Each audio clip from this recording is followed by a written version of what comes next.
The Night in the Great World of American TV Series. This video is purely for entertainment and does not infringe on copyrights or laws. The rights to the novel and image belong to the original author. We do not claim ownership. Don't like waiting and want to listen to this fanfic in full now?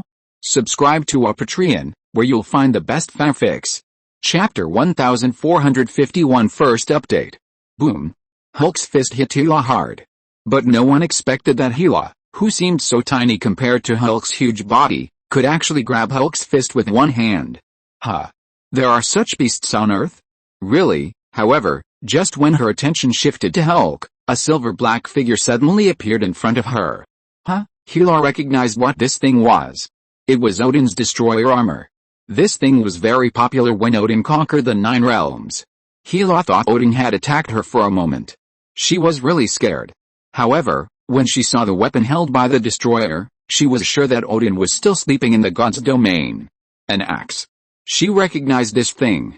It was Willy's axe, the ultimate storm. Odin has 2 brothers, Willy and Faye. However, in order to seize Surtur's eternal fire, the 3 brothers were discovered by Surtur during the retreat, and once forced Odin's 3 brothers into a desperate situation. It was at this critical moment that Odin's other 2 brothers, Willy and Faye, made a decision to transfer their power to Odin and desperately cut off the rear. This allowed Odin to overturn Surtur with the power of the other 2 brothers, and escape after taking the eternal fire. In the end, Odin only brought back their weapons, Willy's axe and Faye's hammer. The one in Kai's hand is Willy's axe, the ultimate storm. Because of that experience, it was almost impossible for Odin to pick up their weapons, which would only remind Odin of his cowardice and weakness. He lost his 2 brothers to survive. So in order to prevent himself from thinking about that painful and unbearable memory, Odin sealed their weapons. But the person in front of him actually mastered Odin's destroyer armor and Willy's axe at the same time, which made Hela very interested. Puff. Kai's axe chopped into Hela's chest fiercely and split her in 2. Midgard people? Odin actually gave these 2 artifacts to weak humans. However, what shocked Kai and Hulk at the same time was that even though Hela's body was cut into 2 pieces, she still spoke with a normal expression.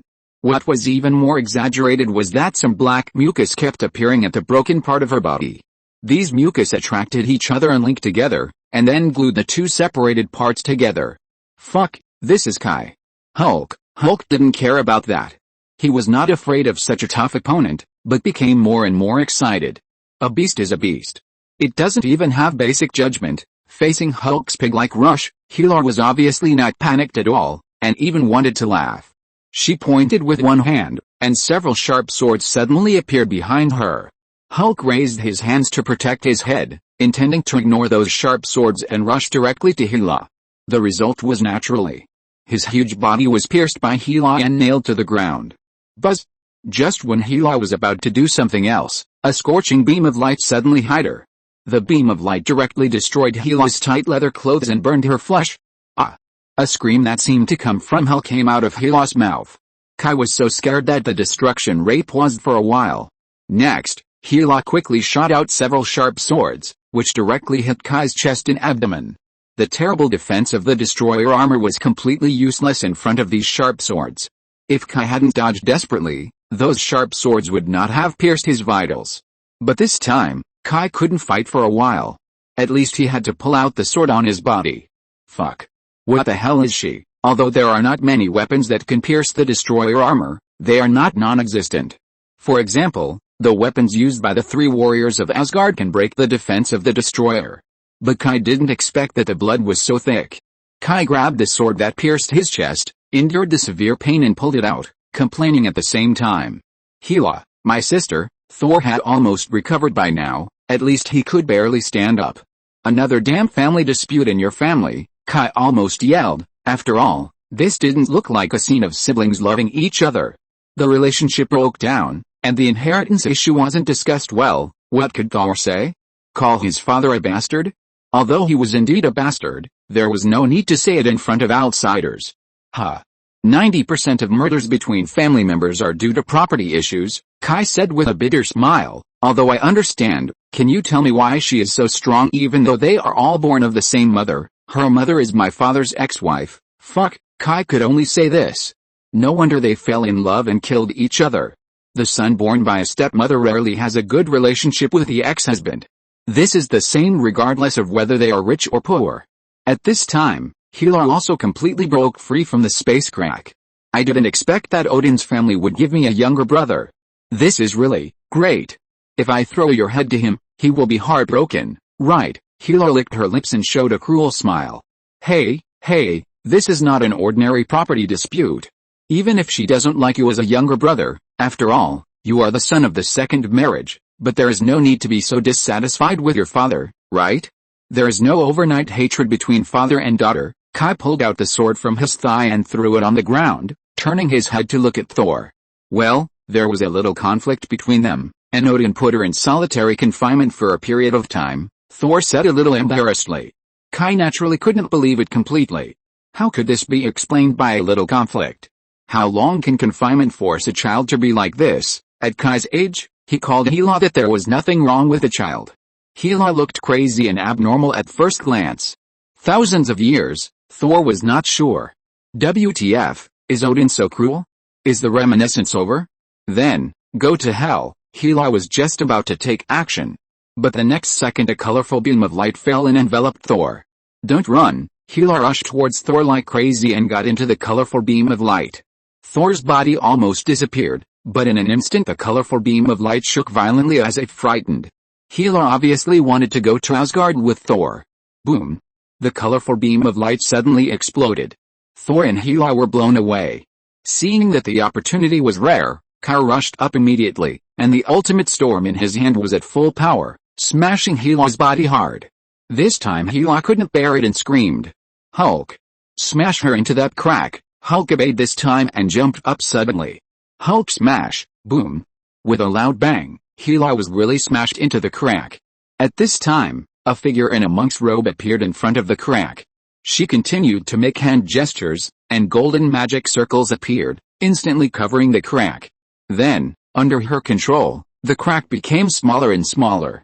Just when it was about to disappear, it suddenly expanded again, and half of Hela's body tried desperately to stick out. Chapter 1452. The second update is complete. Who are you? Hela looked at the mortal in front of her, her heart was full of shock. She originally planned to forcefully break through the space resistance, come to the Earth again, and kill Thor. Unexpectedly, she met such a powerful existence on the Earth.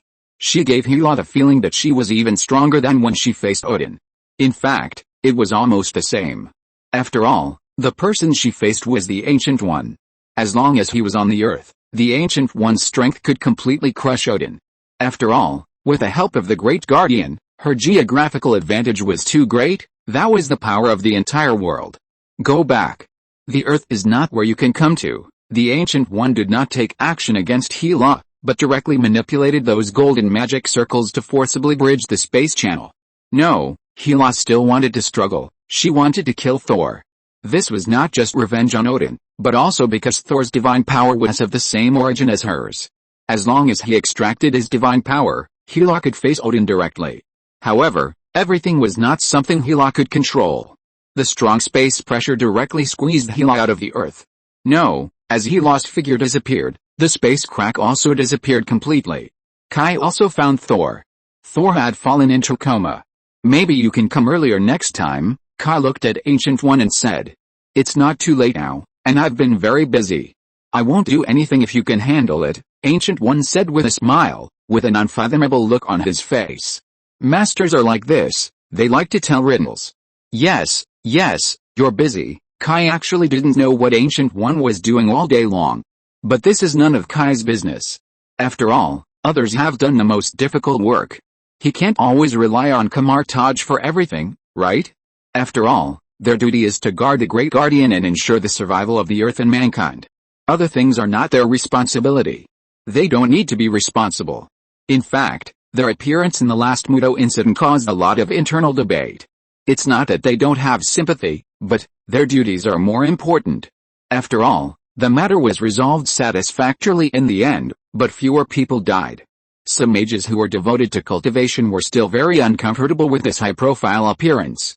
After all, since then, many more people have been looking for Camelot.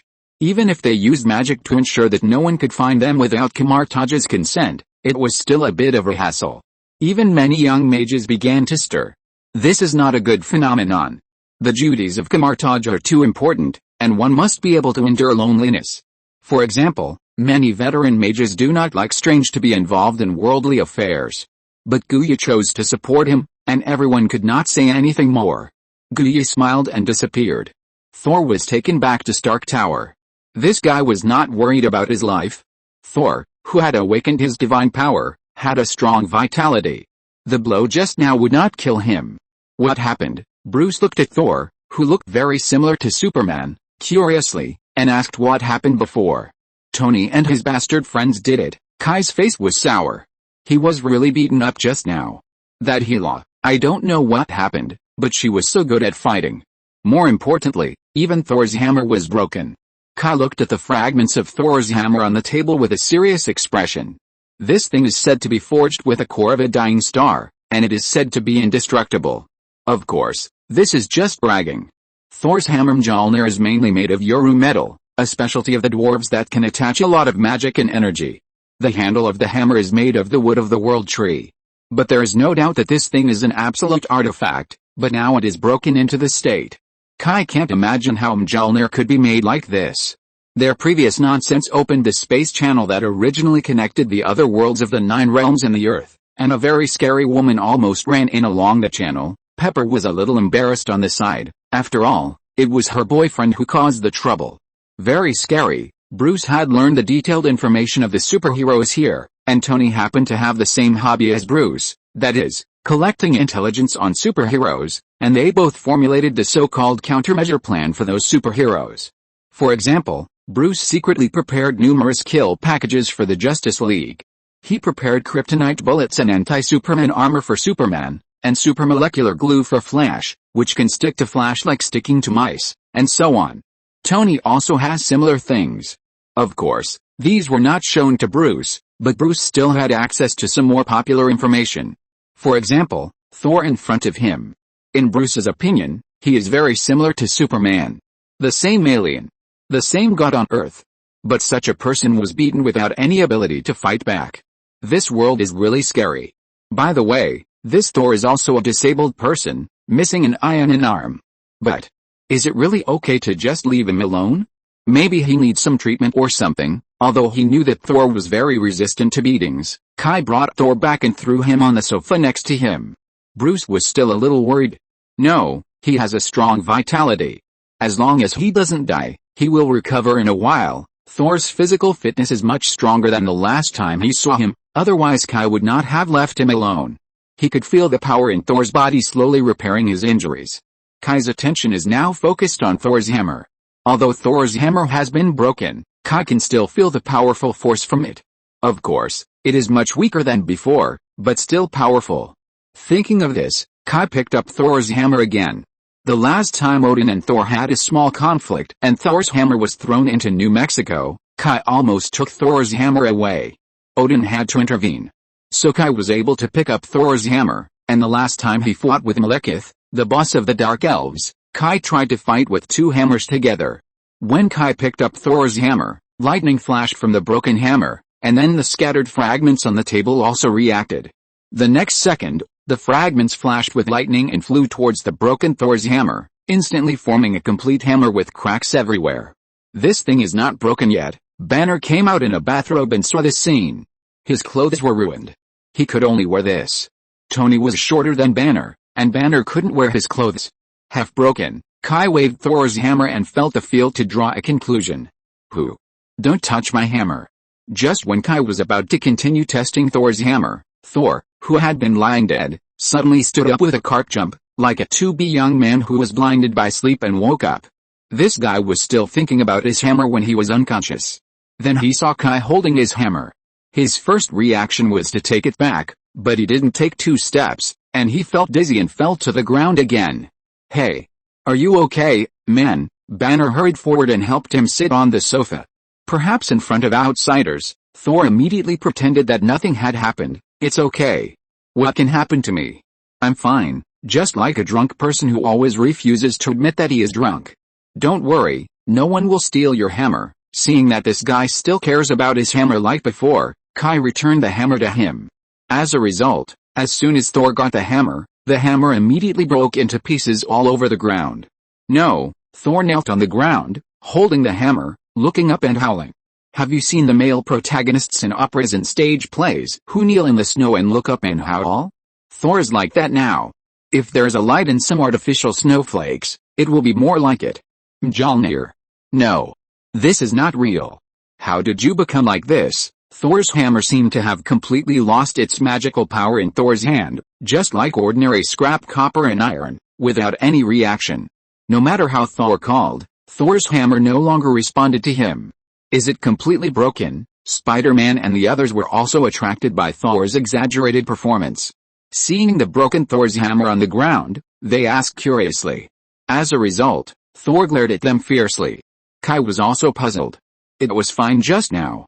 Well, it can't be said to be fine, but it was definitely not as broken as it is now. So out of curiosity, Kai took the hammer handle from Thor.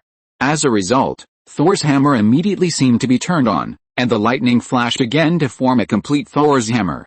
Thor was overjoyed at first, and then rushed over and grabbed Thor's hammer in a hurry. As a result, the next second, all the special effects disappeared, and the fragments were scattered all over the ground again. He didn't give up and called Mjolnir again. Still no effect. But he tentatively put the hammer in Kai's hand, and the pretending dead Thor's hammer was restored here. When he tentatively took it from Kai, Thor's hammer pretended to be dead again. Mjolnir, Thor looked at his partner who had been with him for almost 2,000 years in despair. It's resisting you. Kai picked up the hammer again, and Thor's hammer immediately showed with action that Thor, get out of here. It lit up again. What did you do to it? Mjolnir did have its own consciousness, but it was very weak. It was probably limited to choosing a master, or being thrown out and called back, not very smart. But now it was obviously resisting Thor. Thor recalled the battle again. In Vanaheim, after Thor learned that Hela appeared, he immediately planned to find her, hoping to pull this strange family back. But he was persuaded by the people around him. Thor also knew that the current situation in Vanaheim was not very good. So he could only deal with those invaders first. As a result, fate came so unexpectedly. When they were dealing with a group of space hyenas, Hela suddenly appeared. In fact, it was Hela who took the initiative to find them. Then Thor tried to persuade Hela with his mouth. As a result, Hela went berserk and killed most of the people present. Thor also saw that his sister had gone crazy, so he planned to subdue her. So he used his signature opening move, no matter what the enemy was, just throw the hammer away.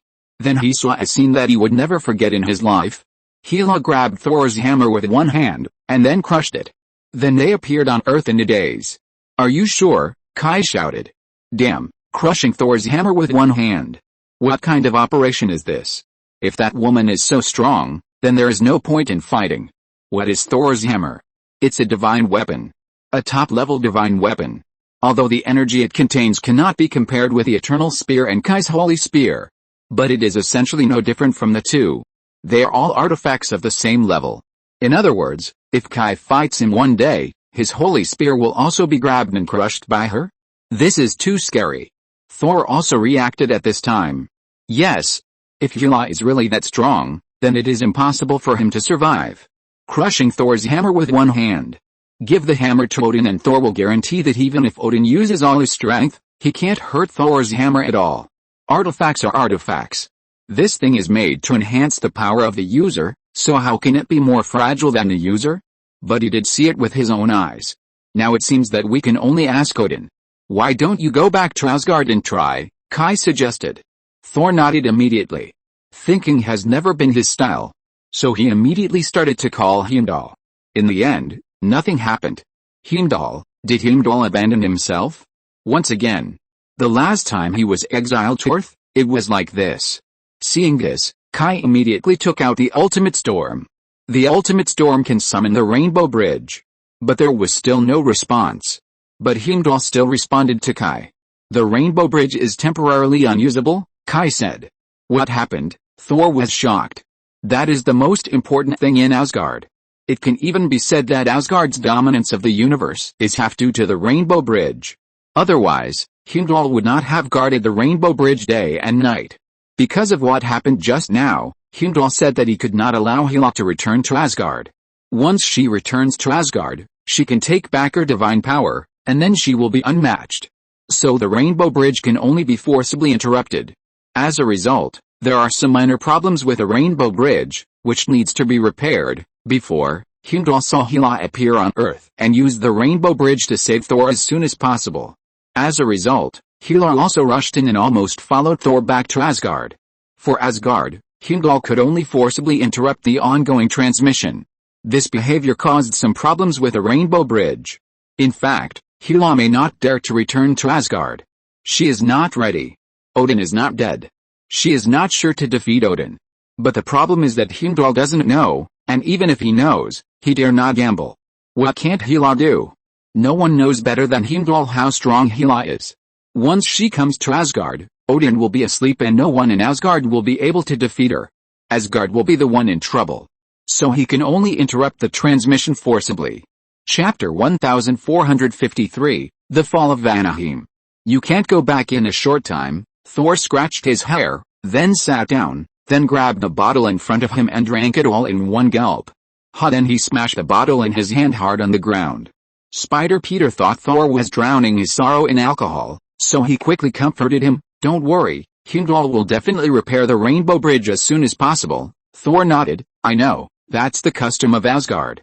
You have to smash the wine glass when you drink. Kai glanced at Peter and continued to play with Thor's hammer in his hand. Spider Peter looked at Thor in astonishment. Thor nodded. Although I am worried now, the Rainbow Bridge is broken, and I can't do anything about it. Instead of shouting, it's better to sit down and rest, and recharge my energy.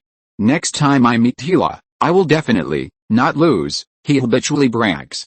Men who like to drink generally like to brag. In the Asgard tavern, if you can't brag, you might as well go home and find your mother for milk. But he immediately thought of Hela's terrifying fighting power, and thought it would be better to hold back a little. Asgardians brag just like Earthlings. They just talk nonsense, not afraid of being exposed, as long as they are thick-skinned. Not losing is already a big boast. Well, I'm not worried about that. I'm thinking, every time you drink a glass of wine, you break a glass, then, won't you waste a lot of glasses? Thor's eyes widened, and for a moment he didn't know how to reply. Goddamn waste a lot of glasses. But, speaking of it, it seems to be true. Thor thought of the glasses he had broken over the years. Although a cup is not worth much, think about the cups he has broken over the past thousands of years. Hiss. A little bit adds up to a lot, and that is also a very scary number. And this is just one person. What if we add the other people in Asgard? That is simply an astronomical number. Thor suddenly thought of something. At that time, he and Jane were still dating on Earth. Once they were shopping and saw a diamond ring. Diamonds are not popular in Asgard. After all, this thing has no use at all except cutting glass. It is flashy and impractical. Asgard prefers colored gems. As a result, he knew that the reason why diamonds are so expensive is actually a scam. In fact, its value is not high. So is it also a scam to break a cup when drinking? After all, why break a cup when drinking? Is this all a conspiracy of the cup merchants? Thinking of this, Thor remembered that the most profitable store in Asgard is not the weapon store in the tavern, but the cup store. Why have I never thought about this question? Thor touched his chin and really thought about how many cups he had wasted. Well, when I become king in the future, I will prohibit this kind of waste. Thor made up his mind. Thor was still enjoying the scene after he became king, and suddenly there was a shouting voice. Thor looked up and found that Kai was waving his hammer. Was it his hammer? Of course, this is nothing. Thor knew that Kai could wield Thor's hammer. What really made a group of people scream was that he found that the fragments of Thor's hammer actually flew around like bullets as Kai swung it. Well, to compare it to something more vivid, the 1,000 blades of the demon sword. Yes, it is very similar to that. Those fragments can be controlled to fly very far, and then fly back and reassemble into complete Thor's hammer. Kai found that this thing is more useful than before. Apart from anything else, this thing can definitely scare the enemy when it is thrown out. Kai also developed new ways to play, such as using lightning to connect the hammer handle and those fragments, and it becomes a whip. Remember Tony once had an enemy. What was his name? Kai has forgotten it all. The nickname given to him by the police is very interesting. Kai remembers, called the Sorrow Whip. At first glance, I thought it was a Hong Kong gang that had set up a stick in the United States, the Sorrow Whip, Sorrow Bow, very similar. This guy's weapon is two electrified titanium alloy whips. That thing is very powerful, and a random whip can split a car in two. Of course, it doesn't matter if it's powerful or not, the key is to be handsome. Unfortunately, Kai doesn't know how to use a whip. Most people can't use a whip, a strange weapon. You have to practice it, and Kai doesn't know how to use it. But there's no need to worry now. Thor's hammer is a high-end product. It doesn't need to be practiced. It will work according to the user's intention. Thor opened his mouth and felt a sudden pain in his heart. You were not like this before. You were played like this by others. You're like a victim of a little yellow-haired minotaur. It was obviously me first. Unfortunately, Thor's hammer doesn't care about him now. Seeing Peter shouting and wanting to try it, Thor's heart was tightened again. One is not enough. However, Peter did not get the recognition of Thor's hammer. This made Thor relieved. On the other side, in the Dwarf Kingdom, in front of Tony, a new metro was placed in front of Tony. Finally comfortable, Tony looked at the paint of the new metro and felt comfortable instantly. Why do you have the same taste as the Asgardians, and like gold and red so much? The Dwarf King Uther frowned and asked as he looked at the repainted anti-Thor armor. For the dwarves, painting other colors on metal is a kind of blasphemy to the metal. Metal should be what color it should be. Even if you really like a certain color, you can use alloy technology to make the metal become that color. Painting is heresy. The armor and weapons of the dwarves, including various vehicles, are all in original colors. There can be patterns on them, but no painting is allowed. The Asgardians like gold very much. They like to paint everything in gold. The Earthling in front of him is the same. He is very obsessed with gold and red. And why is this thing called the anti-Thor armor? Do you have any grudge against Thor? Another thing is the name of this set of armor, anti-Thor. It really shouldn't be too bright. No. I quite like Thor. Thor is quite simple. The more complicated a person is, the more he likes simple people. So Tony quite likes Thor, although they don't interact much. But I'm from Earth, and he's from Asgard. It's better to be prepared. The Dwarf King Uther didn't understand what Tony meant at all. Thor didn't want the Dwarf King to understand.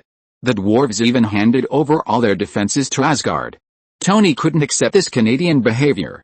The shape of this anti-Thor armor is based on the shape of the Asgardian Guardian the Destroyer. It has many spikes on its limbs and body, and its limbs are exactly the same as the Destroyer. The energy source on the chest was given to Tony by the Dwarf King.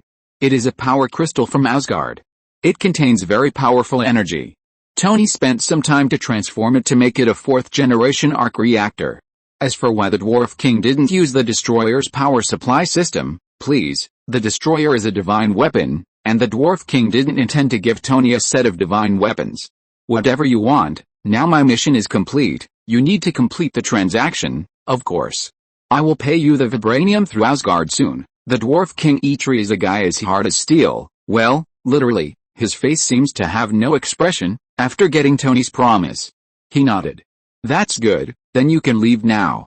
Our spaceship is waiting for you outside the nebula. They will send you to Asgard. Then he turned his head and grabbed the metal and hammered it again. Tony pouted. These dwarves are really difficult to get along with. In addition to the sound of steel hitting, there is almost no sound in the entire star ring. If he hadn't seen these dwarves still moving, he would have thought he had come to an uninhabited area. These dwarves are just forging iron, and they don't talk much. Most of the time, they are doing their own things silently. This makes Tony feel very weird. Even if you take the initiative to talk to them, they will only look at you with an impatient look, as if you have done something sinful. It wasn't until Tony asked Grim that he knew. The dwarves here are all forging masters in various dwarf fortress cities. At this age, they only have the dwarf skills in their lives. They don't care about or have no interest in other things. For them, forging their own artifacts in the star ring is their last wish in this life. They are already very old, so their time is limited and they will not waste it on some unimportant things. Tony's behavior of spying on their technology is undoubtedly a waste of time in their eyes. In fact, it is true. Tony wants to steal some dwarf technology. As a result, he found out, this thing can't be learned at all. Can you imagine that they just knock on a piece of metal, and then it becomes what they want? It's too fucking metaphysical. He can't understand the skills of those dwarves at all. so he can only give up. Soon, Tony and his two friends came to a huge spaceship. This spaceship has no sci-fi elements, but a huge Viking ship, and there is a sculpture of a dwarf holding a weapon carved on the bow. It even has a device like a sail, but the magical thing is that the sail flashes with a dazzling light like the sun. Wait until a horn sounds. Don't ask why you can hear a horn in the universe. Asking is science. After the horn sounded, the sailing ship that looked very old actually sailed fast in the universe. This gave Tony and the other two the illusion of time travel. But thinking about Asgard's dragon-headed battleship, it seems that there is nothing wrong with it. It seems that they all like retro style. It is obviously a spaceship, but it is designed like this. But on second thought, Tony felt that there was nothing wrong. After all, there is no resistance in the universe. Don't say that you design a spaceship into the shape of an ancient wooden ship. As long as you can ensure that the spaceship does not fall apart, you can design the spaceship into Peppa Pig. Thinking of this, Tony wondered if he should also design a spaceship with personality. What shape should be used? An enlarged version of Iron Man? The Statue of Liberty? Or the pyramid? Otherwise, just use the A-shaped shape of the Stark building. Vanaheim. Countless spaceships took off and left this world. The civilians of the Vanir Protus came to the edge of the spaceship and looked at their burning hometown in tears. They were defeated. Roar, a giant dragon appeared in the sky. The Extraordinary Dragon. Although the word dragon is in its name, the Extraordinary Dragon is actually an alien from the planet Macro 4. The specific image is a monster with a horse face and a body that combines the characteristics of Eastern and Western dragons. Its body is huge and hard. Many soldiers of Vanaheim attacked it desperately to ensure the evacuation of civilians, but those attacks could not really hurt it. The only thing that prevented it from approaching the civilian evacuation ship was Frey and his golden Borgu disc. Frey held this sword of victory and continuously emitted dazzling golden light, repelling the Extraordinary Dragon again and again. On the other side, Frey's sister Freya, wearing a falcon feather flying cloak, rode in a chariot pulled by a dozen kittens, and fought a huge yellow monster while shedding tears that would turn into gold. She held a golden spear and a golden shield in her hands. The name of the spear was Fokafang, which means warrior wilderness. The name of the shield is Sakvibek, which means the sinking shore. Every time the spear is swung, a golden spear of light will be shot out. The spear of light will explode immediately after piercing into Mangago's body, but Mangago doesn't care at all. He still hits Freya with his palm composed of 3 claws. Freya will use the flexibility of the cat chariot to avoid attacks most of the time. If she can't avoid it, she will raise her shield to block the attack. During the battle, teardrop-shaped gold keeps falling from her face. Freya's tears will turn into gold. She is crying for her people and for her husband. Her husband's name is Odal, a general of Vanaheim. Just now, he was smashed into a meat pie by the huge yellow monster. Mangago. You monster. You will pay the price. If there is a monster in the universe that gives Asgard the most headaches, it is undoubtedly this one. Mangago. The existence of Mangago is an irrational existence. It is a powerful monster that gives Odin a headache because of the strong resentment of a mysterious race after being defeated and imprisoned by Odin and the sacrifice of its own race. In this case, the initial Mangago almost ignored the conventional physical and energy attacks, and once tore Odin's destroyer armor. After defeating it, Odin painfully discovered that he could not kill it at all. Mangago has the power of billions of lives. Every time Odin kills it, it will be resurrected immediately. Odin has no idea how many times he has to kill it before he can completely destroy it. There is no way but to seal it in the bottomless pit under the Asgard prison. Then the Asgard Dark Elves attacked Asgard, and this guy was released. No one expected that such a monster would be persuaded by Hela, because before that, many people thought that this thing had no IQ at all and could not communicate at all. And in the center of the battlefield, the troll King Uther is commanding the army of trolls and frost giants to rush into the ship city continuously. They destroyed everything, pushed down statues and buildings, and tore civilians and soldiers who had not yet escaped into pieces. Above the sky, the roar of the sea god Jord resounded throughout the sky. Hela, you despicable thief. You actually colluded with these evil creatures. Your actions bring shame to our ancestors. I am the true lord of the 9 realms. They are all my people. They should fight for me. Including you, Jord. What you should do now is kneel down in front of me and swear allegiance to me. Don't even think about it. Chapter 1454, Defeat. Like Asgard, Vanaheim also has the legend of Ragnarok, but unlike Asgard, which is worried, Vanaheim doesn't seem to take it seriously. They just regard it as a legend. But today, everyone in Vanaheim feels that Ragnarok has already arrived. Boom. With a loud noise, blood-soaked Nasus rides a white giant bull and knocks the extraordinary dragon down from the sky. Frey. Take the people and retreat immediately. Nasus's situation is very bad. There are already 2 huge wounds on her body, and the blood even dyes the white bull under her head. After saying this, Nasus no longer cares about her son, but rushes towards the extraordinary dragon with long hair. Frey's first reaction is to help his mother deal with the powerful enemy together, because her mother is not good at fighting. But the next second he stopped, because he saw those panicked civilians. Looking at their terrified faces, Frey couldn't abandon them. Frey let out a painful roar with tears of blood, and then turned his golden boar to intercept the enemies who were attacking the evacuation ship. On the other side, an old wizard with white hair and beard held up a staff made of intertwined branches to stop Mangago. He was Kvasir, the most famous poet in Vanaheim and even the 9 realms. Kvasir traveled throughout the 9 realms and even left his own poems on Earth. But as he grew older, Kvasir returned to Vanaheim and stayed in his own forest. But now, he also appeared. What a wonderful journey! As Kvasir waved his staff, huge tree vines broke out from the ground and tied Mangago's huge body tightly. However, the journey will eventually end. Now it seems that I really need to rest. After saying that, he waved the staff again. Freya, who was originally planning to help, suddenly felt a change in the light around her, and she appeared on an evacuation ship. She was teleported here by Kvasir. Vanaheim will not perish, little girl. But it needs someone to lead it. Then Kvasir's voice rang in her ears. The spear in Freya's hand fell silently on the deck, and then Freya knelt on the ground and burst into tears. Everything happened so fast that she didn't know how things turned out like this. Although the battle situation was tense, Vanaheim actually had the upper hand. After all, Vanaheim was just a little sloppy, but it was not without combat effectiveness. The reason why it got to that point and needed Asgard's rescue twice was purely because it was stunned. The enemy suddenly appeared without any warning, and Vanaheim was not prepared at all. In the entire Vanaheim, only the ship city had some regular troops, and other settlements were in a free-range state. But as the war continued, more and more settlements were collected, and qualified warriors were recruited into the army. The situation began to improve gradually. Moreover, there was Asgard as a backing. Not only Freya was optimistic about the situation, but even any resident of Vanaheim thought so. But that's what happened. In order to save more settlements, batches of troops set out, left the ship city, and went to the vast world to attack the invaders. But at this time, a huge evil army suddenly broke into the ship city. The key is that there are too many difficult characters in this army. Forget about the characters like Mangago and the extraordinary dragon that even Odin has a headache.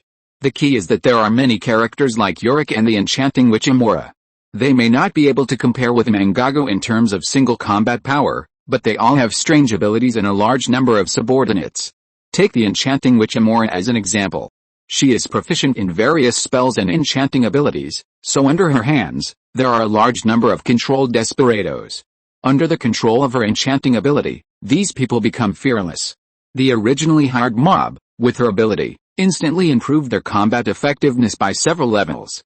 The damage caused by this kind of people is no less than that of Mangago and the extraordinary dragon. The key is Hela. Hela's ability is really suitable for the battlefield. Whether it is a dead enemy or an ally, they stand up again in the next second and become her puppets. How can you fight? The key is that she is still a strong group. Njord immediately found Hela, and what was the result? Hela was fine, but Njord became more and more frightened. There is no way, this thing is really indestructible. Sif killed a troll and covered the last batch of civilians to board the ship. At this time, Frey also landed beside Sif. He needs to protect the last civilians to take off.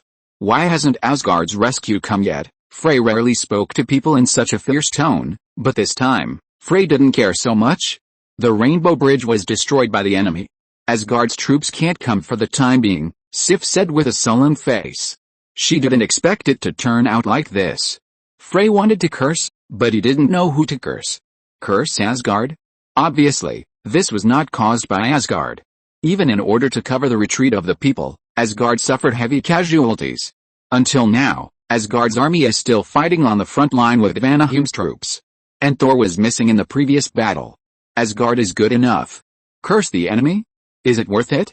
Others are enemies to begin with, it doesn't matter whether you curse or not. Boom. At this moment, a figure fell from the sky and landed beside them. It was Njord. But now the state of the sea god is not very good. There are 3 swords stuck in his body, one in the left shoulder, one in the thigh, and one in the abdomen. Njord pulled out the sword stuck in his abdomen, covered his abdomen and looked up at Hela, who was slowly flying here. He grabbed Frey's shoulder. Son, run. Run with your people. Don't look back. Then he handed something to Frey. That was the crown of Vanaheim. Then he no longer cared about Frey and rushed straight into the sky towards Hela. No.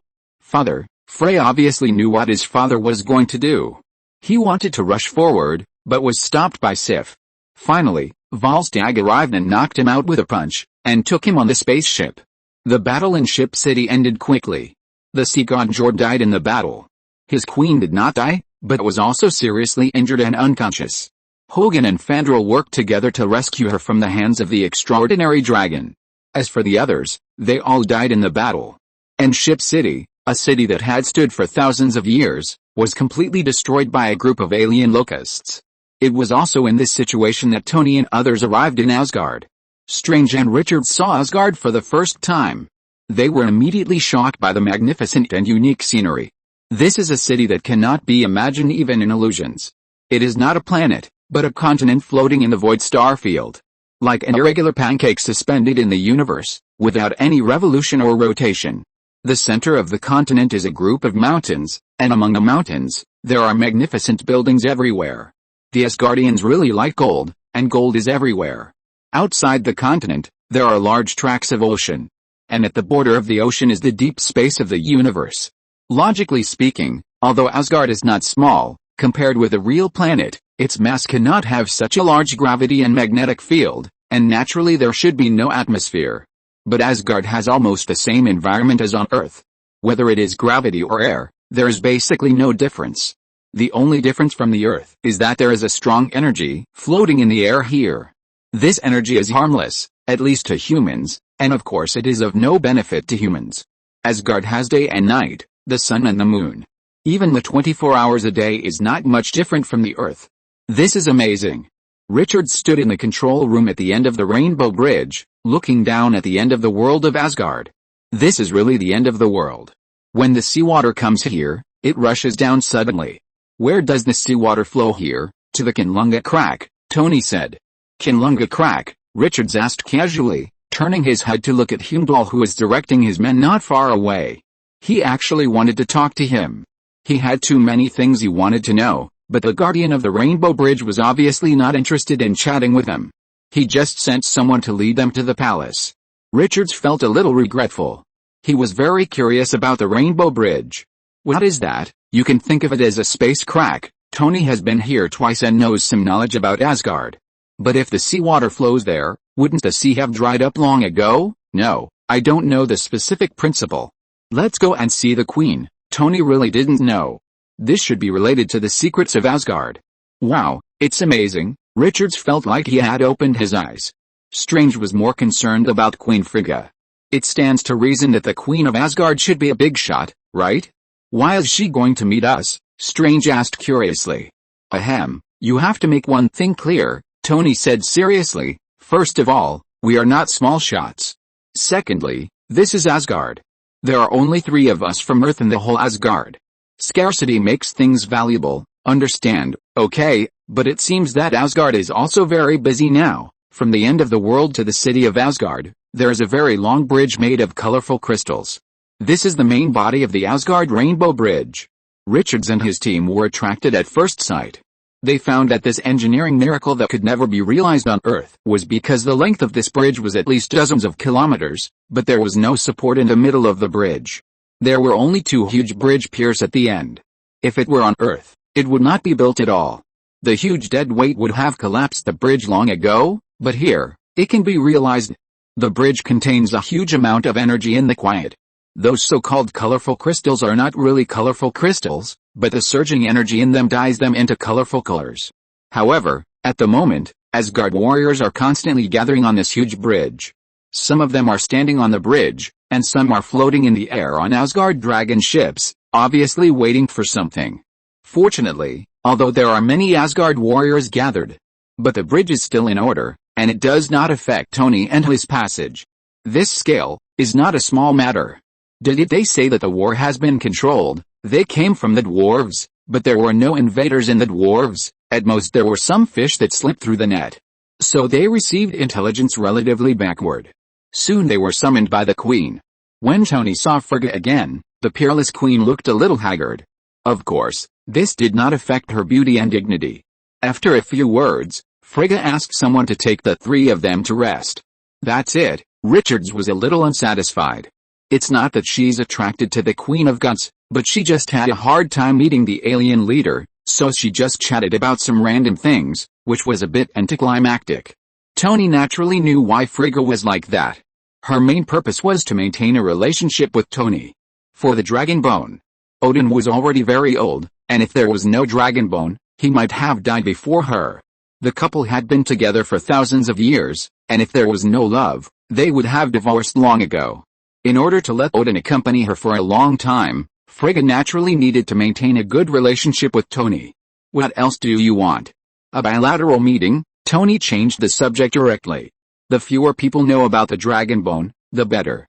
This is not a question of trust, but it's best not to test human nature. Asgard is different from us. In their eyes, the Earth is a vassal of Asgard. It's already great to meet us. It's just wishful thinking to want to talk to you more. Although what he said was true, Richard still felt a little strange. After all, according to Tony's words, it seemed that Frigga didn't need to be so anxious to meet them. After all, Asgard seemed to be very busy. But he couldn't tell what was wrong, so he simply stopped talking. Just as the three were being led by a maid to their temporary residence, bursts of colorful light suddenly came from afar. The three immediately flew into the sky. Then they saw that at the end of the rainbow bridge in the distance, bursts of colorful light suddenly descended. In the light, a number of spaceships that were very different from Asgard's style appeared out of thin air. That is, could it be that the Asgard troops have returned? No, I saw a lot of Asgard troops being teleported away. Strange, so that the Asgard troops that had originally gathered on the rainbow bridge began to move, and were teleported away in batches. What exactly happened? Why don't you go and ask, Tony? Richards asked. How can I ask? This is someone else's internal affairs. Besides, who can I ask? Tony shook his head. If you're listening to this novel on a channel other than Fanfic World, it means they downloaded and uploaded it without effort. We cordially invite you to visit our channel, Mundo Fanfic Novelis. There you'll find the original version of this story, and you can explore many other novels of various genres. We're waiting for you to immerse yourself in a world of incredible novels. Chapter 1455 First Update. Vanaheim, the ship city has completely turned into ruin. On top of the ruins, on the original temple mountain of the Vanir gods, a ruined throne was placed by Hela at the highest point on the ruins. She held the head of the sea god Njord, looking at the city full of death and corpses, with excitement in her eyes. Finally, her revenge plan came to the last moment. As the power of the sea god Njord was absorbed by her, she felt that she finally had the strength to fight Odin. The problem now is how to attack Asgard. Asgard's existence is very special. It is built on the Kinlunga chasm. In the past, it was possible to invade there through the ancient space channel between the 9 realms. But since the establishment of the Rainbow Bridge, all this has become difficult. The Rainbow Bridge is not only a teleportation device, but also a weapon of destruction and a high wall of defense.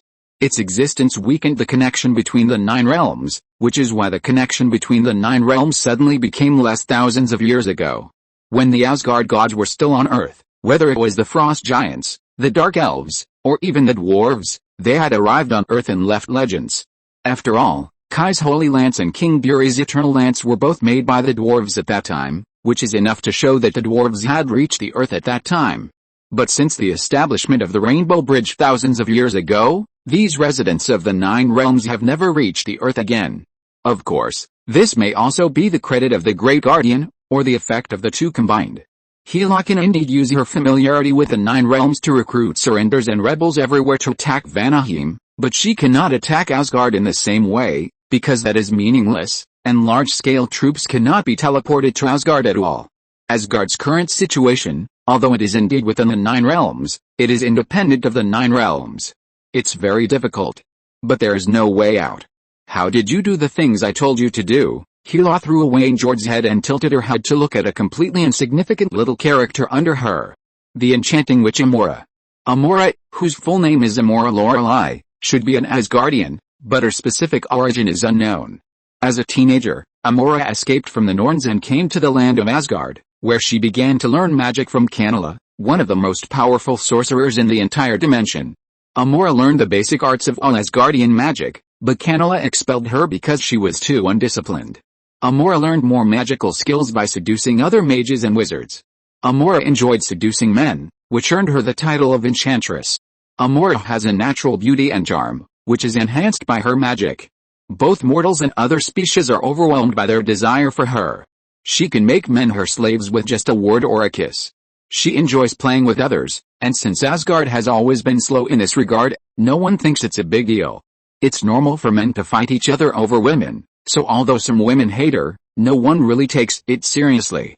Until Amora felt that playing with some ordinary people was too boring, she set her sights on the supreme royal family of Asgard. Her first target was Thor. After all, Thor looked strong, but at the same time he looked stupid and easy to deceive. But Thor happened to have a very difficult person around him, Loki.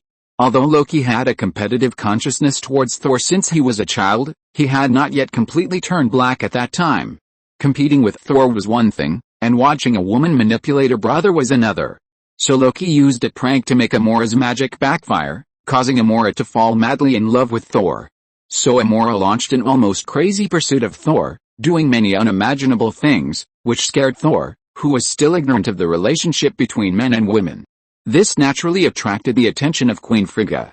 As the most powerful wizard in Asgard, Frigga saw Amora's problem at a glance, but she didn't think much about it.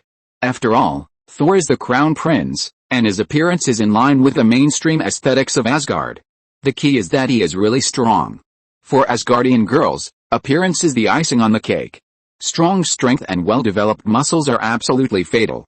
Thor just happens to have all these qualities, so there are many girls pursuing Thor, and they have all kinds of means, and there is no shortage of people like Amora. So Frigga lifted the backlash on Amora and easily led Amora, who had prepared an excuse. Amora still can't forget Frigga's eyes at that time. That kind of understated and unworthy eyes hurt the pretentious Amora very much. Although Frigga actually had no ill intentions at all, she had seen a lot, but the more Amora was dissatisfied. So Amora set a difficult task for herself. She wanted to seduce Odin, and then let Odin drive Frigga, the yellow-faced woman, out of Asgard. She herself would become the supreme queen and play with the whole Asgard. This is much more straightforward than controlling Thor and slowly waiting for Thor to ascend the throne. Amora is also young and has a blind mind. She actually came up with such a brain-dead plan. To seduce Thor, Frigga can still be treated as a little girl playing tricks for love. After all, there is nothing unforgivable for a young girl to do this. The key is that it is Frigga's own child. She will not be angry no matter how popular it is, but seducing her husband is another matter. So Amora was happy to get free public meals, and she didn't have to worry about accommodation and food problems in this life. On the charge of murdering the king, she had to stay in a dark prison for the rest of her life. If it weren't for the dark elves, she would probably rot in prison. Of course, even now, the enchanting witch Amora is a small role to Frigga. There is nothing worth caring about at all. But Hela keenly discovered the value of this woman. She really has no use, and her strength is just so-so. She can only play a role among men. Facing the real strong, she is not much better than a sheep. But don't forget that although Hela is a butcher, before that, Odin trained her as a general and a commander. She is just crazy, but her talent is not lost. This can be seen from the fact that she unified all the forces that have grudges against Asgard at such a fast speed and integrated them together. This is not an easy task. After all, although these people have grudges against Asgard, they are not much better than each other. For example, the frost giants look down on the trolls, and the two often conflict. They are each other's prey. Other messy races are similar. Even if there is no blood feud, they are definitely not peaceful with each other. But Hela can integrate them together, which is not something that can be done by pure force. Hela's ability. There is nothing to say. But for Asgard, it is definitely not good news. A true commander, even if he is just a soldier on the battlefield, must play his due value. Amora's value is definitely not as simple as charming some cannon fodder. Dear Queen, I have prepared Scorch as you requested. Once he receives the signal, he will release Fafnir to create chaos and lure Heimdall away. According to the command sequence, he will take control of the command of the Rainbow Bridge. Scorch, a not-so-remarkable little character in Asgard, has a very strange identity. He is a hybrid of a frost giant and an Asgardian. Such an existence often stems from a tragedy, which also makes him unwelcome. However, he was rejected and abandoned by the giants because he was born too short. But the Asgardians saved him. Adopted him. Scorch's adoptive father is a stonemason. As an ordinary soldier, he claims to have participated in the Battle of Vanaheim, but he has never been reused. Scorch naturally does not have a very good background and has never been favored. However, since Loki learned about his life experience and turned evil, guys like Scorch who have similar life experiences have been given opportunities. Scorch was promoted, and even took charge of the Rainbow Bridge during the time when Heimdall was imprisoned by Loki. However, this guy is a fool with luck. Although he has a similar life experience to Loki, he did not fool around with Loki because he did not like Loki either. After all, Loki is a purebred frost giant, and Scorch himself is a mixed blood. In addition, he was adopted by the Asgardians, so he has a high degree of identification with Asgard. In addition, in order to get ahead, he worked hard to become a warrior and killed many giants, so he got the title of Executioner. Therefore, he is quite repulsive to Loki. So Loki is only a little smart and can't do anything big. Look at what kind of people he has won over. In short, because he did not fool around with Loki, and even succeeded in standing in the team at a critical moment, he retained his position and continued to serve as Heimdall's adjutant. As for why Amora mentioned Skorki, it was because Skorki was one of Amora's followers. He had caused a lot of trouble for Amora, and his future was affected. Otherwise, he would not have wasted so many years and let Loki promote him. This time Amora found Skorki again. And this man, as expected, was enchanted again. He has not improved at all in these years. Very good, Hela smiled. Then what you promised me? Amora asked with courage. It was very risky to do so. If she was not careful, she would be killed by Hela in a minute. But Amora was also like Hela, who was suffocated and crazy. She wanted revenge. No problem, I can give you this woman Frigga, and even Thor. Maybe Hela was in a good mood, or maybe she was still useful, so she did not kill this bold woman who dared to ask for her. Great, hearing such a reward, Amora's eyes immediately burst into stars. Her main target is Frigga, but if she can get Thor, it will definitely be a pleasant surprise. She wants Frigga to see with her own eyes that her most cared for son crawls at her feet like a dog. She will torture Frigga, and finally let Thor know Frigga with his own hands. This is the best revenge. She wants Frigga, a self-righteous woman, to see that everything she cares about and is proud of will be destroyed at her feet. Just when Hela and Amora were eager to complete their plans, Ebony Maw was also carrying out her plan in an orderly manner. For Ebony Maw and the Black Cult, Hela is not their partner at all. On the contrary, both Thanos and the Black Cult hate people like Hela very much. They don't like butchers. It sounds a bit ridiculous. The largest crazy butcher organization in the universe actually hates guys like them. In fact, it has been explained before that the Dark Cult never kills for the sake of killing, they just carry out necessary evils. In essence, they are decent people who are promoting the prosperity and sustainable development of the universe. It's just that the means are a bit crazy. It's just like the view of animal protection in reality. Is animal protection good? Yes. Absolutely correct. But why do so many people in reality hate those animal protections? Because they are too extreme, and their behavior is crazy and unacceptable. The Black Order is an enhanced version of this extreme animal protection, more extreme and more crazy. In order to protect life in the universe, we decided to slaughter half of the life in the universe. Well, that's probably what it means. Is Hela a busy ghost? Wherever she goes, half for half, let her die. In her opinion, genocide is as normal as eating and drinking water. She prefers dead bodies to living things. This seriously violates the teachings of the Black Order. If they are all dead, how can they use hair for sustainable development? So Hela was not their partner from the beginning. For Thanos and the Black Order, Hela is a big threat to the universe. Odin is an obstacle, so it needs to be solved. The same is true for Hela after Odin is solved. So everyone needs to start planning how to solve Hela. Respected King Uther, I bring you greetings from my master, Thanos. In a world completely wrapped in flames and lava, Ebony is paying respects to a huge fire giant sitting on a huge throne. This fire giant is obviously a little bit wrong. The flames on its body are not blazing, and large areas of its body are black lumps after the lava is extinguished. There are even many disabilities on it. One of his hands is curled up on his chest, and a large part of one of his legs is missing. He is Uther. In the outer dimension, he is the ruler of Muspelheim. Uther may be the oldest existence in the Nine Realms and one of the main evil forces feared by the Asgardians. He has a huge fire sword, Twilight Sword, and has fought with Odin. Long before Odin became the king of gods, Uther had been eyeing Asgard, but the king of gods at that time, Bor, did not have the strength to compete with Uther, who possessed the eternal fire. So, he sent his three sons, Willi, Frey and Odin, to Muspelheim to steal the eternal flame, so as to weaken Uther's strength. Unexpectedly, the actions of the three brothers were discovered by Uther, who attacked them. The three fled all the way, but they could not get rid of Uther's pursuit. In the end, Odin's two brothers sacrificed their lives for justice. The elder brothers Willi and Frey sacrificed their lives to give the power to Odin, which made Odin's power suddenly increase. In the end, he successfully repelled Uther and took away the eternal flame, successfully preventing Uther from invading Asgard. In order to regain himself, Uther also opened up the road to Vanaheim and formed an alliance with Vanaheim to fight against Odin. As a result, this time, Uther was defeated, being suppressed by Odin, so that it became the current state. Chapter 1456, the second update at the end of the month.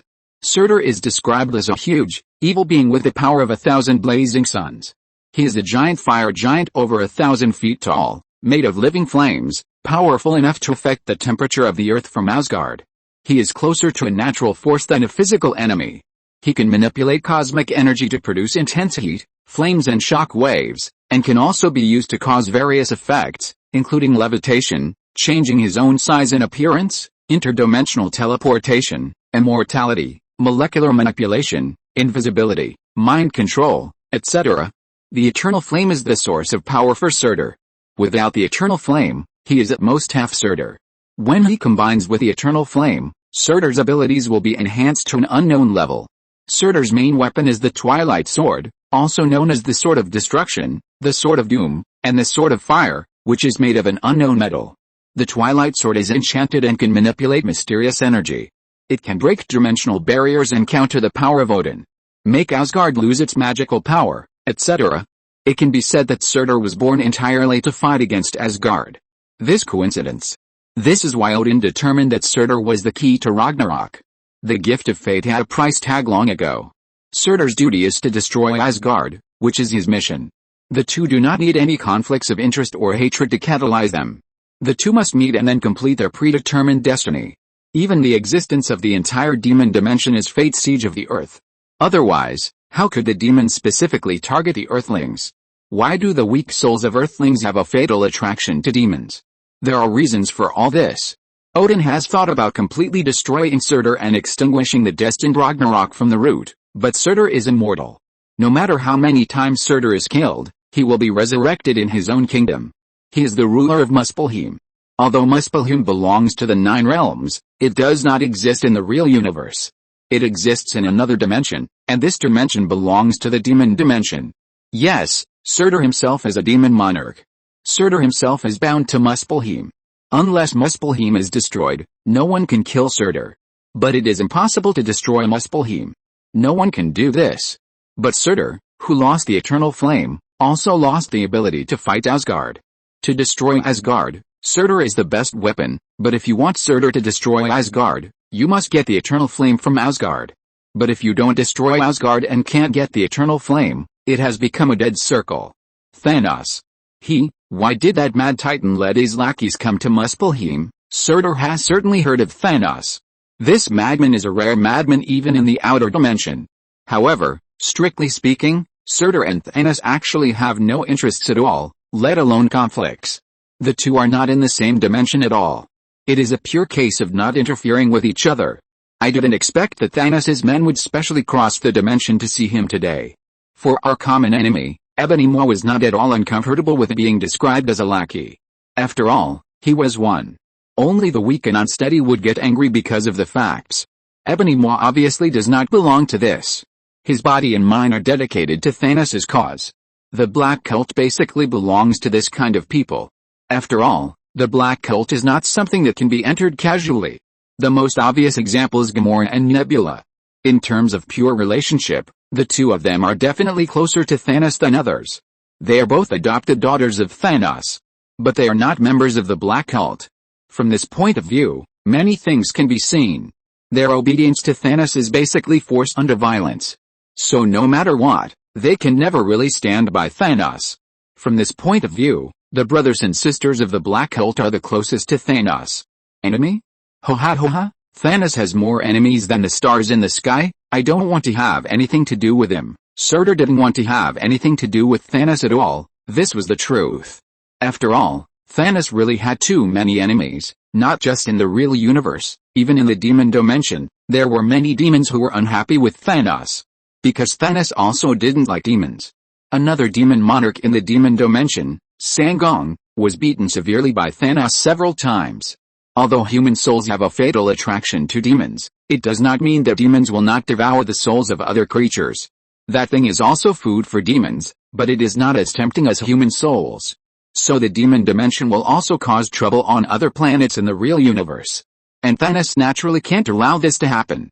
As mentioned earlier, Thanos is fighting to maintain the sustainable development of life in the entire universe, and demons are obviously a threat to this goal. So when the whole universe thought that Thanos was a madman and was slaughtering everywhere, Thanos stopped the invasion of demons into the real universe more than once. It's ironic, right? The biggest butcher is also a protector. Let's get back to the point. That's why Thanos not only has a lot of enemies in the real universe, but also in the demon dimension. At least the three demons hate Thanos. Although Surtur is not afraid of the three, he can't think of anything that would make him offend the three for Thanos. Asgard, Ebony Maw was always calm. If he could get furious with just two random words, he wouldn't be one of the 5 black generals. After all, what they did, when would they not be scolded? At the scene of the massacre, the scolding was even more terrible. Surtur's 2 sentences were too bad. The demons were just so-so in scolding people. We know that you desire to destroy Asgard, and this desire surpasses everything. Surtur was stunned. His entanglement with Asgard was not known to the whole universe, but many forces knew it. But those people generally thought it was a personal grudge. After all, demons don't need a reason to invade the real world. He was tricked by Asgard twice in a row, so it was reasonable for him to hate Asgard. But in fact, only a very few people knew that his entanglement with Asgard was destined many, many years ago, even before Asgard was founded. He must destroy Asgard, and he must do so. This is arranged by fate. It cannot be changed by any individual. Unexpectedly, Thanos knew about this. We can complete your mission for you, although it is not clear how Thanos knew about this. Surtur did not care much. Humph. You guys, Surtur looked down on Thanos' so-called help. If you really can do it, you won't come to me. He knows how strong Asgard is. Otherwise, it would not be as miserable as it is today. After all, if he wants to destroy Asgard, he needs the eternal fire, but if they can get the eternal fire, it means that Thanos has already broken through Asgard. In this case, what should he do? Fight wits and courage against the ruins? But if there is no eternal fire, then what should he do? Being cannon fodder? So Surtur was not fooled at all. Hela, Ebony Maw said a name. Surtur looked at Ebony Maw with wide eyes. We released Hela. Surtur naturally knew who Hela was. He still remembered it clearly. Most of his injuries were caused by Hela. Surtur felt that these crazy people were even crazier. Hela is preparing to attack Asgard. This is an opportunity, Ebony Maw said expressionlessly. Surtur quickly reacted. You want me to get rid of Hela, don't you want to? Ebony Maw asked back. Surtur was silent. Of course he wanted to. But this is impossible. Once I show up, even if Hela and Odin have fought to the death, they will unite to deal with me first. This is not Surtur's boasting, but this situation will happen 100%. Although Hela is crazy, she will never destroy Asgard. After all, her power also comes from Asgard. Without Asgard, what is she? As long as Surtur gets back the eternal flame, He will definitely destroy Asgard without any hesitation. So even if Hela and Odin are in love again, she will never let Surtur destroy Asgard. You don't need to show up. Ebony Maw finally smiled at this time. Surtur looked at his crown thoughtfully. This thing grows on Surtur's head, just like two big eyebrows, but it is actually a mask. You want me to die once? Surtur quickly understood what Thanos wanted to do. It is definitely not impossible for him to go to Asgard in his giant state. But it is very simple to bring his crown in. Why should I believe you? Although he is immortal, it is also a problem if someone else takes his crown and seals it. We can't seal you forever. You can return to Muspelheim at any time. If it could be sealed, Surtur would have been sealed in some corner of Gattery by Odin. Is it his turn to continue to bully Muspelheim? It has been said long ago that Muspelheim and Surtur are bound together. As long as Surtur wants to come back, breaking the seal is just a little troublesome. It will never happen that Surtur is sealed for thousands of years. I think you can take a gamble. I remember, you don't like us going to the real universe. Why is this an exception, Ebony Maw? Asgard is not among them. They are an exception. After all, their Dark Order has never been rigid in doing things. Compared with the entire universe, Asgard is not worth mentioning. As long as Asgard is destroyed, the Earth will be completely exposed. As long as they collect the Infinity Stones, their dream can come true. Asgard is very busy. There are refugees evacuated from Vanaheim everywhere. These people need to be resettled, and Asgard, as their overlord, cannot let them go. In addition, a large number of Asgard warriors are still fighting in Vanaheim. They need support to retreat safely. In addition, there are various settlements in various parts of Vanaheim, which also need to be evacuated. So Asgard needs to send troops to pick up those who are still trapped in Vanaheim while receiving the personnel from Vanaheim. Now Vanaheim has completely become a paradise for various evil races and mercenaries. Those greedy people are wreaking havoc and plundering on that beautiful planet. They take away anything valuable and destroy those that cannot be taken away. It has become purgatory. And Frigga is also busy. She needs to treat the seriously injured Narcissus while arranging people to go to Vanaheim to continue the rescue work. She also needs to accommodate a large number of refugees and coordinate supplies. There are even other places in the Nine Realms that need manpower. Frigga is exhausted. Frigga's ability is quite strong. She has been helping her husband Odin govern Asgard for many years. Many times, she is even handling state affairs. But with Odin and without Odin, these are definitely two concepts. What's more, this is the first time that Frigga has encountered such a situation. Now it seems that everyone in Asgard is busy. Men took up arms, while women did what they could, such as cooking, washing clothes, and of course helping out at medical centers. Even children went to help, even if it was just to help move some goods. Only Tony and the other two seemed out of place. They wanted to help, but they would only make things worse. For example, Strange was a doctor, and he was definitely a needed talent. But Strange was at a loss for many things. Damn, these animals were so hard that he couldn't cut open their bodies with a scalpel. Let alone the Asgard instruments. He didn't recognize those instruments, and those instruments didn't recognize him. He couldn't even understand what the other party said, and he couldn't read. What the hell was going on? Richards and Tony. Come on, they were not even as good as Strange. Strange was a doctor after all, and even if he didn't understand many things, he could still help more or less. And these two? To put it bluntly, they were two giant babies. Without their girlfriends, they basically can't take care of themselves. Not causing trouble for others is good enough, but they are helping. Are we useless? Richards felt for the first time that he was useless. Tisk. Tony certainly didn't agree with this argument, but he hated the feeling of being helpless. We just don't understand Asgard, so rashly helping will only cause chaos. Now we don't add burden to them, which is the greatest help. Strange is relatively objective, but it doesn't mean he really thinks so. Please. He is a doctor. Although he has a bad temper and his surgery is very expensive, most people don't have the opportunity to go on his operating table. But he didn't forget the original intention of the doctor. Otherwise, with his intelligence and talent, he could do anything else. Why did he have to be a doctor? But now he, a doctor, can only stand by and watch when he sees those wounded, and can't help at all. This is simply an insult to his own profession. Let's go. Tony suddenly turned and walked in one direction. What? Since you don't understand, then go figure it out. We can't help much, so let's learn the most basic things. I don't believe that with our IQ, We can't even learn the most basic things. It's better to help a little than to stand here stupidly." Stellan raised his eyebrows and thought it was okay to do so. At least there was something to do. Otherwise, it would be terrible for the three of them to do nothing in the whole Asgard. Chapter 1457 Fafnirinn. Scorch, the current executioner of Asgard. He is a big figure in Asgard. But what do other people think of him? How to say? A typical Asgardian, he likes to drink, brag and fight, and his fighting ability is okay. Otherwise, he would not have been awarded the title of executioner. You should know that the title of executioner has always been a special title in the past, and ordinary people can't get it at all. The last person who got this title was Hela.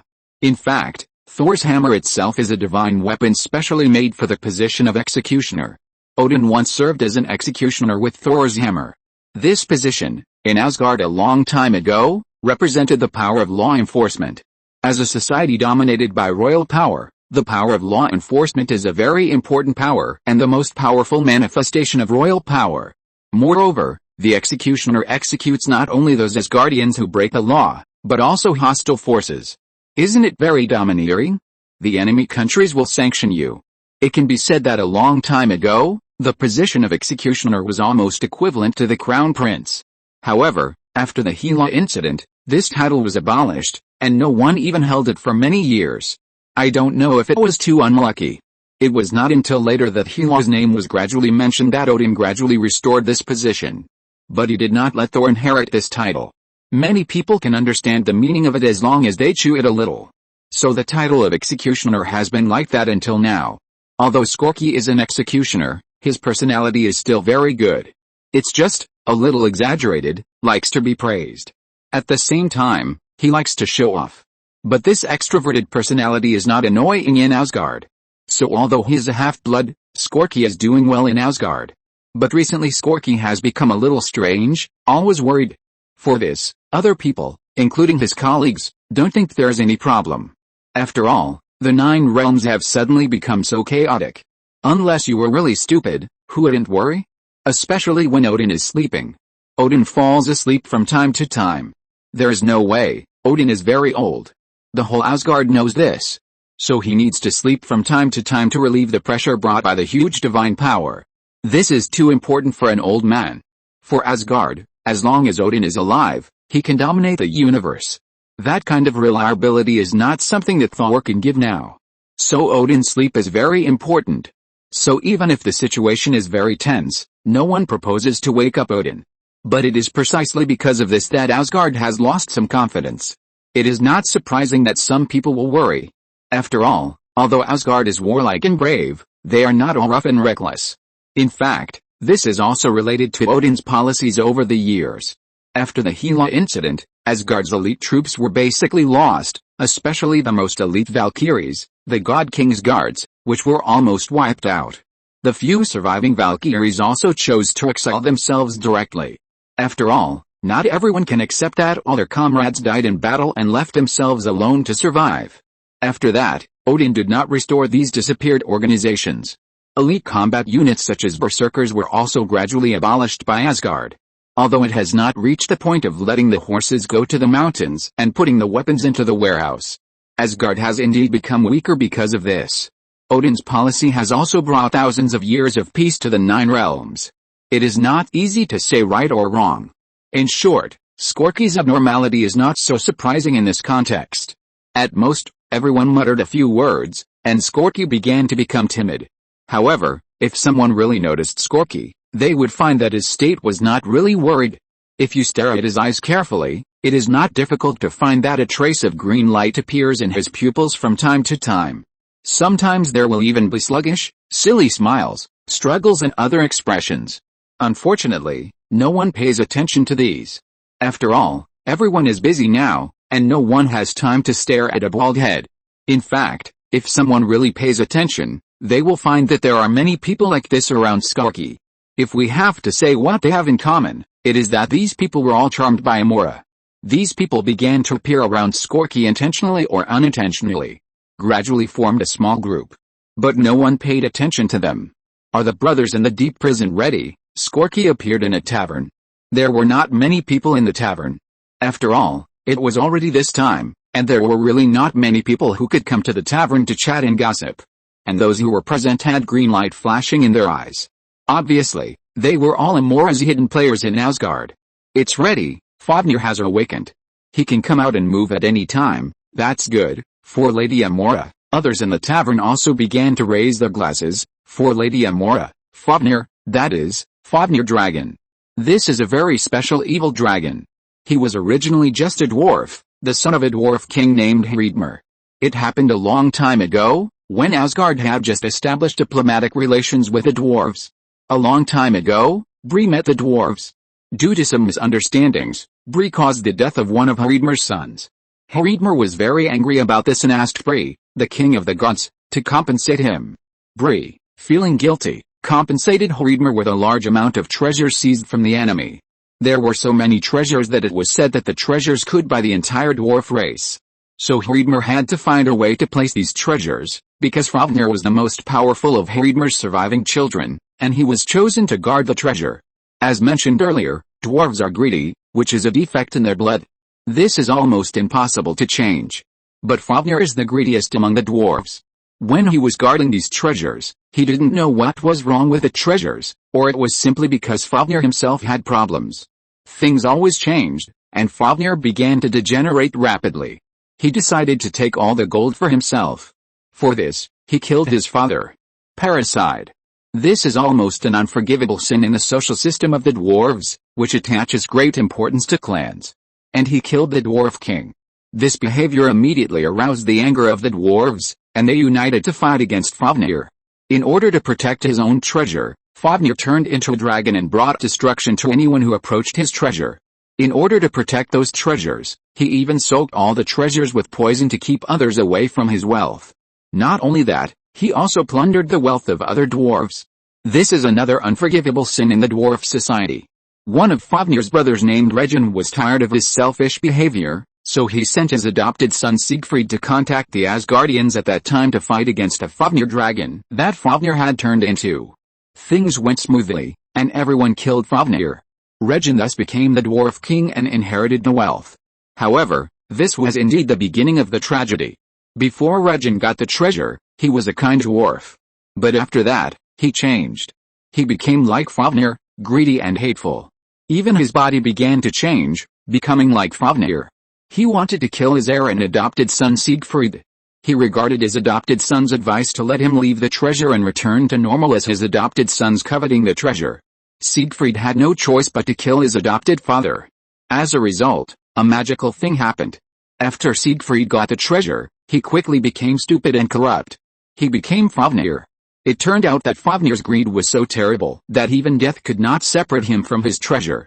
The venom he applied to the treasure was like a virus in a sense. These viruses would spread because of the greed of the treasure. Anyone who obtained the treasure would be infected by it immediately, and then Fafnir would be resurrected in this unlucky guy and have the treasure again. The dwarves were terrified. They never thought that the treasure would harm people one day. And it also killed 3 dwarf kings. The dwarves really couldn't stand it. So they could only ask the ancestor of Asgard in the west to take action. At that time, King Buri had passed away, and Beor became the new king of Asgard. After all, if you really want to trace the root of this matter, it is really because of Asgard. The result of the matter is very obvious. Fafnir was defeated. But this thing can't be killed. It is rooted in the greed of the dwarves. Once it is killed, it will be resurrected in other forms in other dwarves. After all, the dwarves can't control their greed at all. So there is no way, Beor can only take it back to Asgard and seal it in Asgard. It was also from then on that the dwarves became Asgard's most solid allies. Perhaps they were afraid that if they betrayed Asgard, Asgard would directly release this monster. After so many years, the dwarves have always firmly supported Asgard, and Fafnir has been sealed and has never had any problems. Don't say that Asgard is all reckless. Look, other people's political means are also very good. And now, a group of people are starting to target these guys. It's another busy day. I want to go home. This is Tony's biggest feeling now. Too fucking tired. Tony has been pampered since he was a child. The biggest sin in his life was in Afghanistan. He had a hole in his chest and had to work as a blacksmith every day. But now Tony thinks that it's better to work as a blacksmith in Afghanistan. Too tired. It's so busy that it spirals up. They can't do any technical work. So they start with the simplest things. Those jobs are not tiring, but they are tedious. Working non-stop, can't stop for a moment. At the end of the day, no matter how not tiring, it's exhausting. Wait, I asked someone, the Rainbow Bridge has no capacity to take us back to Earth? The same is true for Strange. But the good thing is that his medical skills finally worked. Medical skills are a thing that makes sense.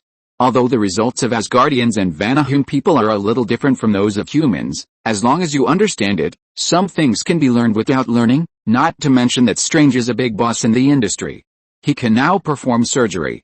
Although his hands were finally repaired under the effect of magic. But now he feels that it is better not to recover. He has been on the operating table today and has not come down. He went to the toilet in the middle and used magic. Moreover, the physical strength of both Asgardians and Vanaheim people is very, very high. It is really troublesome to cut open their bodies. Especially those delicate operations, which consume people's spirit even more. So now, Strange's mind is not only confused, but his hands are also shaking. Richards did not speak. He didn't want to speak. He was too tired. Go to sleep. You have to get up early tomorrow. Tony pulled the quilt over and buried himself in the quilt. You may not believe it when I say it. He's the richest man, but he is actually in another world. Fuck. He never had to work before. His work and rest schedule was very irregular. Sometimes he didn't sleep for several days, and sometimes he slept all day. As for work? Haha, whenever he remembered, he would go. The so-called work arranged by the company had to be arranged according to his schedule. When had he ever experienced going to bed early and getting up early every day, going to and from get off work on time? No, he never did it on time. Basically, he had to work overtime every day. In the past, Tony couldn't sympathize with those office workers who complained about overtime on the internet. On the one hand, he was a capitalist, and on the other hand, he didn't have to go to work. Now he can understand. Increase overtime pay after returning. What? Cancel overtime? Haha. He is a capitalist. It's very conscientious to increase overtime pay, okay? What? You want him to be a proletarian? Those hundreds of billions of assets will be inherited by you? What are you thinking about? Just when the three of them were too tired to talk and were about to go to bed, suddenly there was a loud noise. What's wrong? What's wrong? What's wrong? Richards was frightened and fell off the bed. He quickly got up and looked around with a confused face. Something happened. Tony jumped up from the bed, and the anti-Thor metro was automatically put on his body, and then flew into the sky. Strange was wearing pajamas, and the levitation cloak was draped behind him at the first time, and he also flew into the sky with him, leaving Richards confused. He can't fly. I haven't gotten in the car yet. Suddenly a dragon roar broke the silence of Asgard at night. Then a strange-looking dragon head broke through the ground of Asgard and soared into the sky. The dragon had a blue-gray skin and a shell on its back. Its wings were tattered, like a tattered cloak extending from its neck to its tail, and under it were slender and sharp limbs, which looked very evil, especially its head, which was not like an ordinary dragon beast, but a human face, or to be more precise, it looked like a goblin's face. You can refer to the appearance of the Joker dragon. Fafnir dragon ran out. I almost couldn't type it out, but I finally finished it. Damn, I can't even open my eyelids. Go to bed. Remember to vote for the monthly ticket. Chapter 1458 First update. Fafnir, the evil dragon that has been imprisoned in Asgard for who knows how many years, finally ran out. Asgard knows very little about it, and Odin does not allow people to study it. It is too weird. And this thing is quite tough, not to mention that it is powerful and difficult to kill. Once it is really killed, it will be resurrected among the dwarves. This is equivalent to pitting their dwarf allies. So the Asgard royal family's way of dealing with it is to ignore it and lock it in the deepest dungeon forever. In order to regain the ether particles, the Dark Elves created chaos in Asgard and opened all the prisons.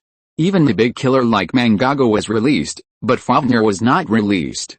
It's not that the Dark Elves like dwarves and give them a way out.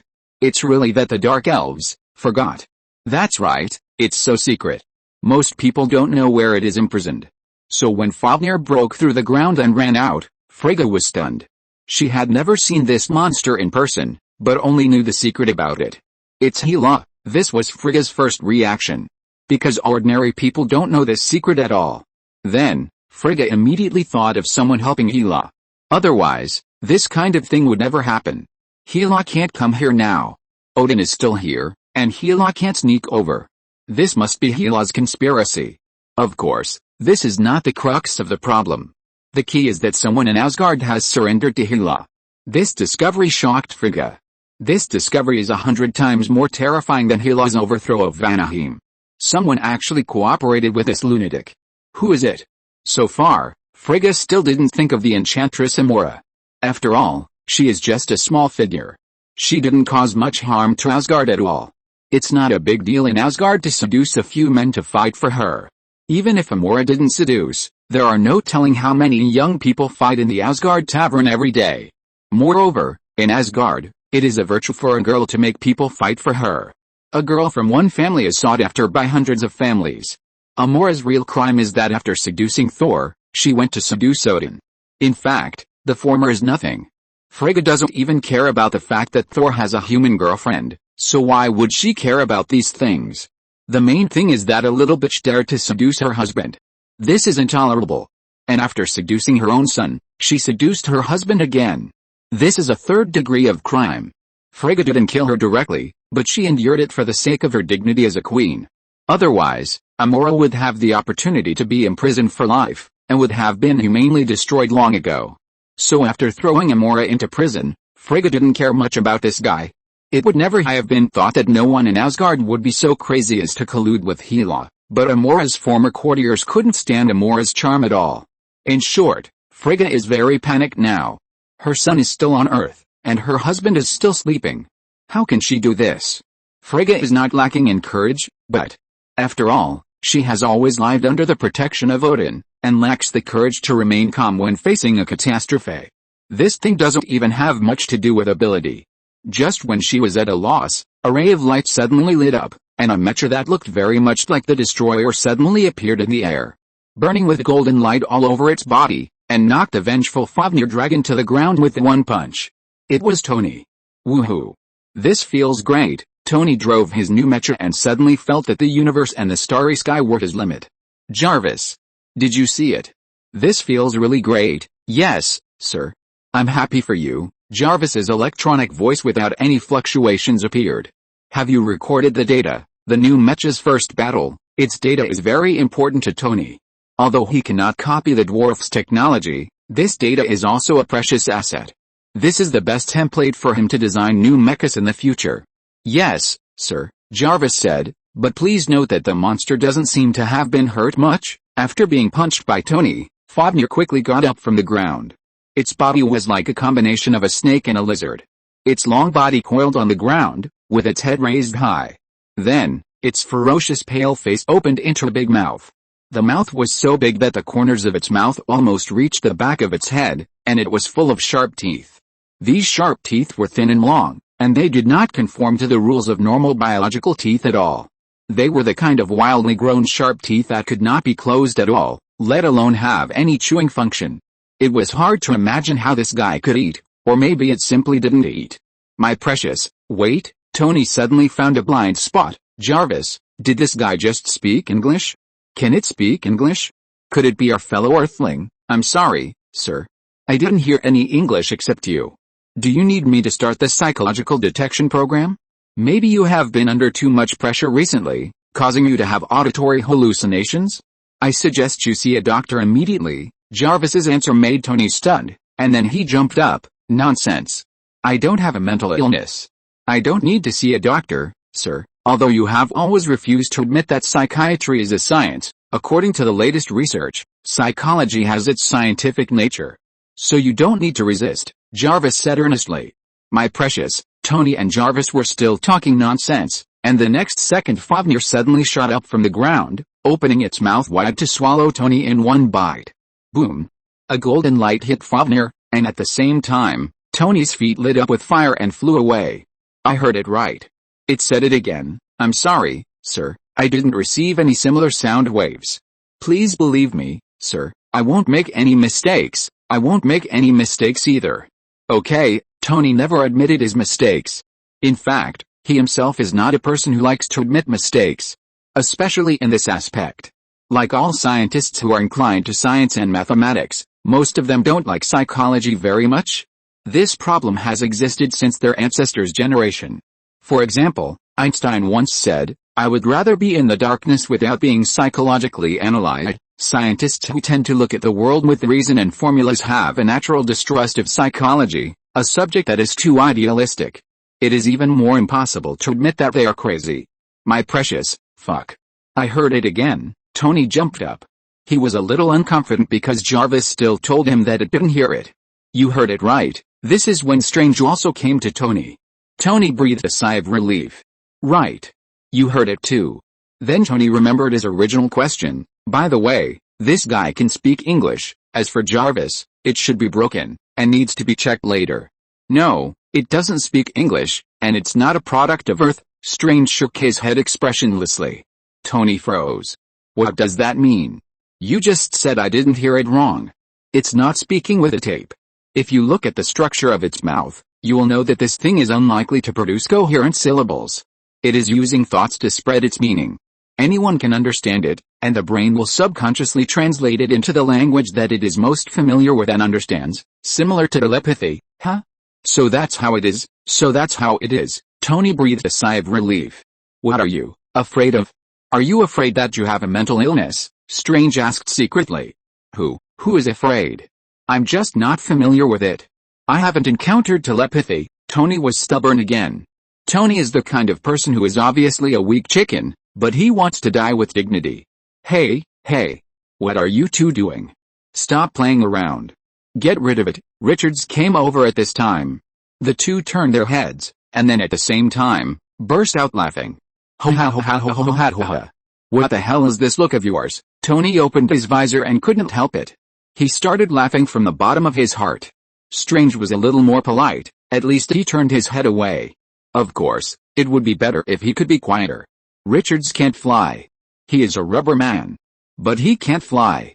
But being abandoned by his companions and staying there alone is not good, so, he chose to inflate. Yes, those who have seen One Piece can use Luffy as an example. Richards is now a ball. Floating and swaying. Ho ha ho ha. How do you control the direction and move forward? Is it? Tony stared at Richards' butt. Richards didn't want to talk. If he said no, it seemed that the other party would not believe him. Finally, Strange came out to smooth things over. All right. Stop laughing. We have to understand Richards. He can't fly. Strange tried hard to restrain his facial muscles. Puff. But he failed. No matter how funny it is, we won't laugh. We are professionals. Unless we can't help it. Ho ha ho ho ha ho ha. Richards looked at the two bastards with murderous eyes. All right. Tony covered his face with his hands, then rubbed it hard, and then said seriously, absolutely no more laughing. Strange bit his lip and nodded vigorously. Richards felt a little better, but the next second. Puff. Richards was stunned. Tony and Strange covered their mouths. Puff. Richards couldn't help but fart. But the more you hold back your farts, the louder they get. It would be fine if you just let them out quietly, but Richards was floating now. When he farted, his whole body floated forward, and he couldn't hide it at all. Maybe he inhaled too much gas, causing his stomach and intestines to be compressed? Anyway, the harder he held it back before, the louder the noise now. Richards was too embarrassed to see anyone. He just opened his mouth and let out the gas in his body. He wanted to fly. He wanted to fly to a world where no one knew him. Goodbye, Earth. Goodbye, Asgard. I never want to come back. Forever. Oh no. Richards is going to shut himself up, Tony shouted. He would rather turn himself into a deflated balloon and run away than stay here. For the first time in his life, Tony wondered if he had gone too far. Although it was really funny. Okay. He'll be fine. This thing is the problem now, it doesn't seem to be that powerful. Tony was a little swelled. Indeed, the performance of the new mecha is very good. Although it is not as strong as the original Destroyer, it is indeed much stronger than his previous mecha. At this time, a flash of light passed by, and Frigga teleported over. Be careful. Originally, when the two were chatting, Fafnir Dragon came to their side unknowingly, and his big mouth fell from the sky and wanted to swallow them. Strange and Tony were shocked. Why didn't they notice it? However, just when the two were stunned, Strange's floating cloak and Tony's mecha automatically took them away. "Sir, please don't be distracted during the battle." "I am distracted," Tony asked. "Why didn't we feel it?" "Yes, you shouldn't ignore the enemy and laugh at your comrades," Jarvis reminded. Strange's face was also ugly. He didn't feel it just now, but now he also found something wrong. Although they can't be called warriors, they are not rookies. On the battlefield, right in front of the enemy, even if there is something, they will concentrate on facing the enemy in front of them, and don't look at anything and run to laugh at their comrades. This is very unusual. You have to be careful. Fafnir can affect people's minds. Once you relax, you will be immediately confused by it. Fortunately, Frigga quickly gave the answer. Fafnir was originally born from the extreme emotions of the dwarves. So its specialty is to stir up people's emotions and make them fall into it. Of course, it is best at targeting dwarves. Once a dwarf is affected by it, he will immediately fall into greed. The previous dwarf kings were hit like this. But this does not mean that others will have an easy time in front of him. This guy will start with some small emotions, making people unprepared, and then step by step fall into his trap. It is very despicable. "Asshole," Tony raised his hand and fired 2 energy cannons at it. Boom. It has a bit of the meaning of the destroyer's destruction ray, but the power is relatively smaller. But it is enough. Roar. Fafnir's wings were burned with a big hole. Strange also attacked in anger. He started to make hand gestures, and a series of magic circles appeared on Fafnir, imprisoning it. "Great. Strange, I'll give it a big one." Strange didn't reply. It must be very stressful for him to imprison such a huge monster. Wait, but at this moment, Frigga stopped them. "You can't kill it." Chapter 1459, second update, please vote for recommendation. Tony and Strange were not reckless. After all, the Queen was such a big figure that she would not mess with them. She must have a reason. "Your Majesty, you?" Strange asked. Frigga smiled bitterly. "Why do you think this monster was locked up by us in Asgard, and why didn't we think of killing it? Asgard is not America or some Nordic countries. They care more about prisoners than their own fathers. The Nordic countries are all crazy. A terrorist killed a bunch of upper-class kids, a total of 77 people. However, after committing such an outrageous terrorist act, even if every mentally normal person in the world mercilessly whipped him and supported his death penalty, the Norwegian legal system remained unmoved. The final verdict surprised even the white left saints in Europe 21 years, and the treatment was good. The key is that the terrorist just gave them a set of rules because he hated it. According to this person's logic, if you sentence me to death, then I win, which means that your saintly set is nonsense. If you give me a light sentence, then not only will I survive, I can also continue to find trouble with you. This is indeed the case. This person also enjoys the treatment of a 5-star hotel in prison, which is more comfortable than outside, and he has vacations and visits. By the way, these are all obtained by him suing the court for violating human rights. The important thing is that it doesn't cost money. The United States needs to spend money to enjoy these treatments. In fact, you expect such a martial nation to care about the human rights of prisoners. It is pure wishful thinking. Of course, Asgard will still give special treatment to some special prisoners. For example, Ulrich is the king of the trolls. Although catching him cannot completely control the trolls, it can also suppress the invasion of the trolls to the greatest extent. If he is killed, the trolls will riot immediately. Why? Because you can't kill him, Frigga said with a wry smile. She really had to smile bitterly, because there were many such prisoners in Asgard. For example, Mangago, this person is pure meat and can't be killed at all. Of course, there are some who are not, such as the extraordinary dragon. Others have not had time to commit crimes, and they were caught by Odin and thrown into prison. But they can't let him go, because if they let him go, he may do evil everywhere. It is a monster formed by the desires of the dwarves.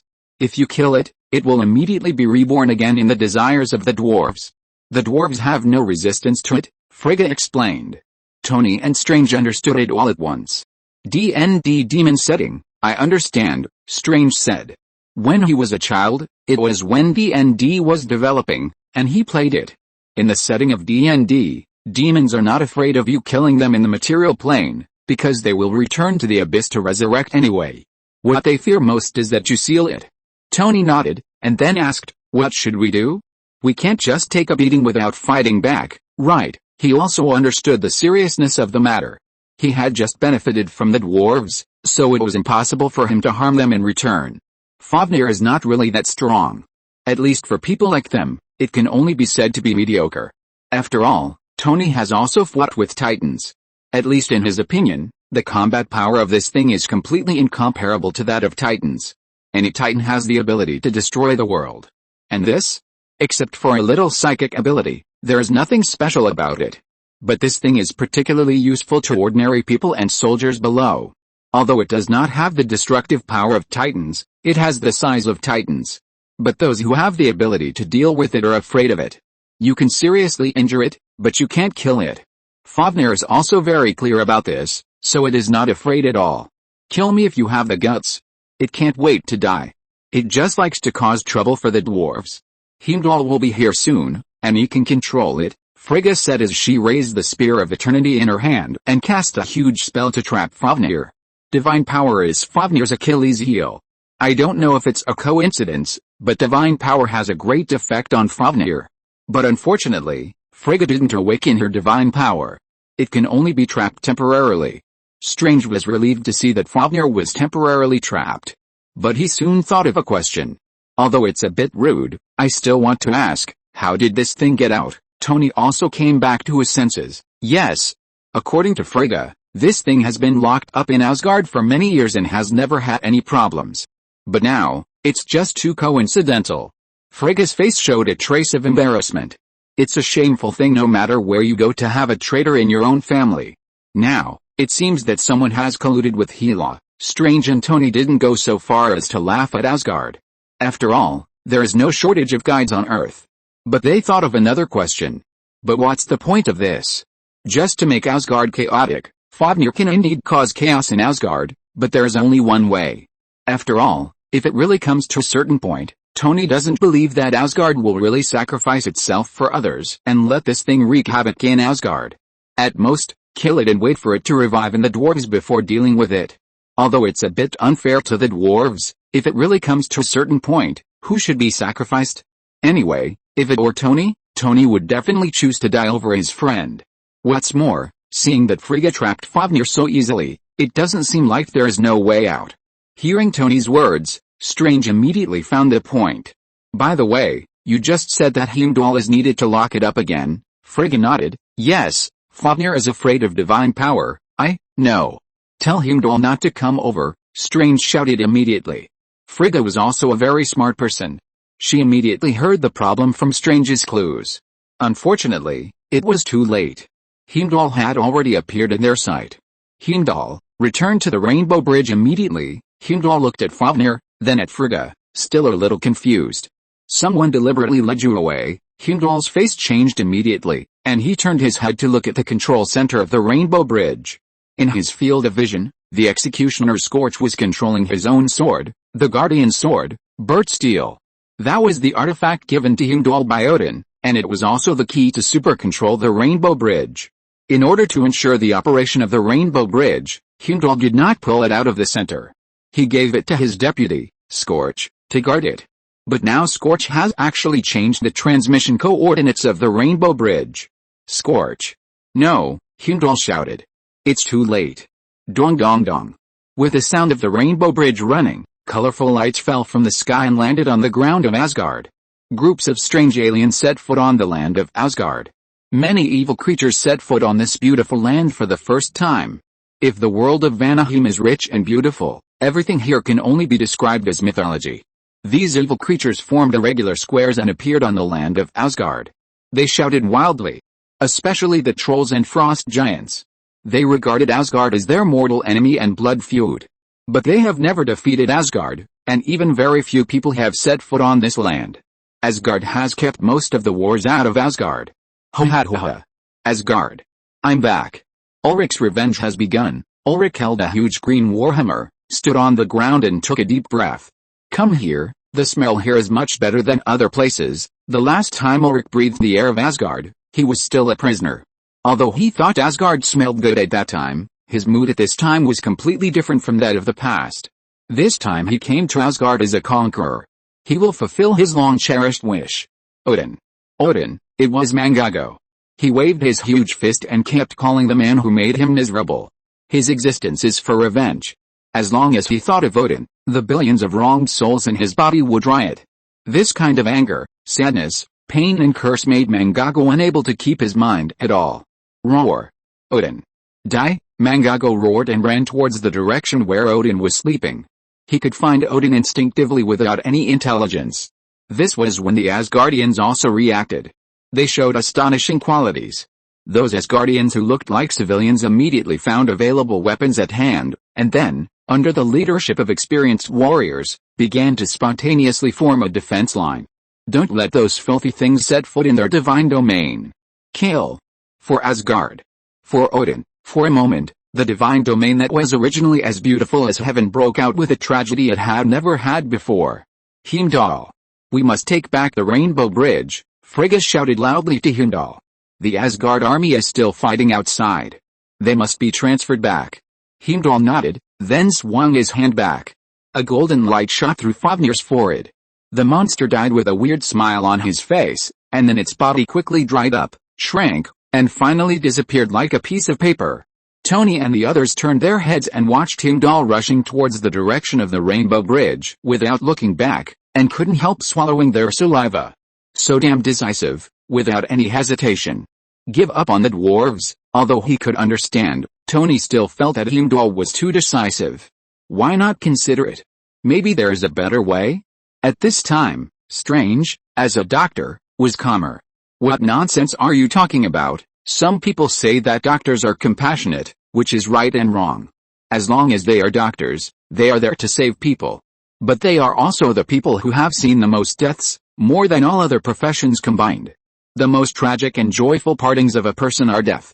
They have seen too many tragic and joyful partings that other people can't see, but they can look at problems more rationally. If they are not decisive at this time, more people will die. If they hesitate, the whole Asgard may be doomed. By then, the dwarves will not be solved by the death of some people. If they are not good, they will die directly. So in Strange's opinion, Heimdall not only has no problem, but is the best solution. At this time, don't discuss philosophical problems such as the trolley problem, just quantify human life. The least number of people who die is the best way. Thinking about those things at this time is pure sickness. If Asgard survives this time, then the trouble of the dwarves will not be a trouble. If Asgard is finished, the dwarves will perish even without Fafnir. Tony moved his lips a few times, but finally said nothing. Let's go. This time we have to fight to the death. Strange looked into the distance and flew out first. On the Rainbow Bridge, a huge portal was opened. A woman with disheveled hair and a very hippie look walked out of the portal, Hela. And behind her was Amora. Hela opened her hands and closed her eyes to feel her long-lost hometown. But soon, she frowned. Why is there weakness in the air here? This place is very different from the Asgard in her memory. In her impression, Asgard is always filled with an atmosphere called ambition. The city was full of men who were eager for war and were talking to the stars. Countless women were chasing after the men who killed the most enemies on the battlefield. Countless children were singing praises to Hela and the warriors who had come out of the endless war. The army was always ready, and the sound of drills was endless. Countless dragon-headed warships rose and fell, bringing countless spoils of war. The heads of the enemies were dotted on the land of Asgard like stars. No one dared to look up at the eyes of the Asgardians. They were only worthy of looking at the souls of the Asgardians' feet and crying for allegiance. But now? What did she hear? The cries of countless women and children, those weak shouts of killing. These were not worthy of Asgard at all. Amora has been very favored recently because she helped Hela complete the most important step, so she got the honor of being able to accompany Hela. It's true that Hela is a lunatic, but she is still the best general in the 9 realms even when she is crazy. A general can be cruel and cunning. But there must be no distinction between rewards and punishments. It must be said that Odin's education was successful in a sense. Even Hela didn't forget these things when she went crazy. So Amora got the honor that others could not have. Amora looked at Asgard caught in the flames of war, and suddenly felt, how to say it, a feeling of grief for the foxes. She is also an Asgardian. No matter what unhappy past she had, Asgard has never let her down. Your Majesty, is this really a good thing to do? If Asgard is ravaged by these scums, how can you rule it? Chapter 1460 Title.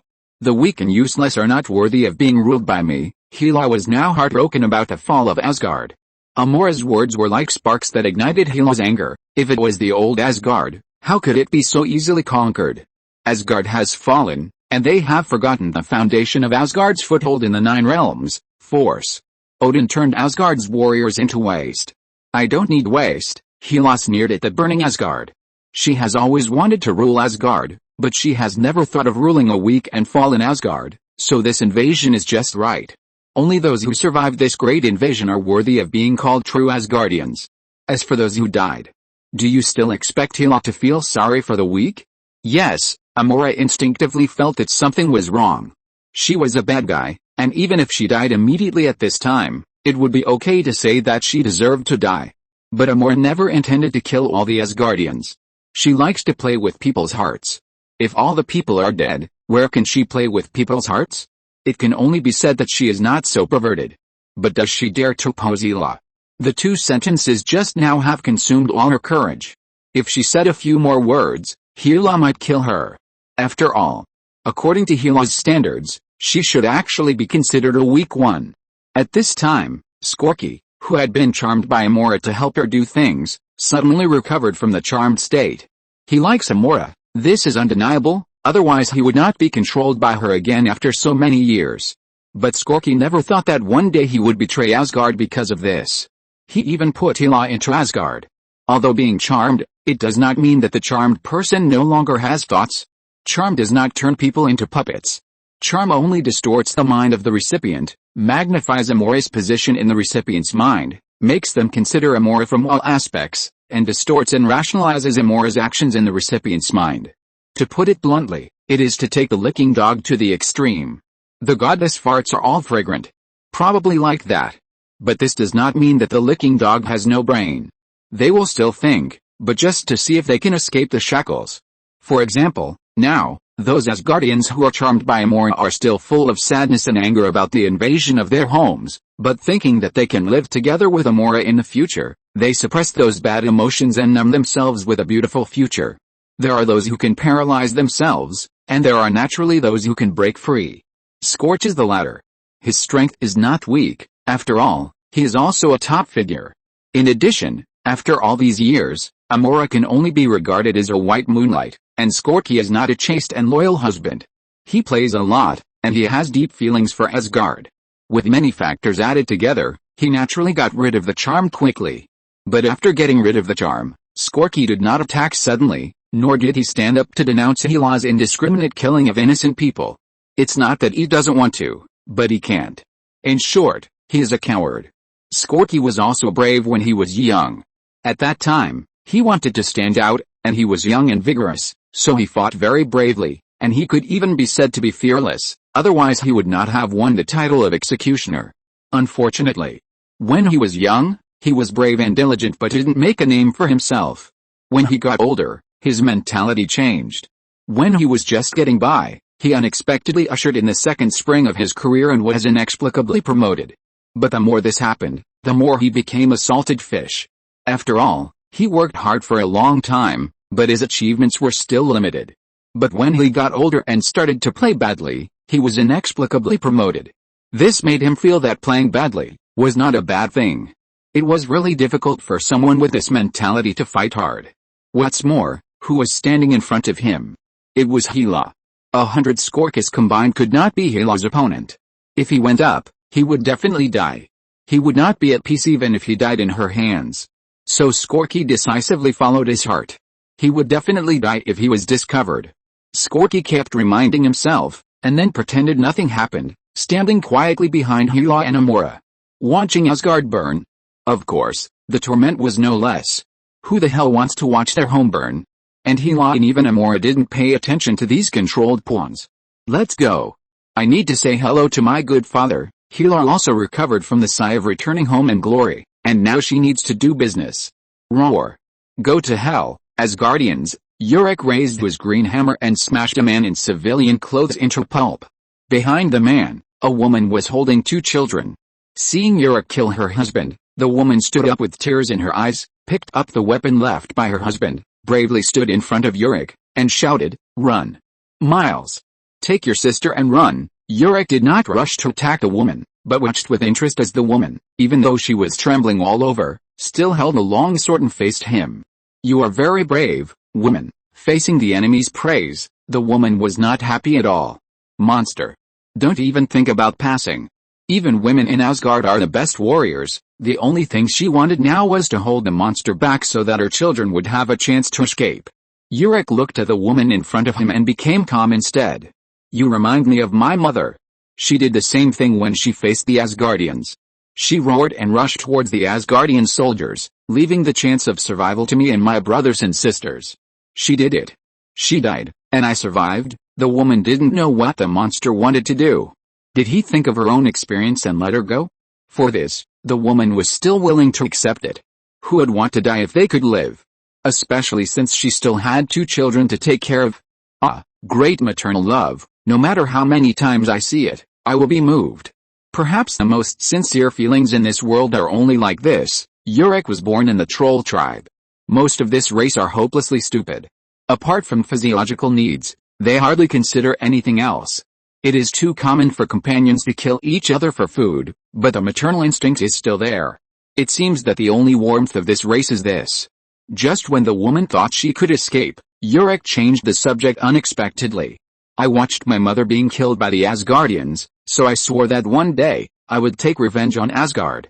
Now I have done it." Urek smiled, very ferocious and terrifying. "So based on my experience and lessons, I will never leave any troubles. I will kill you and then kill your children." Fuck. The woman felt that her tragic mood was so incoherent at this time. What kind of humanity is this? You, a troll, have learned a shit a lesson. So die. Seeing that the hammer was about to fall, the woman did not intend to sit and wait for death. She planned to bleed this monster before she died. But when she closed her eyes and stabbed the sword, she felt something was wrong. Soft and elastic. When she opened her eyes, she found a huge ball appeared between her and Urek. "Madam, I was kind enough to save you, but you stabbed me with a sword." Just when the woman was wondering why there was a ball, the ball spoke. "There is a face on the ball." If she hadn't risked her life, the woman wouldn't even be afraid of death, and she would have screamed now. However, the woman didn't hear what the man said. "What is that?" Urek was also startled. Suddenly a ball ran out. He didn't even notice how this guy appeared. Go to hell. Although he didn't understand what it was, it didn't affect Urek's killing. He raised the hammer again and planned to hide him again. As a result, the ball suddenly shrank and then turned into a human figure. However, before Urek could see the man's appearance clearly, the man's limbs suddenly stretched out quickly, and his body began to stretch. Almost in an instant, he turned into a rope and tied Urek. The posture of tying was very awkward, so Urek couldn't exert any strength at all, and he couldn't even stand steadily. What is that? Urek couldn't understand what was happening at the moment. What was going on? A new weapon developed by Asgard? Urek fell to the ground and struggled desperately, but his hands and feet were tied in an extremely awkward posture, and he couldn't exert any strength at all. The woman was stunned. What is going on? At this time, an Asgardian soldier who seemed to have some status came over with a team of soldiers led by 2 children. Then he also saw this scene. The situation was soon made clear. "Thank you very much, Earthman Richards, son of Nathaniel." After listening to the woman's narration, the leading soldier thanked Richards very solemnly. It is the custom of the Asgardians to use their father's name when addressing a person or referring to themselves in formal or solemn occasions. Asgardians have no surnames, including the royal family. For example, if Odin introduces himself in a very solemn and serious manner, he will say that he is Odin Paulson, and Thor will say that he is Thor Odinson. It means, Odin, son of Paul. Thor, son of Odin. Richard's father is called Nathaniel, so Asgard will call him Richard's Nathanielson to express gratitude. This is a very high courtesy. In the eyes of the Asgardians, bringing one's father's name is to tell others that I will not blaspheme my father's reputation, but on the contrary, when others call you this, it is a bit like your father is proud of you. Richard's father is a bastard, who abandoned his mother and ran away with him a long time ago, otherwise he would not live in the slums. It is also because of this that Richards fell in love at an old age. There is no way, there is a psychological shadow. So even if he was praised, Richards did not feel happy at all. Praising himself and bringing his bastard father. I feel disgusted. But others don't know, so he can't blame others.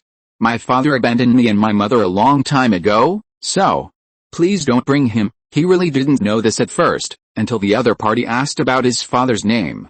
He was still confused. "I saved people, and I was asked what my father's name was? Maybe you can bring my mother." Oh, now it was the Asgardians' turn. Although they had many female warriors, such as the Valkyries, and those women were stronger than many men, Asgard was still a patriarchal society, and there was really no such thing. But soon he realized that the other party was an earthling. What's the big deal? As long as the benefactor is happy, it's not really against the customs of Asgard. Richard Zevelinson, that sounds much better now, and Ulrich, who was tied up like a dumpling, was still in a daze. He was just developing a little hobby, so why was he caught? Thinking of this, Ulrich almost cried out. Damn, if he was with his men, this kind of shit wouldn't happen. However, the capture of Ulrich alone did not reduce the pressure on Asgard much. After all, the monster army had already rushed into the city. So everyone didn't talk much and started to do business. Roar. Oh, oh, oh, the dragon roared shrilly, and the sound was full of grief and pain, which made all the men tighten their thighs. In the end, the sound made by the dragon was like the crowing of a rooster. Fuck. Too evil. Strange clamped his legs and gritted his teeth as he watched the dragon fall from the sky like a weight. The faces of the others were also complicated. Although it was a good thing to get rid of the enemy, this method. What are you looking at? Tony floated in the air with blood all over his body. Of course, this was not his blood, but that of the dragon.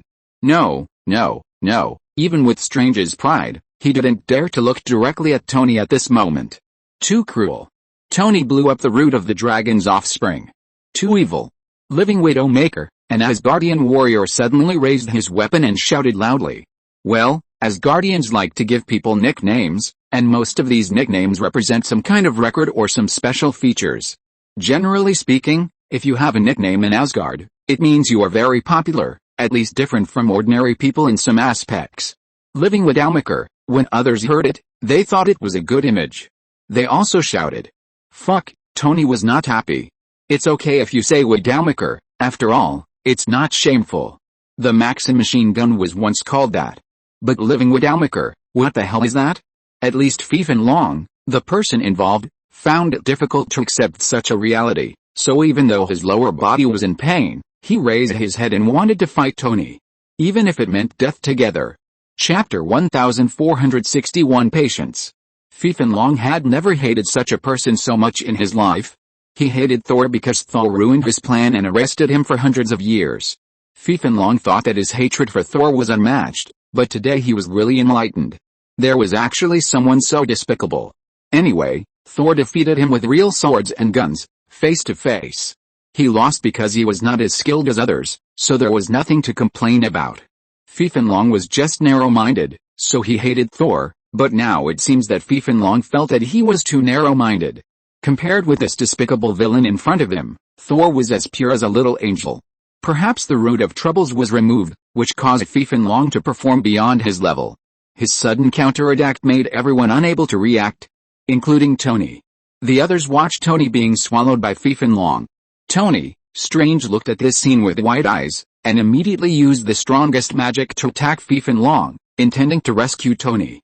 The other Asgardians also reacted immediately and joined the ranks of Saving Private Tony. Others are helping on a voluntary basis. If they die, the Asgardians will be embarrassed. A guest comes to your house as a guest, but is killed to help you resist the gangsters.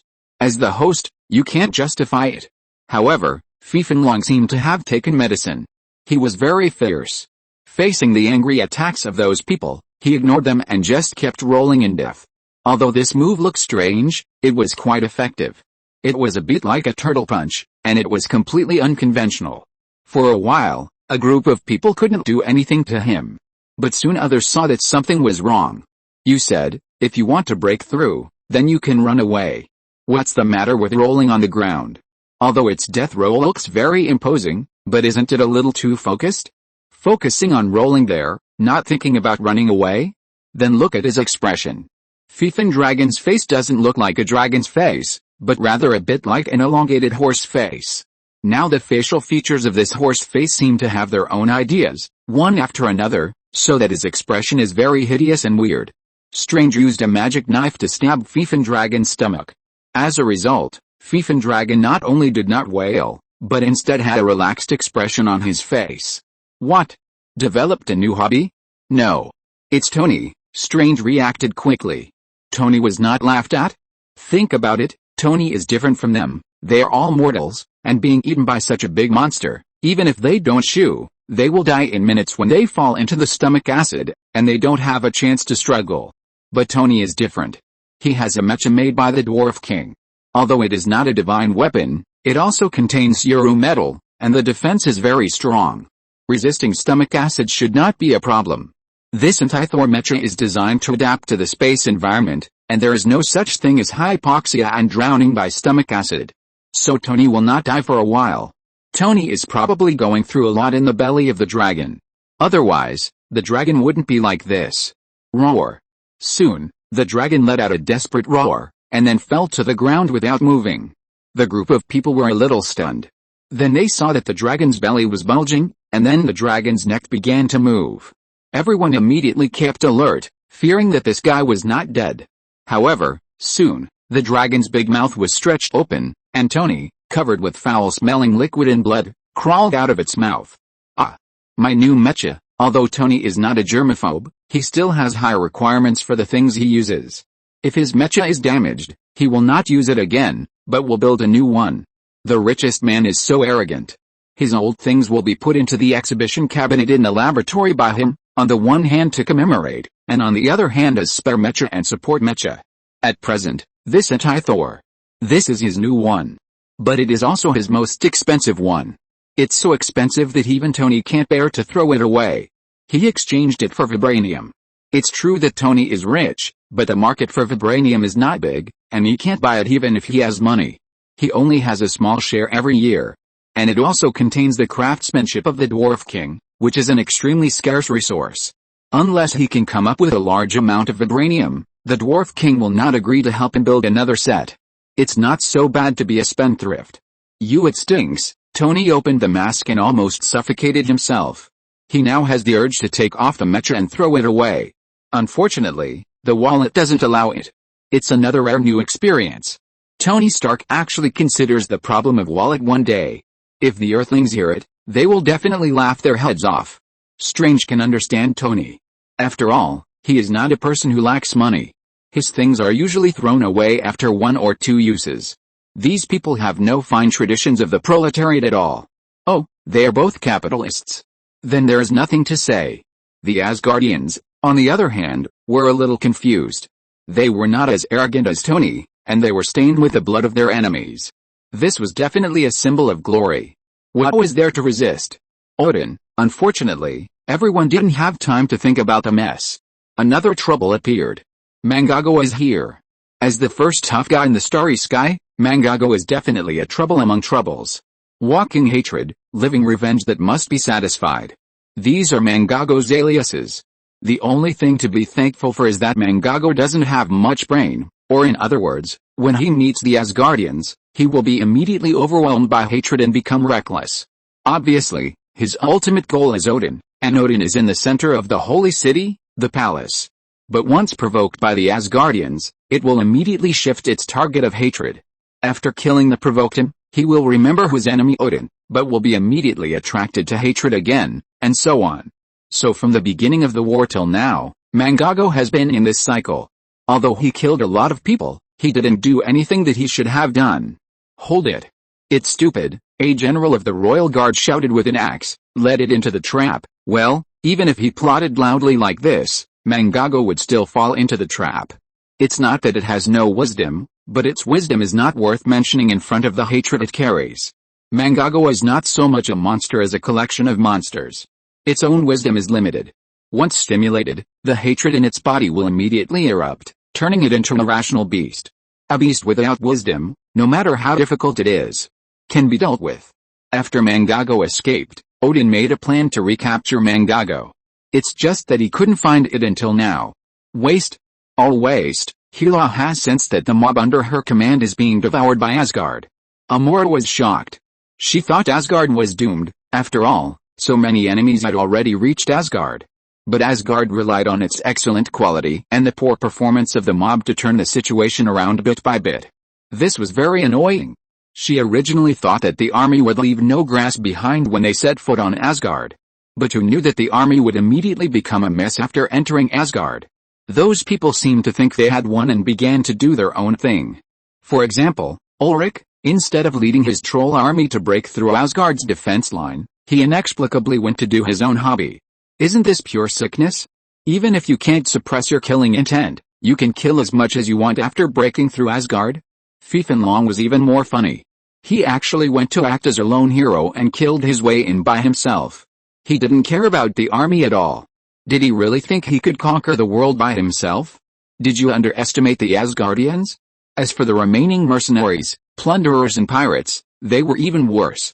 When they saw the magnificent Asgard, they immediately went crazy and robbed everywhere. Please, can you clear your heads a little? Asgard's garrison has not been eliminated yet. Amora thought it was a one-sided crushing game, but Hela was very angry. But soon, she was no longer angry. Very good, very good. It seems that Asgard is not hopeless. They are still worthy of being ruled by me. Hela's mood changed a little too quickly, and Amora didn't keep up. But she didn't dare to ask.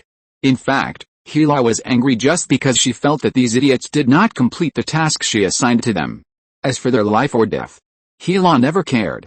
In fact, after getting rid of Odin, even if these scums were still alive, she would send them to death. She would not allow these lowly, pathetic creatures to survive after setting foot in her kingdom. They deserved to die. Even if she was the one who led them into Asgard, they deserved to die.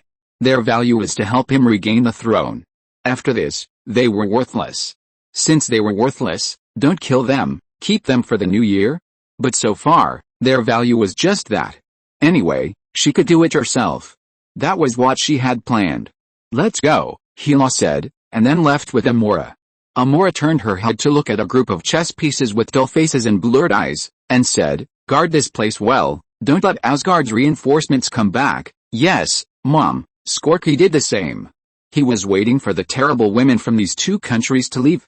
For Asgard. For Odin, Heimdall stood at the forefront, constantly fighting against the surging enemies. Under his feet, there were already corpses, even piled up into a small hill. He stood at the forefront of the defense line, constantly rushing left and right to stabilize the defense line, so that the civilians in the city could take refuge and organize people to join the battle. At least he has done well so far. He has held back most of the enemies. "You are good, Heimdall." At this moment, a voice that Heimdall will never forget sounded. He looked up and saw Hela floating not far above his head. "I have heard of you, the guardian of Asgard." Hela looked at Heimdall with interest. "Although I don't like the weakness of Vanaheim, I have to admit that there are real warriors among the people of Vanaheim. Strictly speaking, Heimdall and Hela are 2 generations apart. When Heimdall was born, Hela was already fighting all over the world. When Hela set foot on the land of Vanaheim, Heimdall had just learned to use a sword, but Heimdall would never forget this woman. He saw with his own eyes that Hela killed her alone on the wall of Vanaheim and slaughtered all the warriors on an entire section of the wall. It took Tyr and Jord to join forces to drive her down from the wall of the ship city. Submit to me, Heimdall, and I will grant you the true glory of the Asgardians. Your future should not be confined to the Rainbow Bridge by Odin. You should have a broader future.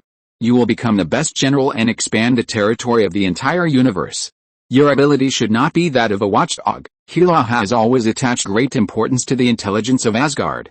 For those she needs to pay attention to, she will definitely find ways to get intelligence. Heimdall is the new god that rose after Hela was sealed.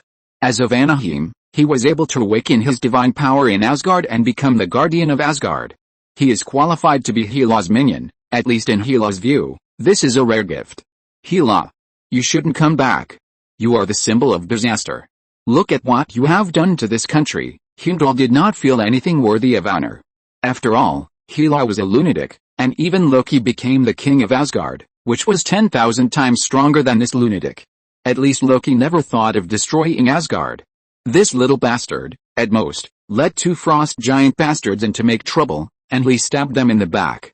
Stupid choice. Hela showed a cruel smile at the corner of her mouth. She knew this would happen. After all, Asgard was not a nation that was good at adapting.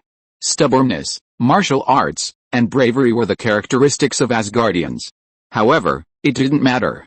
After all, killing him would make Hela feel satisfied.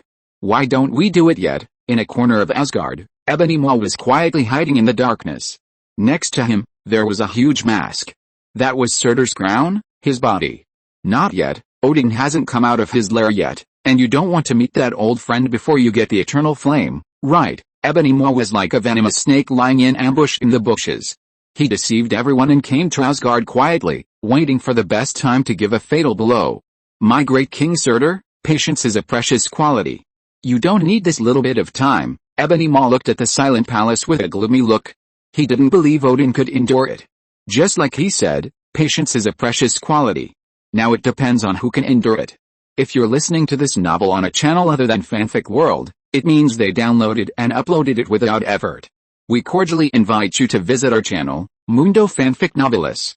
There you'll find the original version of this story and you can explore many other novels of various genres. We're waiting for you to immerse yourself in a world of incredible novels. Chapter 1462 Stark has become a pauper. Odin. Surtur fell silent when he heard the name. No matter how much Surtur hated this man, he had to admit that Odin was really strong. Surtur even believed that Odin might be the strongest man in this universe. If it weren't for the restrictions of fate, he might have already conquered the entire universe, instead of just staying in the 9 realms and watching the races in the universe fight each other for that ridiculous power. But Surtur soon regained his confidence. Maybe Odin was strong, but he was still immortal and would still die. Even if they advertised themselves as gods, Surtur knew very well that the real gods in this universe were only fate and the 4 gods of creation that represented it. Death, eternity, infinity and annihilation. Demons are different from other creatures in the real universe. They are also the embodiment of fate. They represent the decay and degeneration destined by fate. They seem to be immortal, but in fact they are the creatures most controlled by fate. No matter what happens in the real universe, the creatures here can think of themselves as free. Although this freedom seems illusory, it can at least comfort people's hearts. And the demons, they have immortal power that even gods envy. They are immortal and can be resurrected even if they are killed. But in fact, they are just pawns of fate, and they are the kind that cannot be resisted. Why do demons like to invade the real universe so much? Surtur knows best. What is in the real universe? Flesh and soul? Please, at Surtur's level, these things are just a condiment of life for him. He doesn't need these things and he is still the monarch of the demon dimension. He doesn't need these things to survive, and these things are not even condiments. Ambition and desire for conquest? That's even more ridiculous. Demons can't exist in the real universe for a long time. What's the point of conquering the real universe? Besides, can't the demon dimension satisfy their ambition and desire for conquest? That dimension is also infinite. Surtur feels that even if he fights until the moment when the universe is completely annihilated, he can't really conquer the demon dimension. But demons will still invade the real universe. Does Surtur have any hatred with Asgard? Not at all. Just because he failed to conquer Asgard? He failed more times when invading other demon lords' territories in the demon dimension, and he didn't see them fighting to the death. He knew very well that it was just a mission that fate had given him. Demons can feel the existence of fate better than creatures in the real universe. For example, in the real universe, very few beings know about the 4 gods of creation. But demons basically know them, because to demons, they are their gods. They are death, an abstract entity that symbolizes death, the embodiment of death, the master of the soul, and the source, creator and manipulator of all life and souls in the universe that were born when the universe was created. Eternity, an abstract god born when the eternal existence created the universe, representing the concrete manifestation of the total time of the entire universe. It can arbitrarily manipulate the universe and the timeline above and create new branches on the timeline, create new time coordinates.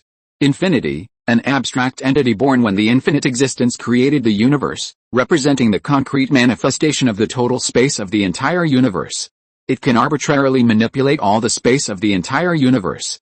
Annihilation, an abstract entity born when the infinite existence created the universe, one of the 4 abstract entities, the concrete manifestation of the non-existence, nothingness and unknowability of the universe.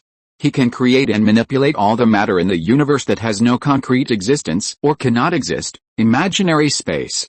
The projection of one infinite part of any of his clones is equivalent to everything including nothingness.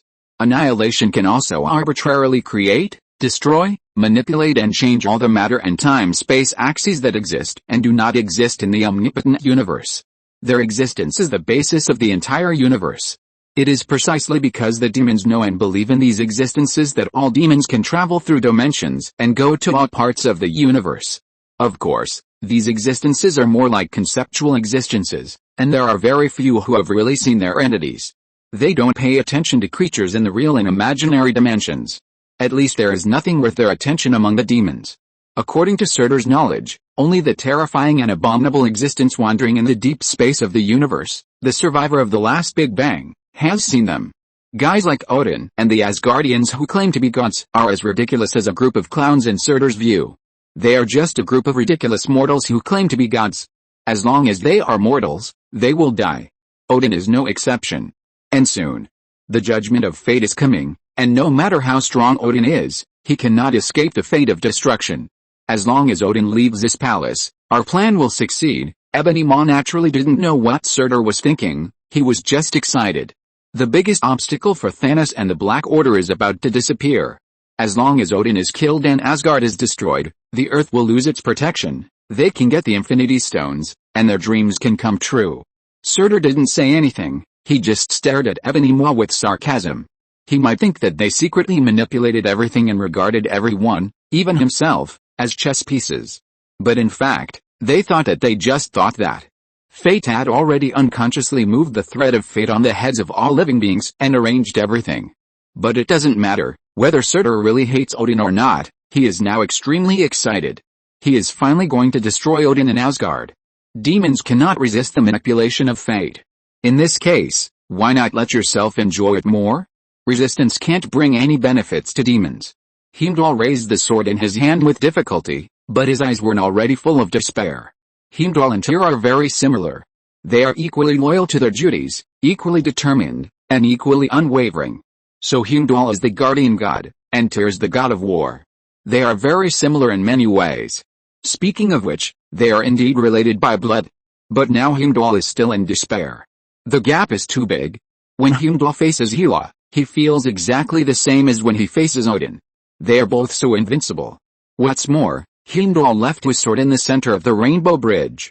Heimdall knows very well that the reason why he is still alive is not because he really has the ability to entangle with Hela, but Hela's bad taste. She wants Heimdall to despair. Wants him to surrender in despair, and kneel down humbly in front of her. Serve her like serving Odin. Hela used to be like this. She treated her enemies cruelly and directly, and didn't bother much at all. This change now should be a problem that she contracted during the period of being sealed. At present, Heimdall can't even tell whether this change is good or bad. On the good side, he seems to have lived a few minutes longer. As for the bad side, this cat and mouse humiliation makes Heimdall feel that it's better to die. Ahem. Is she really Thor's sister? Tony lifted the stone that was pressing on him and asked Heimdall in disbelief. Not far away from him, Richard's was like a piece of rag that was stretched to the extreme and lost its elasticity and was thrown aside casually, completely unconscious. On the contrary, Strange was in the best condition, but his face was extremely pale, but he was still doing his best to provide support for Heimdall and others. Half-sister, Heimdall said with difficulty, holding his abdomen. It was an answer to Tony's question. Why are the two people so different from the same father? Tony has Thor's complete physical data and a large amount of Thor's combat data. These are all paid for by Tony, otherwise, with Thor's view of wealth, it is impossible to survive on Earth for a month.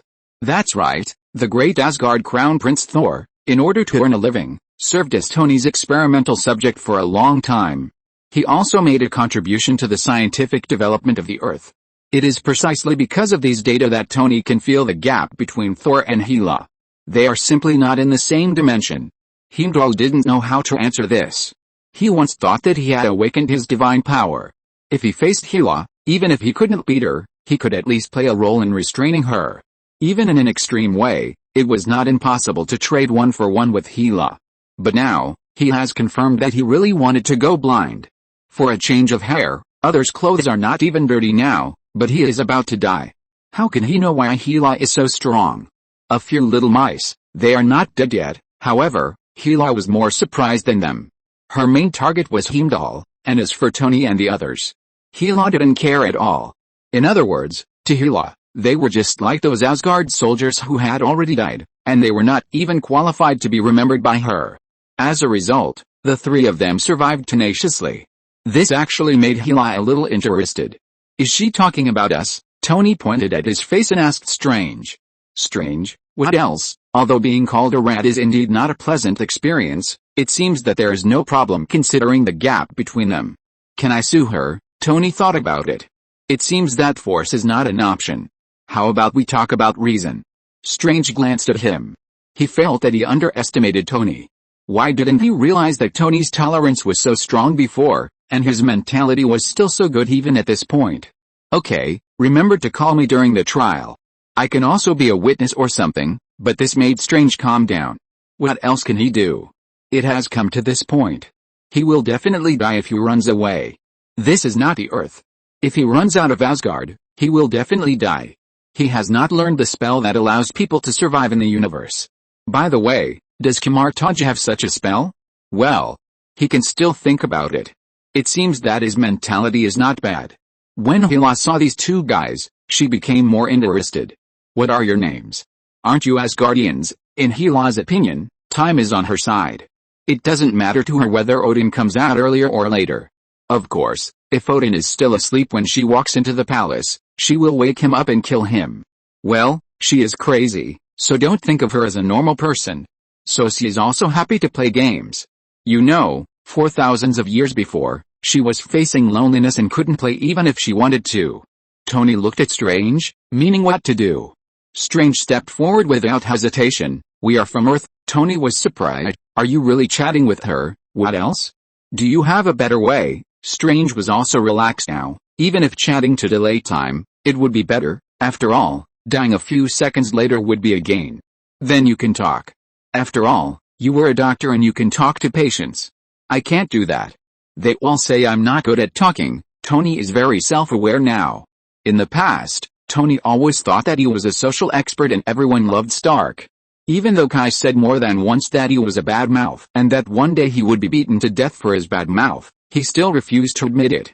He was a bad mouth? Are you kidding? Everyone knew that Tony Stark was the little prince of parties. Whenever he held a party, if there were not 100 people, he was considered incompetent. In fact, Tony knew very well that out of the 100 people, at least 90 came for his money, and the remaining 10 wanted to use his money to do things. But Tony refused to admit it. Even a dead duck's mouth is not as hard as his. But now, he doesn't think Hela likes his money. The US dollar is not circulated in Asgard, and there is no currency exchange here, which makes him feel insecure these days. People who are used to being rich always say that they don't care about money, but if you really let him have no money, he cares more than anyone else. On the contrary, poor people don't care much. Anyway, there is really no difference between having 100 yuan or 10 yuan in my hand. Tony is very anxious.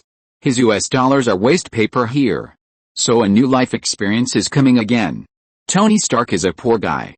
In short, if you let Tony chat now, he is afraid that he will talk himself to death in the next second. Kai said before that he died because of his bad mouth and would be beaten to death because of his bad mouth. They all know that it was a joke. After all, few people will really kill people because of a few bad words. But the person in front of him, even if you don't talk badly, you will probably die, let alone being bad. So Tony decisively gave this opportunity to Strange. Moreover, he deliberately emphasized the word patient. It can be regarded as a small display of his bad mouth talent. After all, Tony is really uncomfortable if he doesn't talk badly. Strange looked at him again, and was astonished. He was so wicked, and yet he still wanted to kiss her. He would die one day because of his bad mouth, and it would not be unjust at all. Earth? Where is that? Hela was confused. Earth, what is that? Chapter 1463 First update. At the time when Hela was active, the Earth was still in the Wild Age. The gods had been away for many years, and human civilization was just starting. At that time, people's understanding of the world they lived in was mostly primitive, and naturally they didn't know that they lived on a ball. Not to mention the name of the Earth. The gods knew that the Earth was a ball, but they had their own understanding of the land under their feet and their own names. For example, Asgard has always called the Earth Midgard Midgard. The name Earth was given after the prosperity of human civilization in later generations. So now Strange suddenly said that he came to Earth. Hela naturally hadn't heard of it. Strange didn't know how to explain it. Could it be that the overall position of the Milky Way Orion spiral arm, far from the center, close to the edge, the third ring of the solar system, far from the silver rod, center, close to the edge, 3 points from the left border, and 7 points from the center? Of course, if this is said, Hela is likely to still not understand, because the above terms are all names given by human self-cognition, and are not universal in the universe at all. For example, Guardians of the Galaxy. In fact, its real name is not this at all.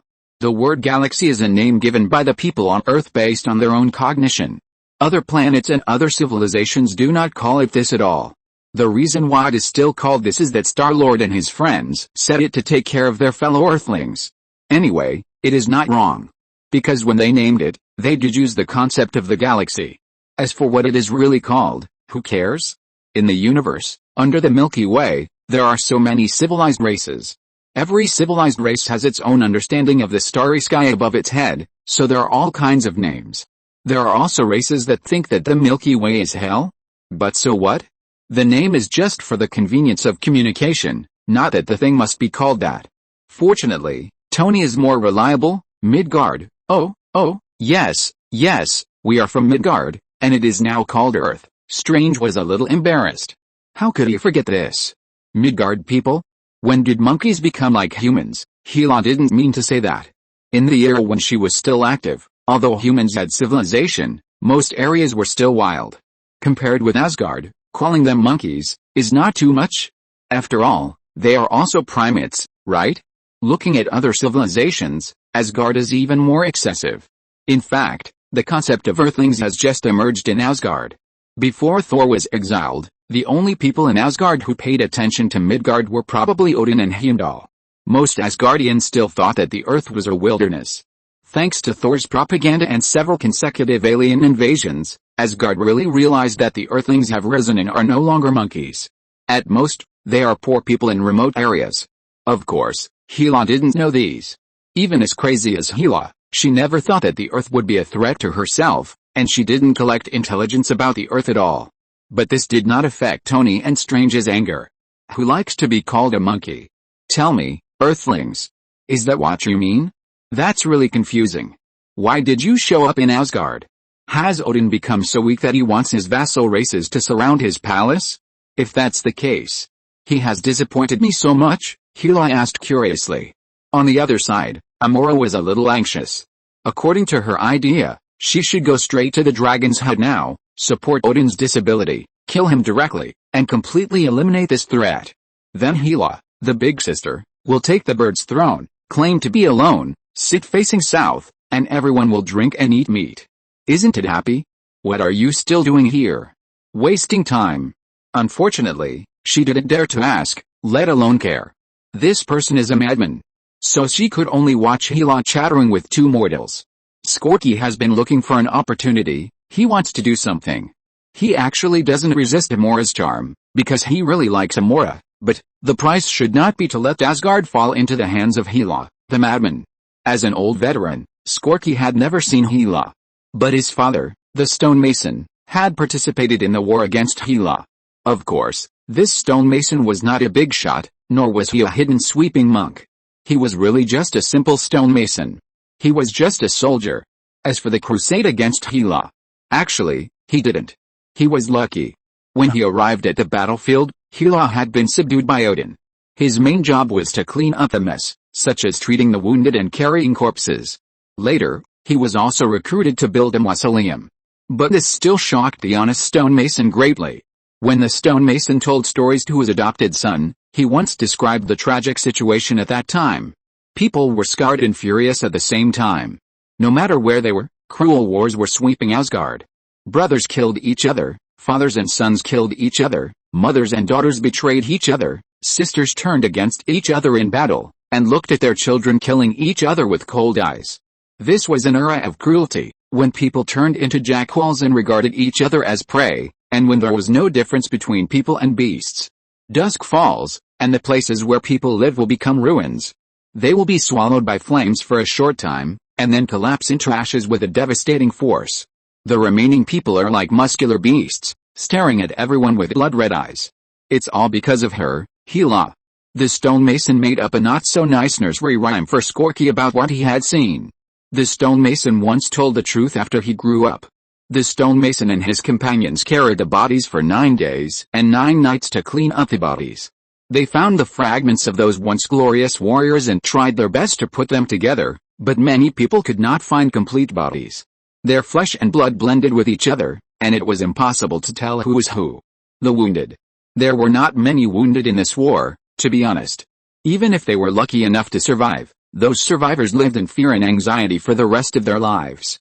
The stonemason heard from time to time that some survivors eventually went crazy and committed suicide. As for Hela's followers, none of them survived. They were all killed. At that time, there were many people in Asgard who supported Hela, but no matter what their status was, they were dealt with. However, the merciful Odin still prepared the final destination for Hela's followers. In the underground cemetery of Asgard, Fenrir, the evil wolf of Hela who devoured countless Asgards, was also buried there. Although the chief stonemason was not a big shot, he had come into contact with Hela because of his profession, and even went to the world ruled by Hela. He had witnessed Hela's cruelty and madness. So the stonemason hated Hela and was afraid of him. This emotion was also passed on to his adopted son, Skorky. Skorky would not really think that Hela would simply seize the ruling power. If that were the case, Skorky might really stand by and watch. After all, the throne would not fall on his head anyway, and he would not risk his life for such a trivial matter. He might have been passionate when he was young, but Skorky was so old, even by the standards of Asgardians, he was a greasy middle-aged man. He is good at picking up girls and singing karaoke, and he is also good at slacking off at work. It is basically no different from those greasy middle-aged people on Earth. There is no hope of promotion, but he is better than those below him, so he just muddles through. So he doesn't care who is the king at all. As I just said, the throne will never fall on his head anyway, so why does he care? So when Odin was in power, he muddled through and slacked off. When Loki came to power, he didn't refuse to promote him, but he didn't even think about asking him to take responsibility. When Odin was restored again, he was honest and harmless. But it's different now. Hela will kill everyone. After all, strictly speaking, all the people who are still alive in Asgard are people who betrayed Hela. Especially seeing that Hela actually brought foreign enemies into Asgard, Skorky couldn't accept it even more. However, these licking dogs left by Amor are at trouble. He found that the only person who really woke up was himself. Touching his old waist, Skorky fell into hesitation. He hadn't been to the battlefield for many years. Later, he slacked off at work every day, and went to bars and KTVs after work, which made his body look terrible. Do you really think that Asgard and frost giants will not have 3 highs and will not hurt the waist? Bullshit. Although different from humans, Asgard is at most an enhanced version of humans. If it should be greasy, it will be greasy. If you eat and drink too much, you will get fat. If you have a party every day and night, you will have kidney deficiency. Even Thor is built like this, he is still sub-healthy. So, Skorky is now a typical middle-aged greasy man, with no major diseases, but a lot of minor problems. Now he gets up 2 or 3 times every night, and his urine is forked. His waist is even worse. He didn't get married, but instead gave all his generous salary to beautiful ladies. What? Asgard does not allow special service industries? On the contrary, Asgard's custom industry is quite developed. After all, with Asgard's wild personality, it would be boring if he didn't have a girl when drinking. Where there is demand, there is a market, and where there is a market, there will naturally be people buying and selling. With all the partying every day and night, Skorky has already become very strong without having to ask 10 old Chinese doctors to treat him. As for the strong physical fitness of Asgard, are the young ladies not Asgardians? Everyone has the same foundation, so it doesn't matter. But seeing them burning Asgard, Skorky knew that he couldn't wait any longer. Are you willing to be a coward for a lifetime, or a hero for 5 seconds? This is a question. Cough. Cough. Skorky suddenly coughed, attracting everyone's attention. A group of puppets looked over expressionlessly. Everyone, look here. Ah, look here. I have something to announce, Skorky was like a second-rate young man who suddenly spoke in the crowd, instantly attracting everyone's attention. Everyone is a licker, why are you so unique? Of course, Skorky would not really declare himself a big idiot. At his age, he can't afford to spend so much money. After all, he is a successful person in his career. If he is socially dead at this age, he will have to leave Asgard. Asgard is pretty good. No one cares if he slacks off. The salary and benefits are pretty good. He has paid for his pension insurance for thousands of years. If he leaves now, it will be all over. There is no such thing as pension insurance relocation in Asgard. Being looked at expressionlessly by a group of people, Skorky's little heart beat unconvincingly. He is not afraid of a group of people paying attention to him. He has been hanging around in taverns for many years. He is the main force of bragging, farting, fighting and brawling. How could he not be paid attention to that day? But these people are too evil, with expressionless faces and dull eyes. Looking at him is like looking at a peeled egg. This feeling is really not good. Just now, Amora, Mom, tell me. Let's get ready. The group of people still didn't speak, but when they heard Amora's eyes flashed with enthusiasm. Damn. That's my white moonlight. You bunch of scum. Forget it.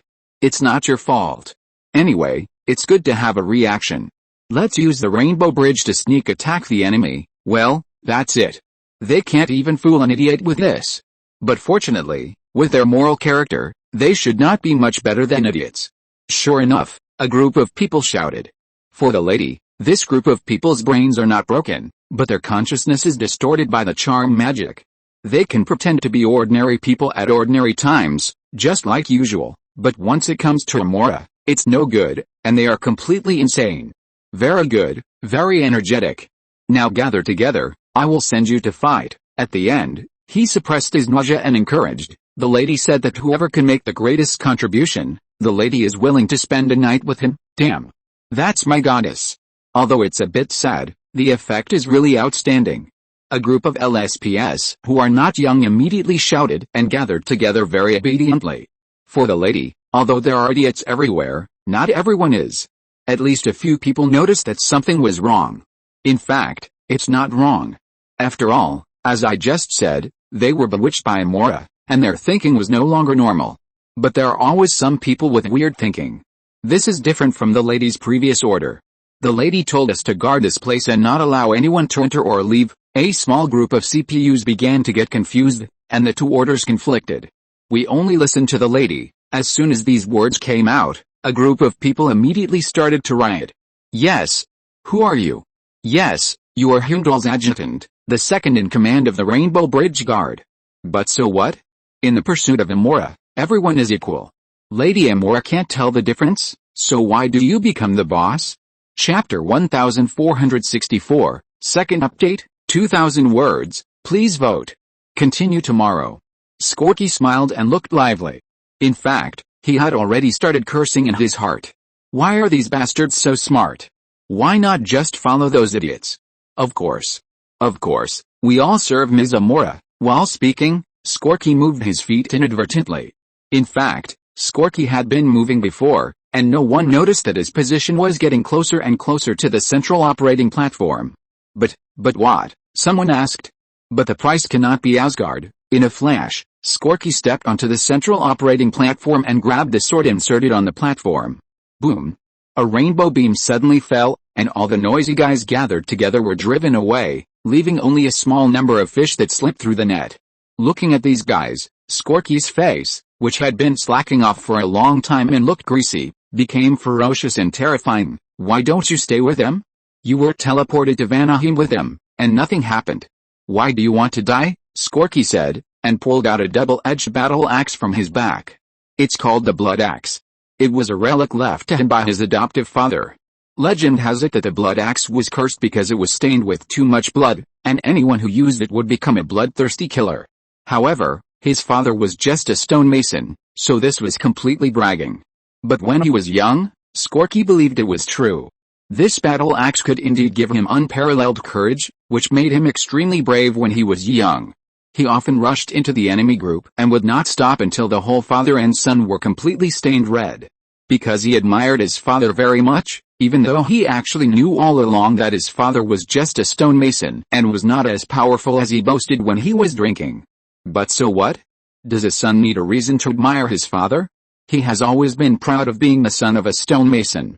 Similarly, he also hopes that his adoptive father can be proud of him.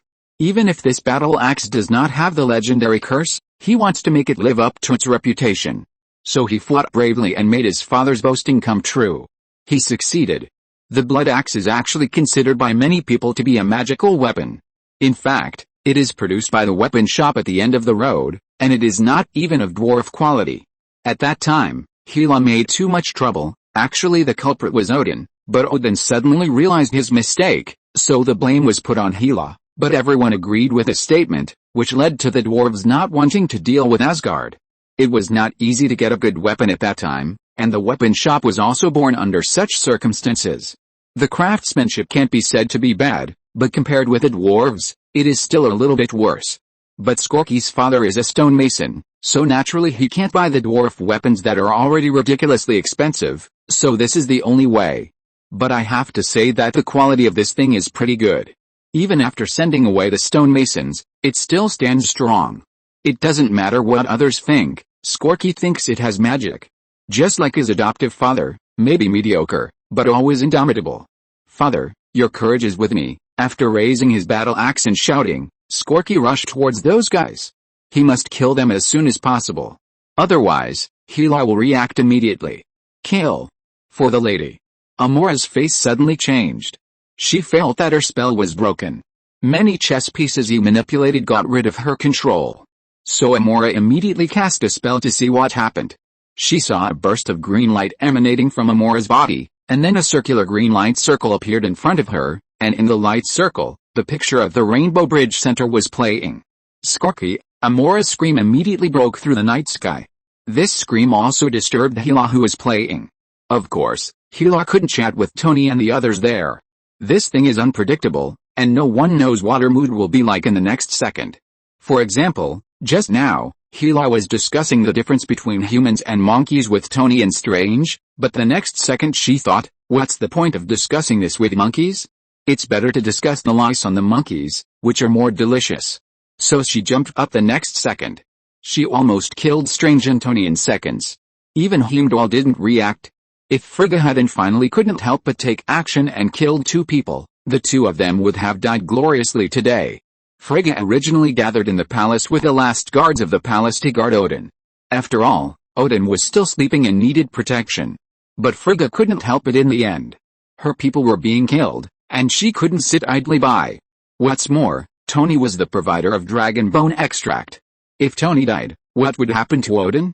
So Frigga took action. But this brought another problem. Hela saw Frigga. In fact, Hela really knew Frigga. When Hela attacked Vanaheim, Frigga was young and beautiful. Well, she was a bit of an older leftover woman. Frigga was a famous wizard in Vanaheim. But Hela didn't expect this little bitch would become her stepmother. Hela couldn't stand it. So she immediately abandoned the two monkeys and planned to catch Frigga first. As for what would happen next, let alone others, even Hela herself didn't know. Maybe she would kill her directly, maybe torture her, or maybe she would fulfill her promise and give her to Amora. Anyway, let's talk about it when the time comes. Tony and Strange naturally couldn't watch their savior get into trouble, and Heimdall was even more so, because it was the queen he was loyal to. So the three men tried their best to hold Hela back and prevent her from hurting Frigga. So Frigga is currently unharmed, but the three men are miserable. Thinking of this, Richards, who had fainted early because of his poor combat effectiveness, was still quite lucky. Because up to now, Hela has not discovered the existence of the third Earthling in Asgard. This guy kneeled down as soon as he appeared. It would be strange if Hela cared. No matter what, three men really can't stand Hela. But it also successfully diverted Hela's attention from Frigga. For Hela, everything is just a game. Only Odin is worthy of her attention. For others, is there any difference between dying 1 second earlier and 1 second later? Of course there is no difference to Hela. But Tony has something to say. There is a difference. I don't want to die yet. Unfortunately, Tony can't speak now. His abdomen was pierced by a sharp sword, and his throat was strangled by Hela. He was about to die. Strange was even worse, because he dodged Hela's attacks many times, which greatly increased Hela's interest in him. So now he is lying dead. Not dead yet, but almost dead. Chapter 1465, First update, please give me a monthly ticket. Just as Tony turned on the revolving lantern of his life and flashed back his short and wonderful life in his mind, Amora's scream saved him. The Rainbow Bridge, which was supposed to be controlled and would not start again, suddenly began to run. The light of the Rainbow Bridge began to flicker one after another. Colorful beams of light fell on Asgard. When the light faded, the neatly arranged Asgard army, led by the 3 warriors of Asgard, appeared everywhere in Asgard. These elite warriors of Asgard were originally anxious because of the sudden stoppage of the Rainbow Bridge. Finally, when the Rainbow Bridge returned to normal, they returned to their hometown, only to find that those evil creatures appeared in their homes. Their compatriots and relatives were being invaded by these damn, dirty beasts, which immediately made the already anxious Asgard warriors furious. Sif stared at Asgard with wide eyes. Is this still the Asgard that is always magnificent in her memory? Kill. With almost no hesitation, Sif drew out her sword and issued the order that all Asgardians were most willing to obey. So those neatly arranged, fully armed golden-armored Asgardian warriors turned into golden torrents and rushed towards the thieves who were panicked because their masters had returned home. The 9 realms have indeed maintained peace as a whole over the years. But this does not mean that the 9 realms are a paradise and there is peace everywhere. On the contrary, the real reason why most lives in the 9 realms can enjoy peace is the old saying that has been said too much: there is no such thing as a peaceful life, but someone is carrying the burden for you. Even on Earth, not all areas are peaceful, let alone the 9 realms. Asgard maintains peace, not with words. After all, Asgardians are not good at talking, and their way of maintaining peace is the simplest way: violence. Asgard's regular army often needs to deal with some small disputes. After all, except for Asgard and Earth, the other worlds in the 9 realms are not closed. Asgard has to hold some friendly meetings with those rebels, interstellar pirates, and short-sighted interstellar civilizations from time to time. This also ensures the combat effectiveness of the Asgard army. Although these invading guys have some combat effectiveness, they are still too young compared to the fully armed and fully equipped elite Asgard army. Of course, more importantly, they lack real command. The leaders who could originally control them, such as Yorick and the extraordinary dragon, have basically been dealt with. And Hela has basically given up these things and has no intention of managing them at all. In the central control room of the Rainbow Bridge, Skorki, who was covered in blood, leaned on the control console with a smile on his lips. Then the smile was immediately replaced by pain. My waist. Skorki was actually not injured. Although he was a middle-aged greasy man, his business ability had been abandoned for many years. This guy has not left Asgard for many years. But his skills were not lost.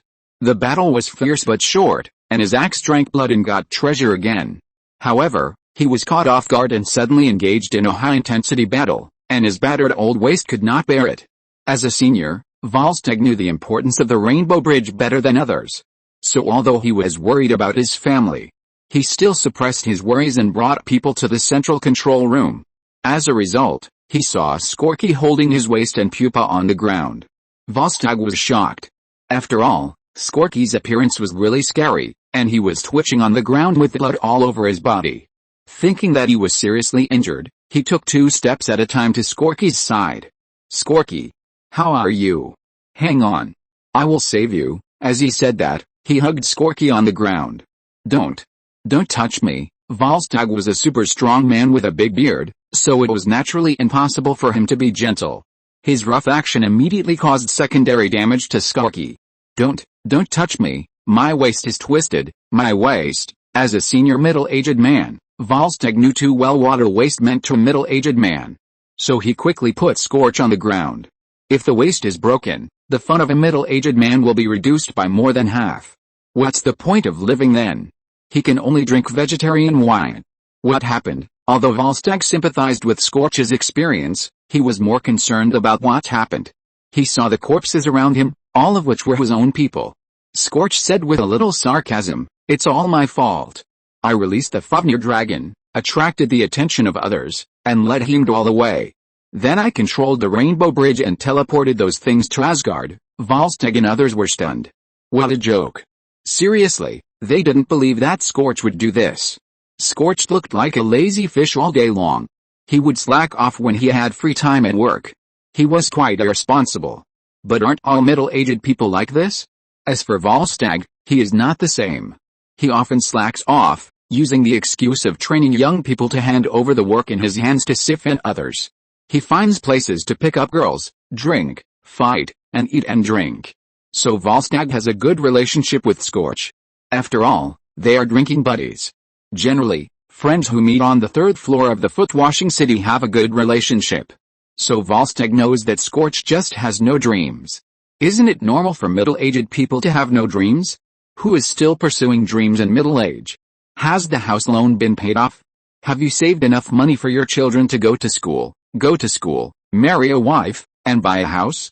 Have you saved enough money for retirement? Still dream? There is a reason why middle-aged people become salted fish. But this can't stop Scorch's love for Asgard. Just like Heimdall has always disliked Scorch's work attitude, and even doesn't like him very much, but he has never refused Scorch to become his adjutant. Because Heimdall knows that maybe Scorch is not the best choice, but he is definitely not the worst one. In addition, he's experienced and strong enough. Barely appropriate. Although I wish everything in front of me was a joke, the reality is, I am the culprit of all this. I have failed Asgard, my friends. Let me take a break, and then I will make up for the mistakes I made. I don't know if Valhalla will still accept someone like me. I will continue to make up for chapter 1466 tomorrow. I haven't finished coding it today, so please give me your monthly vote. Scorch knew that he was bewitched by Amora, but so what? Wasn't it him who released Fafnir? Wasn't it him who put these monsters into Asgard with the Rainbow Bridge? He was just a salted fish, and he didn't want to take revenge on society. On the contrary, he liked Asgard very much. Without Asgard, where would he go to be a salted fish? He was just slack, but he never thought of hurting Asgard. Now he made a big mistake. Scorch didn't want to shirk responsibility. In the final analysis, he was still a warrior. Just like his father, even if he was weak, he was not worth mentioning to the whole Asgard.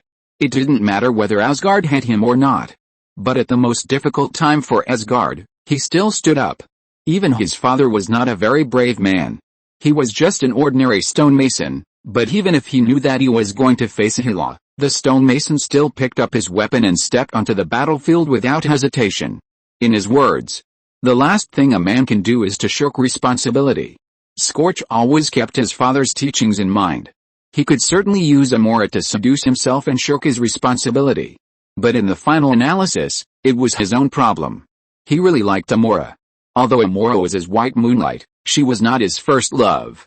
When he met Amora, he was already quite old. How could it be his first love? But this thing really couldn't be explained by reason. He just liked Amora. Even if he knew that Amora had done something tricky, so what? The fire in the old house burned more fiercely. So even if he was deceived, he was willing. This time was the same, but he didn't expect it to be so big. Now that he has reacted, he didn't complain about himself, let alone blame Amora. Instead, he chose to die to apologize. Death represents many meanings to the Asgardians, and there are not many negative things among them. Death is just the beginning of another journey. Every Asgardian hopes that he can enter Valhalla. Scorky naturally wants to. But it seems, it's hard enough at the moment. What the hell are you talking about? Volstagg wanted to punch him. He knew how serious these charges were. If others knew about it, he didn't know whether Scorch could go to Valhalla. After all, it was not his business. But he would definitely not die well. Scorch smiled and said, I am telling the truth, my old friend. The only thing you can do for me now is to let me go to Hela and let me make up for my mistakes, so that I can die without regrets. After saying that, Scorch stood up with difficulty. Really? I can twist my waist just by dealing with a few small characters. I am really old. Scorch twisted his waist, then his face straightened, grabbed the axe beside him, and ran towards the center of the battlefield. Remember to bring Thor back from Earth. A group of people stayed there and were a little at a loss. They didn't know what happened and whether they should keep Scorch. Volstagg was also confused. Damn it. What happened? Seeing his men looking at him, he resisted the urge, shook his head, and told his men not to care about Scorch. Hela looked a little grim when she saw the Asgard army return. A plan is a plan. Although she was crazy, She still didn't like this kind of thing. She had planned it well, but now something went wrong. She threw Tony aside and flew to Amora's side. "Tell me, what happened?" Amora's body trembled, and she turned her head tremblingly to explain the ins and outs of the matter. "It was Scorch. He got rid of my control. He took back the control of the Rainbow Bridge." Hela didn't want to hear this. "I remember you promised me that there would be no problems." Hela was an extremely strict general and monarch. In her army, any order must be completed, otherwise he must be punished. In the past, Hela might have a little bit of rationality in treating her subordinates. For example, most of the punishments were demotions, and serious ones would be whipped, or thrown into prison. Not many were directly executed. After all, she was also a general, and her subordinates were her followers. It was naturally impossible for her to really kill them all. But now Hela won't care about these messy things. Her loyal followers have long been dead. Amora is frivolous, so she likes to exaggerate. She promised Hela that nothing will go wrong, guaranteed with her life. Now it's over. If it were someone else, Amora would still think that the other party would not really kill anyone. But Hela. Without waiting for Amora to quibble, Hela grabbed Amora's neck and lifted her up. Amora didn't know how things changed so quickly. In the last second, Hela was still pinching Tony's neck, and the next second, the situation changed, and it became Amora's neck. The change was too fast. Amora didn't know how to deal with this situation. She could only beg for mercy. "Please, please, give me a chance, please." Tony stared at the scene in front of him with wide eyes. What's going on? On the other side, he had been blocking Frigga in front of her to resist Hela's attack for her. Of course, Frigga was not as fragile as imagined. Frigga is a royal family of the Vanir, born with great power, and she is also the most powerful wizard in Asgard. Loki learned magic from her. It's just that he hasn't used it for many years, so he seems weak. But with Heimdall as a meat shield, she can also exert her power as a wizard. Otherwise, they can't hold on until now. But the problem is, Hela is too super standard, just immortal. Hela is even too lazy to defend, just exchange with him. They hit Hela. Hela is fine. But if Hela hits them, they will vomit 3 liters of blood. It's the Rainbow Bridge. Scorch got rid of control and brought the army back. Everything that happened on the Rainbow Bridge was in Heimdall's vision. At the same time, he also figured out the whole story. This made him feel relieved. At least Scorch and his men didn't really betray Asgard. Things are not so bad that they can't be reversed. Frigga breathed a sigh of relief. The restoration of the Rainbow Bridge means that things are still under control. At the same time, Frigga secretly blamed herself. If Thor had come back earlier, things might not have turned out like this. The main reason was that Asgard had been safe for too long, and no one had ever thought that someone would invade Asgard in this way. She was careless. However, Amora was in a miserable situation. Obviously, her begging for mercy did not soften Hela's heart. On the contrary, her weak appearance made Hela furious. Chapter 1467 First Update. How could Hela allow such a waste to be under her command? So Hela decided to kill her. However, at this moment, a space crack suddenly opened silently from behind Hela, and then a huge axe chopped down on Hela's head. Hela casually threw Amora away, and then pulled out a long sword to block the huge axe. This sudden attack method made Hela a little interested. But before she could study this power in depth, a thick arm suddenly stretched out from the space crack and hit Hela's face hard, knocking her away. Then a bald man with a tattoo on his head walked out of the space crack. Scorky. This was the question raised by Heimdall. It was the first time he knew that his adjutant had this trick. Scorky turned his head to look at Heimdall, and then smiled ugly. Then he looked at Amora with concern. And Amora looked at Scorky stupidly. Amora didn't like Scorch, or rather, this woman didn't like anyone. She liked the feeling of men being fascinated by her and doing stupid things for her. She liked to use her charm to control others, so that she would feel like she had really become a god and could control other people's lives at will. She had never liked Thor or Odin. She valued their identities and the power that came with their identities. These were what she liked the most. As for Scorch, it was naturally the same reason. She remembered Scorch because he was the strongest and most prestigious among her suitors, but that was just a little too much. If you really want to say how many memories she had about Scorch, there really wasn't any. In her memory, Scorch was probably the kind of guy who spent a lot of money and was easy to fool. Other than that, There was nothing else. Go, Scorch whispered, then strode forward and rushed towards Hela. Amora suddenly woke up. Then she looked at Scorch's figure with a puzzled expression on her face. At this time, Hela also got up from the ground. She was very angry, not because of how much damage she had suffered. Just a punch, what kind of damage could it cause? Even if she was cut in two by Scorch, she would not really be left with any fatal injuries. She just failed, ashamed. Who is Scorch? She didn't know at all. She attached great importance to the collection of intelligence, but in the intelligence she collected, Scorch was a small character that didn't need to be paid attention to. Maybe he had a little power in Asgard and belonged to the upper class. So what? She was still the crown prince. There were so many upper-class people working for Odin, and Scorch was nothing among them. In short, Scorch was a small person. But now, she was punched by such a person. This made her unacceptable. Especially this small person, a clown who was charmed by Amora. She was actually injured by such a clown. It was simply unforgivable. Then she saw Scorch rushing towards her. For a moment, Hela actually felt a little bit of threat. Although it was very brief, she did feel the threat. Hela was absolutely right about this. Scorch seized the opportunity with his little pause and hesitation. He swung his giant axe and fought vigorously. From time to time, he also split his space crack. Even Hela couldn't defend against this thing. For a while, Hela was in a panic and roared continuously.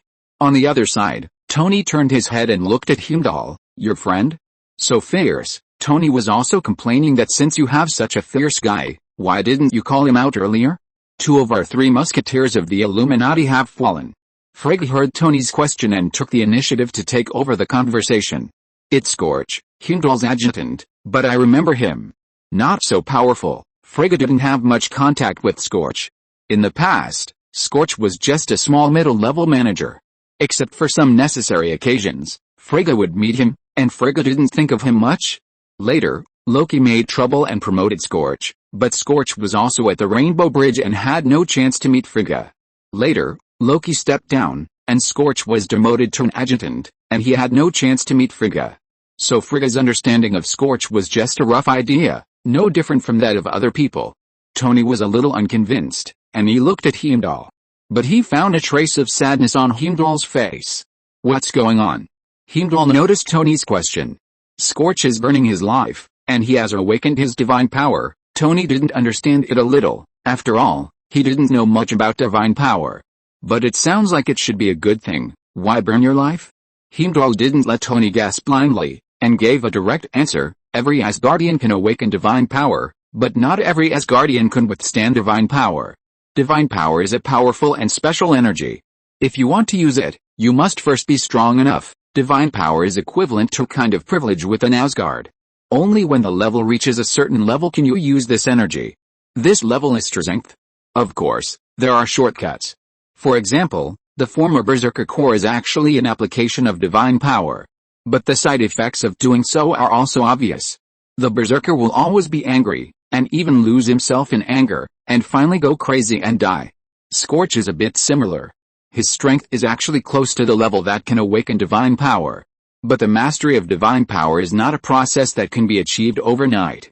On the contrary, it needs to be controlled bit by bit. Otherwise, something may happen at any time. For example, Scorch is like this now. In order to make up for his mistakes, he directly starts to fight hard. In other words, no matter what the outcome of this battle is, Scorch will die. Heimdall has never looked down on Scorch. It's not discrimination or other messy things, but simply his work attitude. Heimdall, who is loyal to his duties, doesn't like Scorch's laissez-faire attitude of muddling through. But as a warrior, seeing Scorch's final burning, he is still full of respect. Hold on a little longer, old man. Hold on a little longer, it will be fine soon, it will be fine soon, Scorch said in a low voice while attacking. It looks like a little crazy. But in fact, he is talking to his battle axe. The powerful force brought by his burning life made his battle axe a little overwhelmed. I will start writing the next chapter immediately. I will try to pay off my debt today. Please encourage me with monthly tickets. Chapter 1468 failed to make up for the update, and will continue to update twice tomorrow. Fuck. Please comfort me with monthly tickets. Scorch was suppressing Hela. If anyone had told Heimdall this a few minutes ago, Heimdall would have spit in his face. But such an absurd reality happened in front of him unexpectedly, and he had no choice. Not only Scorch, but even Frigga was dumbfounded. That was Hela. However, the fact is that the more Scorch fought, the stronger his momentum became, and at the same time, the weakness in his body became stronger. Scorch knew that he couldn't hold on for long. Why are you standing there like an idiot? Go. Tony couldn't understand this shock. He just felt that these Asgardians were a little sick. At this time, isn't it a good time to rush in? Why stand there like an idiot? This sentence really woke everyone up. Frigga was the first to react. She raised her staff. Although the Eternal Spear was very strong, Frigga couldn't really exert the power of the Eternal Spear. Loki also held the Eternal Spear at the beginning, but he couldn't beat Thor. As Frigga cast the spell, a green light lit up. Many Skorki suddenly appeared in front of Hela. This is Loki's specialty, illusion magic. However, all these spells were taught to him by Frigga. When it comes to illusion magic, Frigga is the real master. The illusions she transformed are not just lifelike, but it is impossible to distinguish between the real and the fake. Even Hela can't tell the real from the fake among the many illusions. Moreover, compared with Loki's illusions, Frigga's illusions are more flexible. Those illusions will not rigidly synchronize with the main body to make the same movements. Instead, they will act on their own, and they are really living people. Except that they have no lethality. But the problem is that there is a real one mixed in. Loki can exchange positions with the illusion himself, so as to achieve the effect of appearing and disappearing like a ghost. Frigga can only do it better. So for a while, it really seemed that Skorki turned into countless. Hela tried to catch Skorki several times, but Frigga teleported Skorki away with magic. At the same time, Frigga also hid the attacks of Heimdall and Tony, making Hela defenseless and exhausted. Frigga herself would occasionally cast a few spells to restrict or attack Hela. For a while, the four of them actually suppressed Hela firmly. This is the real way of fighting for the mage, using all external conditions to create the best output environment for themselves. Like Loki, using spells to confuse the enemy, and then sneaking up with a knife to poke, is the real evil way. Wow! This brother is so fierce. Tony flew in the sky and wanted to roar to the sky. It was so cool. Before, they were always suppressed by Hela and almost died. It's not like now, suppressing Hela. They also had Frigga's cooperation before. But the problem is that Hela is not stupid.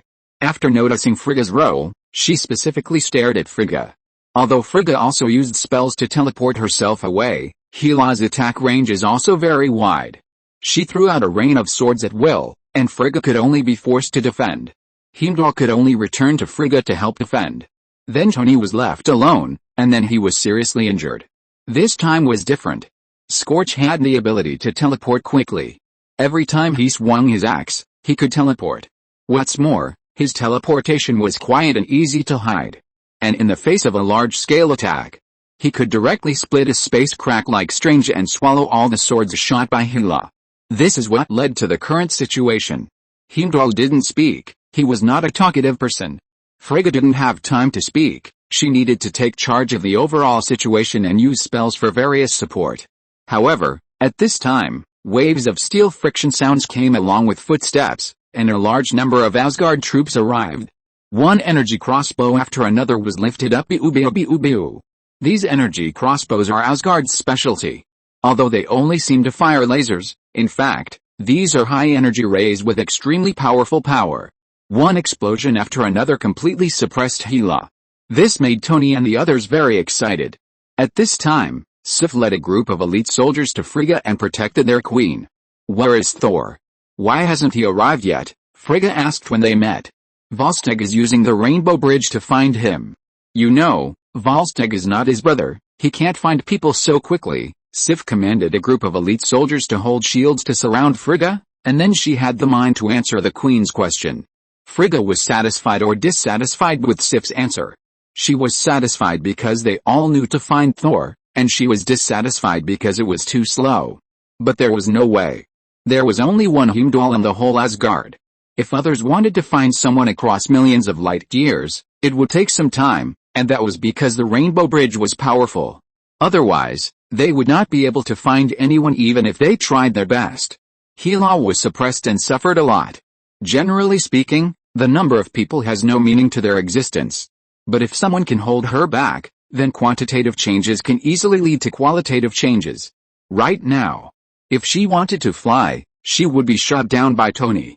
If she wanted to attack the soldiers, Scorch would come forward to hold her back. In addition, Heimdall and Frigga also assisted her, so she couldn't move around. In this way, she would be attacked by the concentrated fire of the Asgard army. Although she was not dead, she could not objectively follow the rules. So, she could only be suppressed. Hela's face became very ugly. If this continued, when Odin woke up, things would become out of control. Thinking of this, Hela immediately felt desperate. She didn't intend to do that. But now she had to do it. She needed help. But now she was suppressed so badly that she could not see any gaps. At this moment, an unexpected person suddenly broke the situation. Amora. Amora was hiding aside, but as the situation changed, she also fell into entanglement. However, looking at the murderous Asgard army around her, Amora gritted her teeth and finally made up her mind. A green light flashed by. Her body suddenly appeared in the battlefield. Running to the center of the battlefield at this time is definitely a rhythm of seeking death. At least Skorki thought so. As a senior lick dog, it is impossible for him to let his white moonlight get hurt. Skorki immediately rushed to Amora and grabbed Amora's hand, intending to take her away. However, be careful, Frigga noticed something was wrong and immediately warned. If you're listening to this novel on a channel other than Fanfic World, it means they downloaded and uploaded it without effort. We cordially invite you to visit our channel, Mundo Fanfic Novelis. There you'll find the original version of this story and you can explore many other novels of various genres. We're waiting for you to immerse yourself in a world of incredible novels. Chapter 1469, Desperate Mandarin Duck. Puff. The muscles on Scorch's face froze. He was in disbelief at first. Then he slowly lowered his head and found a green lightsaber on his abdomen. It was Amora. Why? Before he could finish his words, he was thrown out by Amora. For me, go to hell, this is what Amora said to Scorch. Heimdall caught Scorch who was flying over. He immediately pressed Scorch's wound, hoping to save Scorch. But Scorch's wound did not bleed, but dots of light kept flying out from his fingers. This is the loss of divine power, which also means that there is no blood in Scorch's body. His blood has been replaced by divine power. Of course, if Scorch could control the divine power, this situation would not happen, but he originally used divine power abnormally. How could he really control it? Now he was stabbed and broke his power directly, so his divine power began to lose. This situation is very serious. His whole person will be burned to ashes by divine power. In Asgard, there is no grave for the king. Because every generation of Asgard god king has a huge power, after their death, the power will lose control. Although there will be no big explosion or other events, their bodies will be burned directly into ashes, leaving nothing. Without the body, there is no need for a grave. Some people say that it is not right. Didn't Tyr leave a body? Yes, Tyr left a body, but what did he experience before his death? His power was taken away by Hela. With the power taken away, naturally nothing will happen. After Amora stabbed Scorch in the back, she quickly came to Hela's side and used her magic to prop up a protective shield for Hela. Lord Hela, I'll help you. Hela was stunned. She didn't expect Amora to help her at this time. Yes, Hela admitted that Amora helped her. But she didn't understand why Amora helped her. Hela was crazy, but she still had logical thinking. It's just that she herself would not follow logic more often. She had planned to kill Amora. But why did Amora still help herself? Why else? Because helping Asgard would not benefit Amora. Amora had seriously considered the current situation. Seeing that the Asgard army had come back, the mob that had entered Asgard with them before was beaten to pulp in the blink of an eye. And Hela was also suppressed. According to this trend, the ending seems to be clear at a glance. Well, then, Amora needs to consider her own fate. Run? Where to run? This is Asgard. Where can she run? Surrender. That's even more impossible. Last time, she just seduced Odin, and was sentenced to life imprisonment. This time it's even worse. She directly surrendered to Hela and brought a group of Asgard enemies into Asgard. This time, Asgard didn't know how many people died for this. Whether from the emotions of the Asgardians or from the laws of Asgard. Amora is definitely sentenced to death. There's basically no hope of saving her. Unless the Asgardians have all gone crazy, she will surely die. Then there's only one direction Amora can consider. Yes, Hela is a lunatic and just wanted to kill her. But Amora thinks, now that I have saved you, no matter what you do, you won't kill me, right? That's what Amora thinks. She stood still and waited until the Asgardians got rid of Hela, and then it would be her turn next. So helping Hela is helping herself. After all, with Hela's help, the probability of escaping is a little higher. However, she forgot one thing. That is, Hela is a lunatic. Hela looked at Amora and didn't think there was anything to be thankful for. After all, she didn't really need help.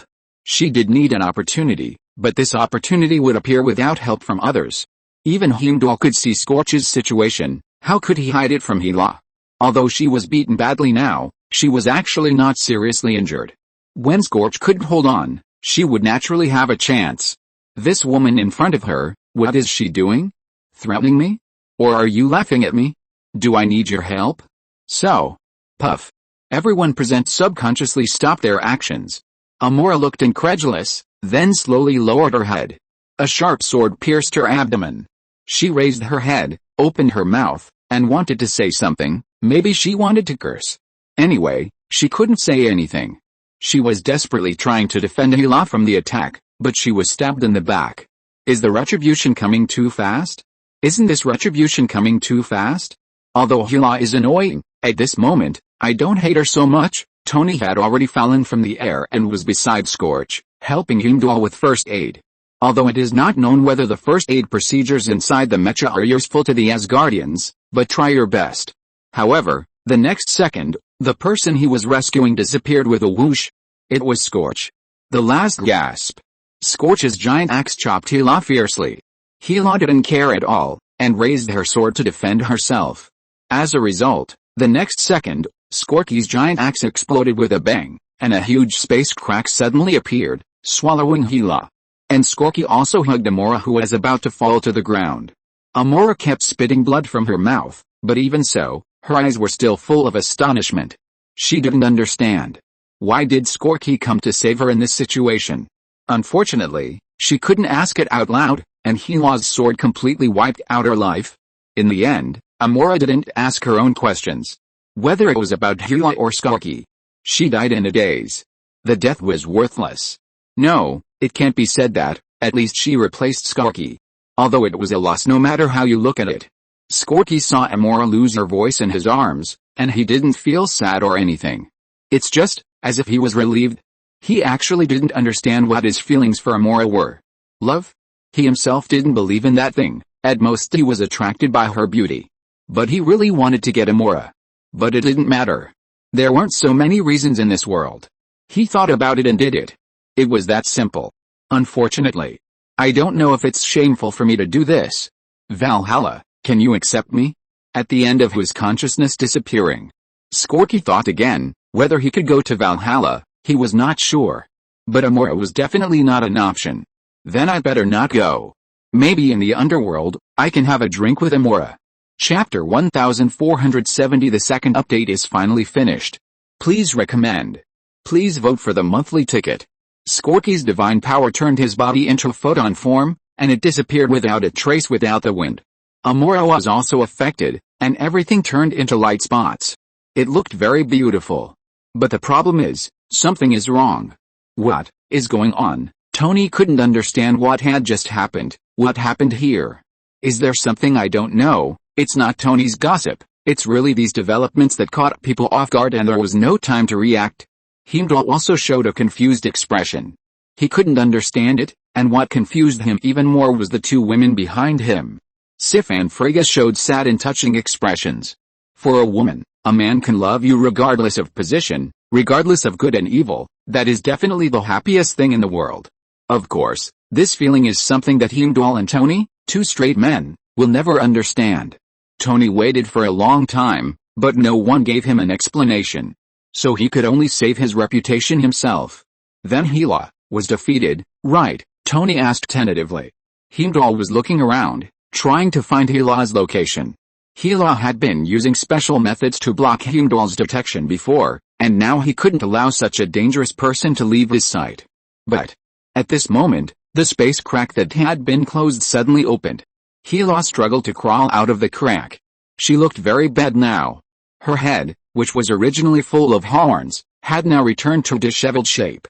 Her body was even more tattered, and her lower body had disappeared without a trace. She could only move forward by grabbing the ground with both hands like a poor disabled person. But no one would pity her. Really, well done, Hela showed a cruel smile, and then stared at the people present with vicious eyes. Everyone was facing a great enemy. No one would relax at this time. Surrender, Hela, Frigga tried to shout to Hela under heavy protection. At least, you can still survive, Hela chuckled, not the kind of hysterical laughter, but a genuine laugh as if she thought of something funny. This made the scene very weird. Ah! How ridiculous, Hela restrained her smile. In the end, I still have to rely on you. Who are these you? Tony looked at Frigga. Frigga was also a little confused. Is there another enemy? At this time, Hela suddenly thrust one of her hands into the ground fiercely. At first, nothing happened. Everyone looked around, fearing that Hela would make a surprise attack. Suddenly, a very abrupt cracking sound was heard. Crack! Everyone panicked even more. However, the cracking sounds became more and more, and the sound became louder and louder. The ground cracked. Someone found something wrong. Cracks appeared on the ground. Run! Get out of there! Hindal was the first to find something wrong and immediately shouted to the surroundings. At this moment, a huge sword suddenly pierced out from under Hela and rose into the sky with Hela on top. At the same time, countless rocks formed huge swords that grew from the ground and spread rapidly in all directions. Some Asgard soldiers who did not have time to retreat were quickly pierced by the swords made of rocks. The armor on their bodies became fragile in front of these swords made of rocks and could not provide them with any defense at all. Countless swords continued to emerge from the ground. And in an instant a mountain made of countless swords appeared. The terrain also changed as a result. A large crack appeared on the ground. The irregular edge, looking from above, looked like a big mouth full of sharp teeth. Resurrection, my warrior. However, this was not the end. With Hela's shout, under the crack, it seemed that something was awakened. First, there were bursts of rustling sounds, followed by bursts of loud noises. Frigga's face was ashen. Hela resurrected the corpse in the tomb. Ow! A huge wolf howl came from the bottom of the crack, followed by heavy footsteps, as if a giant beast was running at full speed. Boom! A huge figure jumped out of the crack. Ow! A giant wolf with a black body and no stray hair jumped out of the crack. Fenrir the wolf. In the war that year, most of Hela's followers were killed by Odin and Vanaheim. And a small number of followers still followed Hela to participate in the last battle. Among them was Fenrir. It is now impossible to test which world Fenrir is from. It is only known that this giant wolf was originally a trophy obtained by Hela. At that time, Hela was still very young and inexperienced. She defeated a group of alien races that were spying on Asgard and rescued Fenrir, who was still a cub, from their cage. When she returned to Asgard with this puppy, Odin was very angry. Because he felt that Hela raising such a small animal would make her weak. So he ordered Fenrir to be killed. As a result, Fenrir, who was just a wolf cub, actually bit two soldiers and ran to Hela's feet. Faced with this situation, Odin decided to keep the beast. And let Hela train the beast like she trained herself, at least to make it a qualified killing machine. Not many people know how Hela trained Fenrir. They only know that when Hela became famous, she had this giant beast under her crotch. It is Hela's most trusted helper. How many of Hela's enemies have been swallowed by this greedy and ferocious beast? Its mouth and stomach seem to be connected to another dimension. No matter how many objects it swallows, it will not affect its body, and the damage it causes to others cannot be healed. Many people speculate that this giant beast is some kind of genetically modified creature that has integrated the genes of the Devourer, just like Rocket Raccoon, the Devourer, the most terrifying creature in the entire universe, looks like an orange cat, very cute, and has the same habits, but any creature that sees the Devourer will try their best to stay away from it, because no one knows when the Devourer will swallow you up. Odin's eye was scratched by Fenrir's claws. As a result, Odin can only be a one-eyed dragon until now. Fenrir is only worthy of Hela to the end. It killed countless Asgardians, but was finally killed by Odin. Even now, a huge wound can be seen on its abdomen, and a rib can be seen from the wound. After Fenrir appeared, He immediately used his big nose to sniff in the air, and soon he smelled the scent of his master. He stared at Hela with his green eyes, and made a series of gurgling sounds from his throat. Just like before, as long as he was with his master, he felt calm. From this point of view, Hela is much stronger than Odin. Odin trained Hela in a way that was almost like squeezing, and as a result, Hela and Odin turned against each other. Hela also trained Fenrir in an extremely harsh way, and Fenrir never left Hela. When Hela saw Fenrir, she put away her neurotic temperament and became calm and peaceful. She might have treated Odin like this before, but Odin ruthlessly rejected his daughter's warmth and responded to Hela with indifference and harshness. So Hela gave the last softness in her heart to Fenrir. "Come here, my baby," Hela said softly. Fenrir's ears moved, and then his huge body climbed to the top of the sword mountain with an incomprehensible agility and a few jumps, and came to Hela. But Fenrir did not get into Hela's arms as if it were alive, excitedly smelling Hela's scent and licking Hela's face with his tongue. It stood beside Hela like a machine. This is the sequela of death. All the creatures that were pulled back from death by Hela, they can't feel anything in the world of the living. They won't be angry, they won't be sad, and they won't be happy, as if the curtain between life and death has isolated everything, leaving all the beauty on the other side of the living. Fenrir can still remember Hela and express a little bit of emotion to Hela, which is already a miracle created by the bond between the two. At this time, Hela's lower body has recovered. She stepped on Fenrir again. Fenrir's claws grabbed the sharp rocks, lowered his head, and his green eyes stared at the living people below. Even if there is no emotion in those terrible eyes, everyone who is stared at by these eyes will feel a burst of cold. It is longing for flesh and blood. Even if it can no longer feel the fragrance and warmth of flesh and blood, it still instinctively stares at all enemies. It was also at this time that the skeletons wearing broken armor crawled out of the ground like marching ants. Their condition was not as good as Fenrir's. After so many years, Fenrir's body still looked alive. Except for the wound on his abdomen, there was almost no difference. The soldiers who crawled out were not so lucky. Time still showed its terrible power on them. They were rotten, with only some black and dry flesh covering the surface of their bodies. Generally speaking, they looked like black skeletons. Many skeletons were missing arms and legs.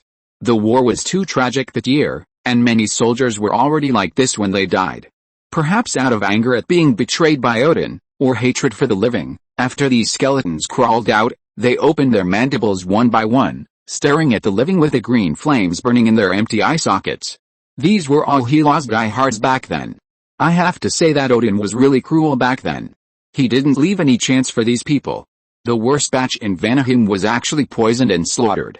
You have to know that before that, they were all soldiers fighting for Asgard. Even many people would shout Odin's name when they stepped onto the battlefield. But Odin betrayed them. Hela didn't know what Odin thought of them, but she was full of guilt. After all, they died because of her, because they were cleansed by Odin because of their loyalty to her. If possible, Hela was unwilling to wake them up again. No matter how they died, they should be qualified to enter Valhalla. Hela didn't want to disturb their peace. Otherwise, Hela would not cooperate with those dirty beasts. Unfortunately, plans can't keep up with changes.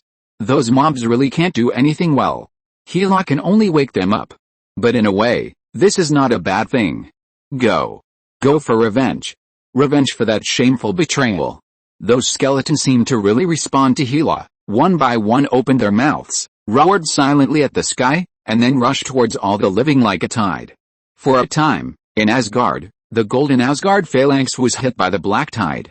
Now it's your turn. With the help of the army of the dead, Hela can ignore those minions. She turned her eyes to Frigga and others.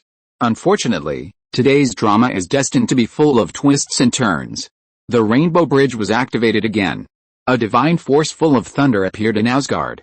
Boom. Asgard's always clear and beautiful sky rarely appeared full of dark clouds. Thunders wandered in the dark clouds, as if something terrible was brewing. Hela turned her head and looked in the direction of the Rainbow Bridge. A happy smile appeared at the corner of her mouth.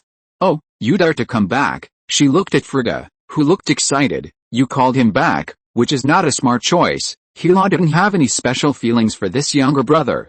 After all, the two were not born by the same mother. When Thor was born, Hela had been sealed for many years. It was only after Hela came out that she knew that her father had created another younger brother for her. As for Loki, Hela didn't admit that a little frost giant bastard had anything to do with her. It was impossible for her to have any feelings for Thor. Only a simple and innocent middle school boy like Thor would always talk about family and the like. The only meaning of Thor to her was to use his head to make Odin heartbroken. As long as she thought of Odin's painful expression, Hela would get goosebumps all over her body. Well, Thor's only role was this. Originally, when she met Thor in Vanaheim, Hela was still thinking about extracting Thor's power. In this way, it would be a win-win situation. She won twice. Not only did she increase her strength, but she could also stimulate Odin. She made a fortune. However, by coincidence, Thor ran away. But it didn't matter. It didn't affect the final result. Frigga's face darkened slightly, but she didn't say anything. She had little confidence in her son, but Frigga knew Thor too well. Even if she didn't allow Thor to come back, would it be useful? Most mothers in Asgard have the same distress as Frigga. None of them want their children to be in danger, but the bravery in the bones of Asgardians makes them not avoid challenges, but face them head-on. What can they do? No parents can win over their children. All they can do is send their children to the battlefield and pray silently. Chapter 1471. A loud bang in the sky. In the palace on the other side, a group of royal guards nervously surrounded a palace. In the palace, on an oval bed, Odin was lying on the bed with a frown on his face, and the whole bed was protected by a golden protective cover like an eggshell. It seemed that Odin was not sleeping peacefully. In fact, this was true. Odin did not pretend to sleep this time like he did when he exiled Thor last time. To put it bluntly, the last time he slept was a test for his two sons. Most of his mind was focused on sensing the outside world, which was not considered a deep sleep at all. This time was different. He really fell into deep sleep. As Odin got older, the divine power in his body became stronger and stronger, causing him to sleep from time to time to relieve physical fatigue. After all, no matter how powerful Odin was, his body had its limits, but the divine power was just the opposite. It had no limits and would only accumulate slowly and firmly, which would put a lot of pressure on the body. In order to deal with this situation, Asgard developed this deep sleep method to relieve physical fatigue. Otherwise, Odin would not have survived until now. His lifespan is much longer than that of his father. The only drawback is that when he really falls into deep sleep, he will temporarily lose his perception of the outside world. It is also because of this that Loki dared to make trouble at the beginning, otherwise he would have borrowed some courage from Loki. If possible, no one would want to disturb Odin. After all, this thing is a life extension. If it is interrupted, even Odin will shorten his life. Odin's importance to Asgard does not need to be repeated at all, and no one dares to joke about this thing. So Frigga and the others have never planned to disturb Odin, not to mention that it is time to give Thor a chance. As mentioned before, Odin is getting older and older. Who knows when he will die? If Thor still can't grow up, what will happen in the future? As for now, to be honest, Frigga has considered waking up Odin before. But the problem is that even if Odin is woken up, it is not really like waking up a sleeping person. You can wake him up by hitting him twice. The side effect is at most a little bit of irritability. There is a whole set of procedures. And Hela came too fast, so fast that the whole Asgard was not prepared. Naturally, Odin was not awakened. When it was too late, no one had time to wake him up. It can be said that Hela caught a timing very timely, just in the sore spot. Logically speaking, Odin was very likely to be killed by Hela in his sleep. But Scorch made a contribution again. Although it was very short, Scorch did awaken the power. As the source of Asgard's power, Odin is very sensitive to the power. Scorch awakened the power, and then Scorch died and the power returned. All of them alarmed Odin. Let Odin gradually radiate from his deep sleep. Destroy them. My warriors, with Hela's order, countless black skeleton soldiers rushed towards the Asgard army like a tide. These skeleton soldiers are not as weak, slow, and brainless as the low-level skeleton soldiers in fantasy novels. On the contrary, these warriors resurrected by Hela have retained their battle memories before their death. Although they look tattered and feel like a group of poor ghosts, in fact, their combat power is not weak at all. Even after losing the flesh and blood on the surface of their bodies, they are faster. Thinking about it this way, it is right. After all, most of the weight of the human body is flesh and blood, and the proportion of bones is not too large. It is equivalent to them getting the BF of light as a swallow out of thin air. Of course, this is not the key. After all, what's the matter with being light as a swallow? The armor on these skeletons is rotten, and there is no meat on the body. No matter how fast they are, they can't withstand the accumulated shooting of long-range weapons. To put it bluntly, they are high in agility and low in blood. The defense is a mess. You can't expect a group of skeletons that have been buried for thousands of years to remain strong. They don't fall apart after taking 2 steps now. It's all because of Asgard's strong anti-corrosion technology. The real key is that these guys can't be killed. This is also nonsense. They are dead people. You can't kill a dead person again. So at the beginning, these skeletons did not put much pressure on the Asgard army. What's so scary about a thing that falls apart with a stick? But the next thing is unbearable. After these guys fall apart, they will actually recover. Unless you crush their bones into slag, they will dare to get up and fight you for another 300 rounds. This is annoying. And although these guys don't have brains in the physical sense, after all, they are rotten too late, but in fact they not only have brains, but are also very cunning. They fully utilize their advantages. Gangsters are not scary, but they are afraid of gangsters with culture. The current situation is similar. Those skeletons are not only fearless, but also can combine and regenerate. For a time, they actually suppressed the Asgard army. People were constantly drowned by skeletons, and even those skeletons would snatch the equipment of the dead Asgard soldiers and put them on themselves. Boom! A thunder fell from the sky. Then, as if it was fired, the thunder in the sky fell without money. In an instant, a large area of skeletons was cleared. When the lightning dissipated, Thor stood on the ground. Although he lost his hammer, Thor's Euro metal prosthesis came into play at this time. Thor didn't like this prosthesis at first. After all, it was not as convenient as his original one in any way. Although it was fine for sports, a prosthesis was a prosthesis. No matter how lifelike it was, it couldn't compare to the flesh and blood. Apart from anything else, this thing was hard and had the same rivets as the destroyer armor. It would hurt you if you weren't careful when sleeping. But after losing his hammer, Thor discovered its new function. As a weapon. Although it was not as convenient as a hammer, it was much better than using nothing. Hela. Thor looked up, and his eyes had lost their previous hesitation and softness. Thor was generally sympathetic to Hela. After all, after Njord explained Odin's previous actions, it was difficult for Thor to attribute Hela's transformation to Hela herself. To put it bluntly, the reason why Hela became like this was not all because of Odin, the old bastard. A good person, treated like that by Odin, it would be strange if he didn't become abnormal. It can even be said that in Thor's opinion, Hela would become like this. She only needs to bear 30% of the responsibility, and the rest is all Odin's fault. So Thor has always hoped to persuade Hela to give up her hatred. After all, the 9 realms now don't need Hela to be an executioner. Even if Hela wants to be Odin in the end, Thor thinks it's okay. He can even help hold Odin's hands. But when he returned to Asgard, this idea disappeared. No matter how wronged Hela is, it's too much now. She slaughtered Vanaheim and even killed Njord. Now she has returned to Asgard with people. Seeing the burning Asgard in front of him, Thor can no longer suppress his emotions. In the final analysis, Thor's everything about Hela is hearsay. He didn't experience what happened back then, so he stood naively beside Hela. He didn't even think about it. If Hela could be saved, would Odin be so decisive in abandoning her? After all, putting aside her cruelty and ambition, Hela is simply a perfect heir. She has a strong talent and outstanding ability. At least 100 Lokis are stronger than Thor. If there was no hope, Odin would not have made such a big decision. You know, that would be cutting Asgard's own flesh. Now Thor can't stand this little scene, which can only mean that Thor still needs experience. Oh?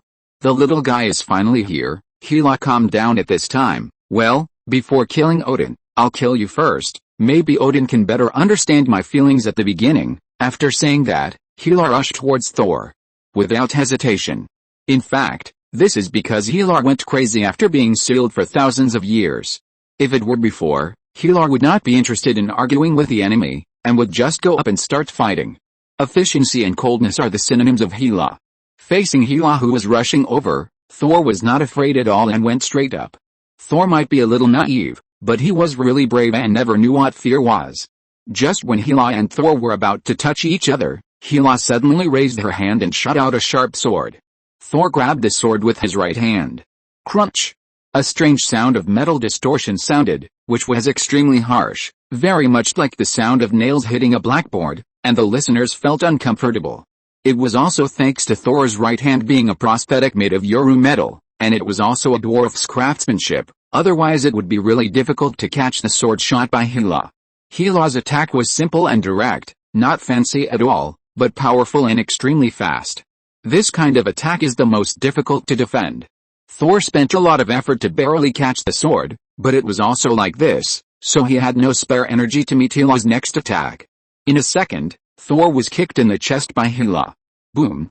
Thor felt like he was hit in the chest by a frost giant with a sledgehammer, and he almost suffocated. Hela took advantage of the situation and swung her hands quickly, shooting several sharp swords at Thor. At this moment, another thunderbolt struck. A whip made of thunder slammed hard on those sharp swords. A clanging sound of metal collisions rang out. Those sharp swords were actually broken. Boom. Then a lightning flash appeared again, this time pointing directly at Hela. Hela's eyes shrank, and she swung her hand back. The sword mountain that originally stood on the earth moved violently and quickly shot at the lightning flash. And Hela's figure quickly retreated, submerged in those rocky giant swords. Boom. A huge explosion sounded again. The rocks shattered, and the lightning flash disappeared. When everything was calm, a huge axe hammer flew back with a whoosh and fell into the hands of a metal giant.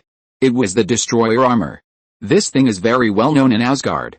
Odin wore this thing when he conquered the 9 realms. Later, when Odin cultivated his character, this thing was placed at the entrance of the treasury and used as a guard of the treasury. Many Asgardians have heard of its legend. Therefore, many people know that Odin gave it to an earthling.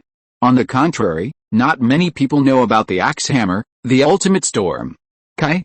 Tony also saw this scene and relaxed immediately. He really thought he was going to die. And, the protagonist of this book is Kai, right? He hasn't appeared for many chapters, and I thought he was going to be offline. Saved my life, ahem. Anyway, Kai still has a special place in Tony's mind.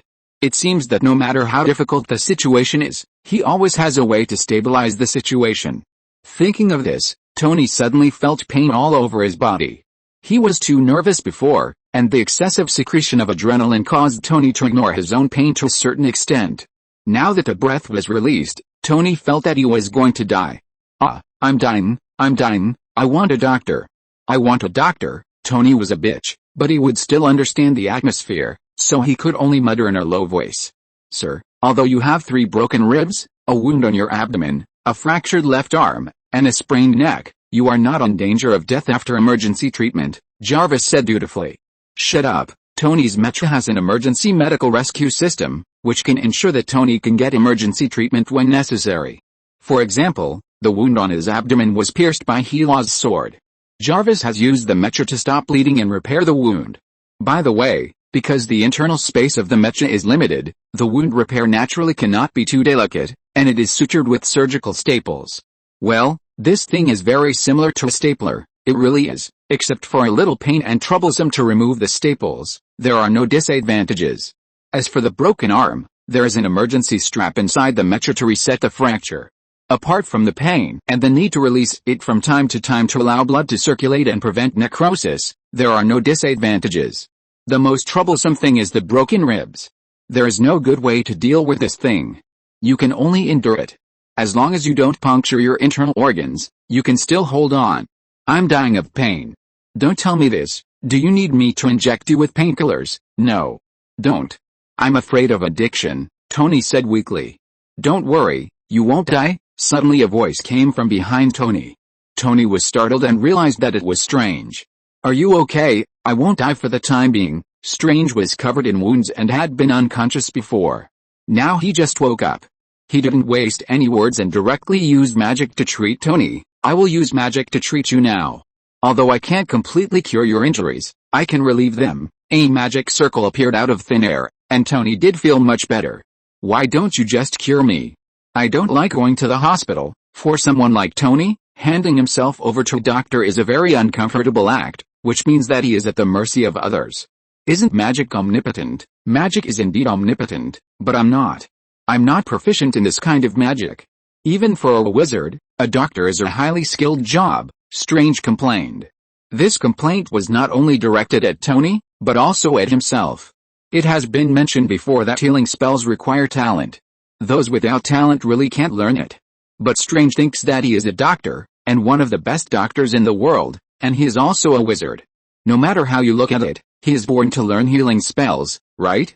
However, the fact is that he has a high talent as a doctor and a high talent as a wizard. But he just doesn't have the talent to learn healing spells. This thing is a bit unreasonable.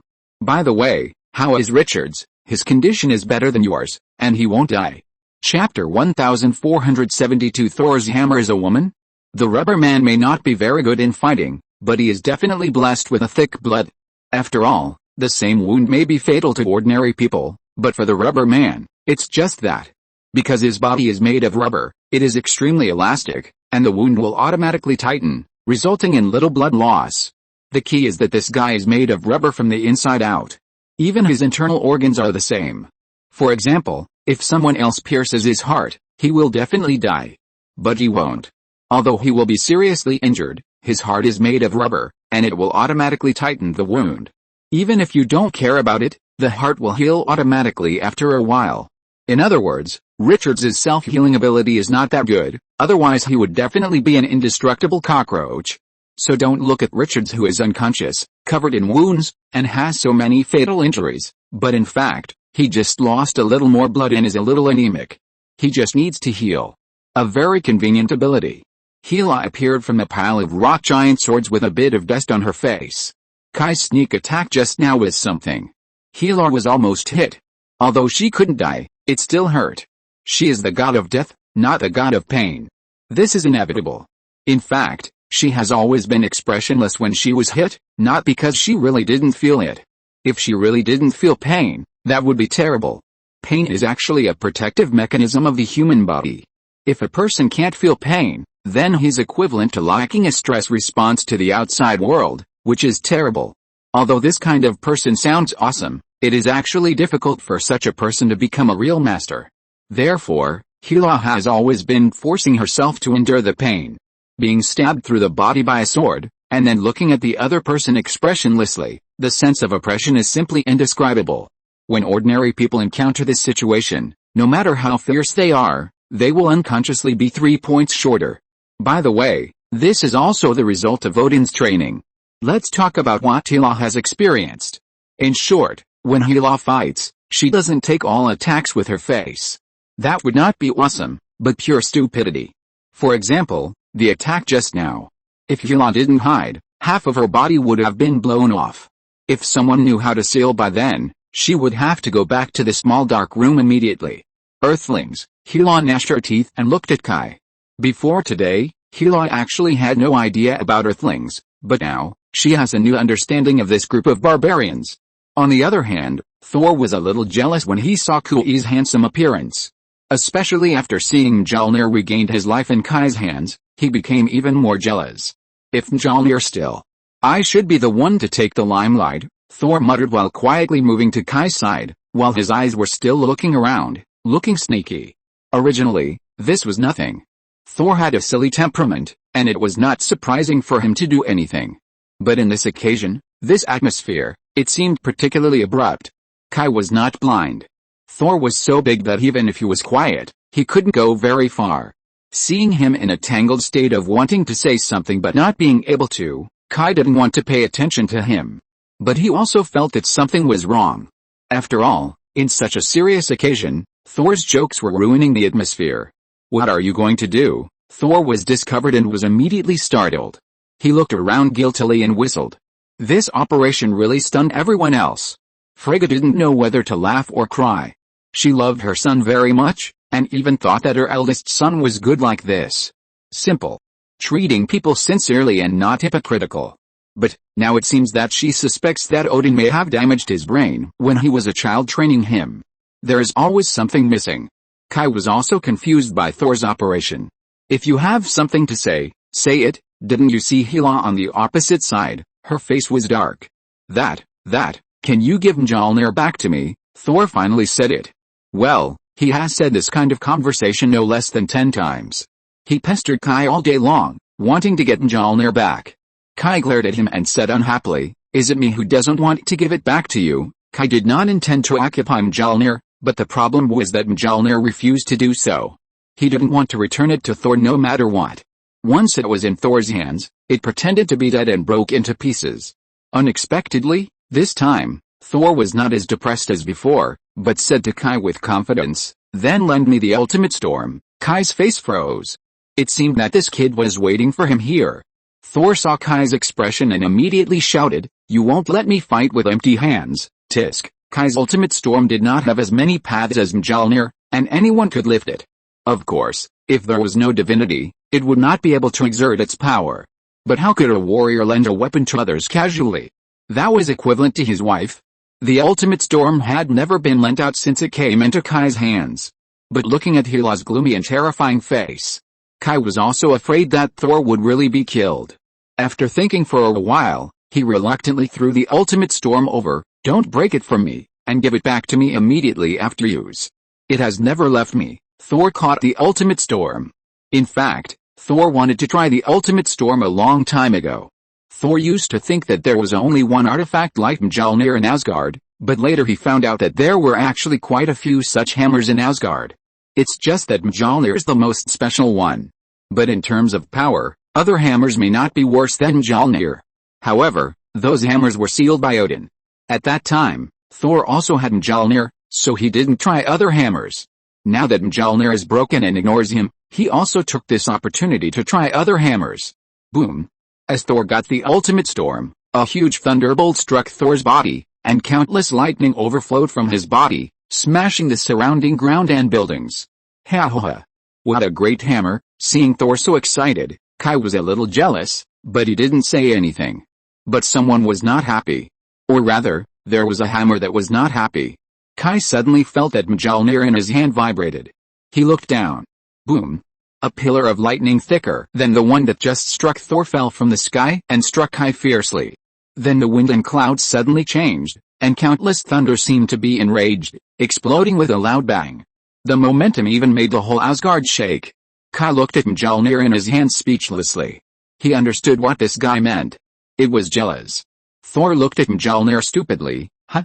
Mjolnir is fine. Kai swallowed his saliva and said helplessly, "No, this is not a good thing." "What do you mean?" Thor thought that Mjolnir was a good thing, so it would return to his hand obediently. "This means that you are completely finished." No, it's her, broke up with you. "You are already an ex," Kai said truthfully. "That's right. Thor's hammer is actually a woman." Oh. According to political correctness, Kai is quite politically incorrect. How can he easily determine the gender of others? But just now Kai could clearly feel that Thor's hammer should be a biological female. This is not quite right. After all, a hammer. What kind of biological thing is it? In short, it's a feeling. Interesting setting. After all, Marvel's comics are making trouble, setting Thor's hammer as a woman named Munir. Huh? Thor was dumbfounded. What kind of development is this? There is such a setting? In short, it blamed you and Hela for not taking good care of it, so it was angry. It was originally going to punish you, but you turned around and got another hammer, so it decided to officially break up with you, and it's over between you, Kai said. Damn, who said this is not a woman? The behavior pattern is exactly the same. This reminded Kai of his girlfriend in his previous life. At that time, his girlfriend broke up with him because she blamed him for always working and not caring about him. Kai was also very sad at that time, but he couldn't stop working even if he was sad. He was a policeman. He sacrificed his own family for the sake of everyone. Everyone did the same. Kai naturally couldn't ask for special treatment. So even though he was very sad, he still devoted himself to work. However, this made his ex-girlfriend very angry. A few days later, her best friend rushed to the police station and scolded Kai. She said, "Break up, so you really broke up? Can't you try to save the relationship?" Others waited for you to coax her for a few days, but in the end, not only did you not see her, you didn't even call or send a text message. Scumbag. Kai woke up from his dream and hurried to save the relationship. As a result, this time, it was others who didn't meet him. It was completely over. That time, Kai realized, when a woman says break up, she may not really want to break up, but just want you to coax her. Of course, it may not be, but if you are too lazy to coax her, then it's definitely over. Women are troublesome. This is Kai's biggest realization after experiencing this. So Kai decided not to have a girlfriend. Sure enough, a year later, he gave birth to the deputy captain of the detachment. If you don't have women in your heart, you will be a god in handling cases. Ahem. I've gone off topic. I didn't lie to you, Kai said seriously. Huh? Although it is still an interjection, the meaning of this sound is completely different from the previous one. Really? Kai emphasized again. Well, this time I understood it. Hila was shaking with anger as she watched the two guys perform a farce. Do you have a sense of urgency? I want to kill you, and you are still performing crosstalk here. Kai also understood why Hila was angry. But he was also wronged. He was usually a very serious person and would not play tricks with others. At most, he would tease acquaintances like Tony. But it was not very funny. Tony always thought he had no sense of humor. So the way Hila looked at him now made him feel ashamed. Whoosh whoosh whoosh. Hila has decided not to talk anymore. She threw out several sharp swords directly. Go. Kai no longer cared about Thor, the idiot. Facing Hila's attack, Kai directly waved Mjolnir to meet it. To be honest, Kai didn't have much feeling from Mjolnir before. After all, Mjolnir is not good looking. It is square and has a short handle. It can only be said that it looks regular, but it is not good looking. But since it was broken, the hammer body is full of cracks, and lightning flashes constantly in the cracks, which makes its design sense full at once. There is a kind of incomplete beauty. The appearance has increased by at least 40%. Of course, more importantly, its attack method. In the past, Mjolnir had no other attack methods except summoning lightning and hitting people. Now it is different. It can not only summon lightning and hit people, but also break into pieces and turn into a pile of fragments to fly out and hurt people. It's a magic sword with thousands of blades. Let's not talk about the power first, just ask if you were handsome. After Mjolnir was crushed by Hela, it was shattered quite thoroughly, and there were many fragments. A large piece was thrown out. Hela's flying sword was knocked away by the fragments before it got close. Hela knew that this attack could not take down the two people on the opposite side, so she fell rapidly after throwing out the flying sword. She landed directly on the ground and pressed her hands on the ground. Then, the ground cracked, and countless huge rock swords grew out of the ground and stabbed Kai and Thor. Boom. Thor also recovered at this time. Although he was happy to break up, it was not the time to talk about this. He needed to help Asgard survive the current crisis. He held the ultimate storm in both hands and blasted at the stabbing swords. For a moment, the lightning flashed again. Those rock flying swords immediately disintegrated into countless rubble. But the next second, those rubble stopped in the air, and then countless rock chips flew, and those dark rocks turned into flying swords of different sizes again, densely surrounding the two people. Hela suddenly clenched her fists in the air. Those flying swords were like awakened wasps, and they shot towards the two people from all directions with a bang. For Asgard. For Odin, Thor was not afraid at all. He rushed forward waving the ultimate storm. He knew that there were so many flying swords that he could not avoid or defend. Instead of doing that, it would be better to rush directly to Hela, the instigator, and move forward without hesitation. It was much better than standing there stupidly. However, at this moment, he suddenly saw Kai from the corner of his eye. Kai did not rush either. He just waved his hand, and the fragments of Thor's hammer that had been shot out were separated back with a whoosh. However, those fragments did not combine into Hammerhead, but floated around Kai. Then Kai did not make any movements. Then those fragments emerged with lightning and began to move around Kai at high speed. Each fragment dragged a long lightning tail and moved around Kai at a high speed. The flying swords shot from all directions were smashed by them at a high speed. It looked so handsome. Kai just stood in the lightning, without doing anything. And those fragments automatically blocked all the dangers outside. If it were not for the wrong occasion, Thor would have shouted that it was unfair. Why didn't he know that Mjolnir had this function before? Chapter 1473. Is he dead? In the past, Mjolnir always went straight, either thrown out by him or taken back by him. It has never been like this before. It can fly automatically without being thrown by anyone. It is so damn smart. Of course, now is not the time to criticize Mjolnir for slacking off in the past. After all, it is more important to fight Hela. Thor's body was flashing with lightning, and his body was spinning at high speed in the air as he rushed towards Hela. Lightning poison dragon drill. Well, this is the name Kai gave him. But it has to be said that it is very vivid. Seeing Thor going straight for Hela, Kai naturally couldn't stand aside and watch. He raised his hand and took out an ice blue box. Ice magic box. This thing has always been in Kai's hands. They exchanged it for dragon bone extract last time. Although the frost giants have always been poor, many frost giants live naked, and are so poor that they don't even have pants. But it doesn't mean that the frost giants don't have good things, such as this ice magic box. This is basically the best thing of the frost giants, and then it was snatched away by Odin. It is said that this thing was made by the frost giants, using the bones of the frost giants, and the bones of the royal family. The king of the previous generation of frost giants directly dug up his family's ancestral graves, and then sacrificed most of his relatives with blood, and only then did he get such a treasure. This also caused the blood of the frost giants to be very scarce. Then it was snatched away by Odin. It was so miserable. After that, it was traded to Kai and others by Frigga and Thor, the two prodigal mothers. It was not a pity at all. If the frost giants knew, they would probably vomit blood. The cold air of the ice magic box can even freeze a planet, and its power is unquestionable. Kai directly used the ice magic box to freeze all the rock flying swords around Thor. Rocks are really hard. But they are also really brittle, and the temperature has a great impact on them. Especially the cold air of the ice magic box. Basically, they are as brittle as paper. It has no effect on Thor. Of course, Hela naturally cannot be helpless. You know, she was really fierce when she fought the frost giants back then. Let's put it this way, the reason why the frost giants made trouble again was because Hela was sealed. After all, Odin still cares about his reputation, so he can't kill too cruelly. But Hela doesn't care about those things.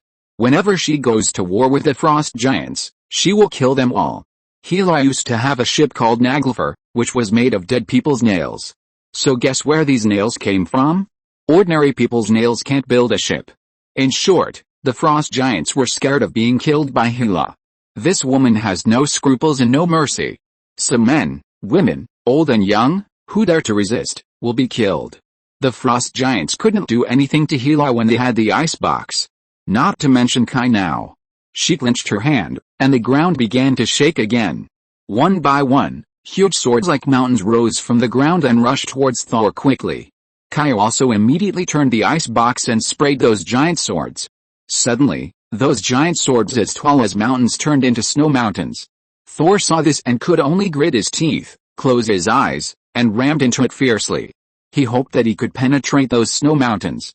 Boom! The electric dragon drill directly pierced into the layers of snow mountains. For a moment, the huge impact made the whole Asgard tremble. It really had the meaning of a mythical battle. Not only were the others shocked by the battle in front of them. Even the pupils of Ebony Maw hiding in the dark shrank fiercely. He always knew that his master was afraid of Asgard, but he had never had a very specific feeling about Asgard's strength. After all, although Asgard was powerful, it had always been very honest and huddled in the 9 realms, and would not easily get involved in the disturbances in the universe. Everyone also tacitly ignored Asgard. Anyway, there was no conflict. Therefore, there were really not many actual battles in Asgard, and the limited battles were all old calendars thousands of years ago. Thousands of years are enough for a primitive tribe to develop into a high-tech civilization. Many battles have become legends. Only a few ancient civilizations would keep those histories. But history is history, and it is difficult to understand the feelings of the historical parties when you read history. At least Ebony Maw lacks real intuitive feelings. Now he feels it. He also understands what Thanos is afraid of. This is just a battle between two juniors, Thor and Hela, so, how strong is Odin?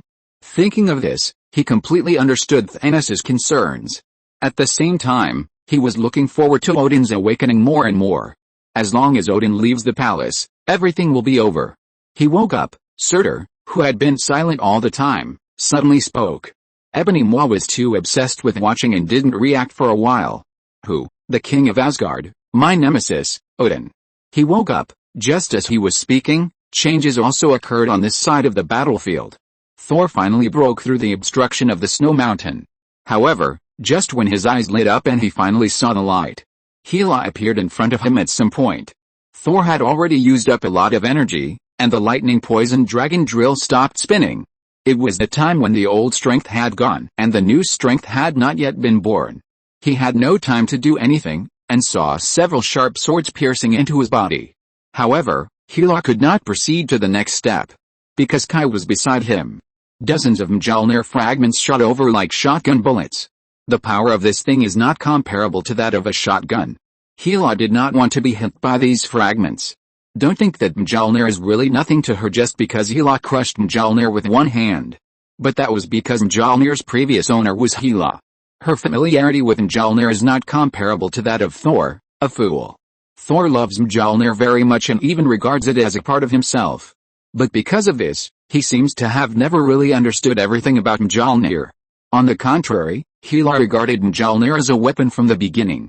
How could a warrior not understand his own weapon? So Hela knows the advantages and disadvantages of Mjolnir very well, and she even knows how to make it. In this case, it is not difficult for Hela to crush Mjolnir in order to show off. It's like a person who doesn't know how to use a computer can only be at a loss when he sees that the computer is broken. After all, he only knows how to turn it on and off, and doesn't know anything else. You can use the computer to surf the internet and talk nonsense on the internet. Which only means that you can use the computer. And those who really know computers can disassemble the computer into parts and then put it together again in a few seconds. Well, this should not be considered as knowing computers. Anyway, it's probably this meaning. Thor's the one who can play with a computer, sits on the internet every day, and is a severe internet addict. But apart from playing, he is basically at the level of shutting down and restarting. Although Hela doesn't have any internet addiction and has little interest in surfing the internet, others really know computers. In fact, among the many artifacts in Asgard, Mjolnir has always been at the top, and only Odin's eternal spear can steadily suppress it. Otherwise, Mjolnir would not have become the symbol of the crown prince of Asgard. If this thing really hits, Hela will definitely not want it. As for the fact that Mjolnir can still be played like this after it is broken, Hela did not expect it. After forcing Hela back, Kai stood by Thor and blocked Hela for him. How is it? Are you dead? Thor also stood up in the ultimate storm at this time. Although there were still several swords stuck in his body, Thor was so tough that he naturally could not admit this. It's okay. In fact, Thor's facial features were all wrinkled together. There was no way. No matter how tough he was, he couldn't stand several swords stuck in his body. Death, for the time being, will not die, but it really hurts. Thor is just in good physical condition, not without pain. Fuck, you call this okay? At this time, Kai also saw the injuries on Thor's body clearly. There was a sword stuck in the middle of his chest, one in the abdomen, one on the left shoulder, and one on the right thigh. Seeing Kai turned his head, Thor's face immediately changed, and he said calmly with a blank expression, "It's okay." He now regarded Kai as a rival in love. Well, I don't know if this adjective is accurate, but Thor really didn't want to lose face in front of Kai. As for the reason, of course it was because of Mjolnir. It's okay if it's okay. Kai couldn't ask Thor about his well-being at this time. Anyway, as long as he didn't die, it would be fine. It's okay if you're not dead. Can you still fight? Yes, even if you can't, you can still fight. Thor endured the severe pain and pulled out the sword on his body in 2 or 3 strokes and threw it on the ground. Even though the blood had already flowed to the ground, Thor still remained stubborn and didn't say a word. Hela frowned and looked at the two guys, a little impatient. Her thoughts were changing almost every second. Before, she was still thinking about playing slowly, but now, her thoughts changed again. She was impatient. So she planned to end this boring battle. Hela swung her hands, and 2 dark swords appeared in her hands, one short and one short. But this time, she did not throw out the long sword like before. In fact, don't think that Hela is a long-range output unit just because she has been using flying swords until now. On the contrary, her strongest skill is actually close combat. However, most of the battles she encountered did not require her to fight in close combat. She only needed to shoot flying swords to solve the enemy. Why should she fight in close combat with the enemy? She saw her 2 swords intersecting, and then she suddenly put them away, holding the short sword in reverse, and pointing the long sword directly at Thor and the other 2. At the same time, a circle of swords appeared out of thin air around her. These swords floated around her, with the sword tips facing down, forming a circle and slowly rotating. Thor and Kai looked at each other, a little confused about what Hela was going to do. But the next second, Hela suddenly disappeared. Not good. Kai immediately turned his head to find Hela's voice in shadow, but Hela had already appeared between the two of them. The tip of the sword that was originally suspended beside her suddenly raised up, and the sword body was parallel to the ground. At the same time, the speed of rotation increased sharply, just like a sharp circular saw, spinning wildly. In a flash, when the sword blade was about to sweep the two people, Kai kicked Thor away and quickly retreated. However, at this moment, those rotating swords suddenly shot out like bullets, chasing Kai and Thor. Kai immediately threw out Mjolnir, and Mjolnir immediately broke into fragments and shot at those swords. Dingling dingling dingling dingling. There was a crisp sound of metal collision, and those swords were knocked out. Thor's response was much simpler and more brutal. He summoned thunder again to wrap himself up, and at the same time isolated those swords. However, just as they were in a hurry, they lost Hela's figure again. Kai just wanted to find Hela again, but he felt a pain in the back of his thigh, and he quickly turned his head to look. "Where are you looking at?" Kai realized that Hela had come behind him at some point. At this time, the dagger in Hela's hand also stabbed Kai's thigh from behind. Since Kai was wearing the destroyer armor, he was very tall. The most comfortable position for Hela to draw the knife was right at Kai's thigh. For some reason, Kai was suddenly glad that Hela stabbed his thigh. If she had stabbed him in the middle, Kai couldn't accept it, whether it was his testicles or his anus. Kai summoned Mjolnir immediately. The fragments of Mjolnir immediately flew towards Kai like a tired bird returning to the forest. When it was about to approach Kai, it suddenly turned and shot at Hela behind Kai from a very tricky angle.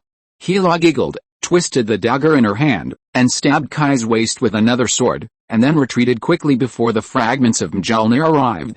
Then the sword surrounded Hela again and spun quickly, forming a barrier. The fragments of Mjolnir hit the barrier made of swords, and once again there was a crisp sound of metal collision.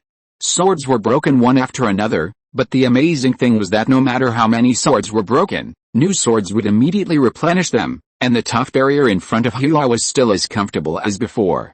Kai covered his waist, stepped back a few steps, and distanced himself from Hela. It was too weird. How could this woman be so fast? Hela watched Kai stagger away, and did not chase, but looked at Kai like a pig to be slaughtered. At the same time, she brought the dagger in her hand to her mouth, and shot out her pink tongue to gently lick the blood on the blade. It was as if it was stained with jam. Kai's face was gloomy, but he cursed in his heart, "Damn it! Aren't you afraid that I have AIDS?" Then Kai's thoughts were unconsciously crooked.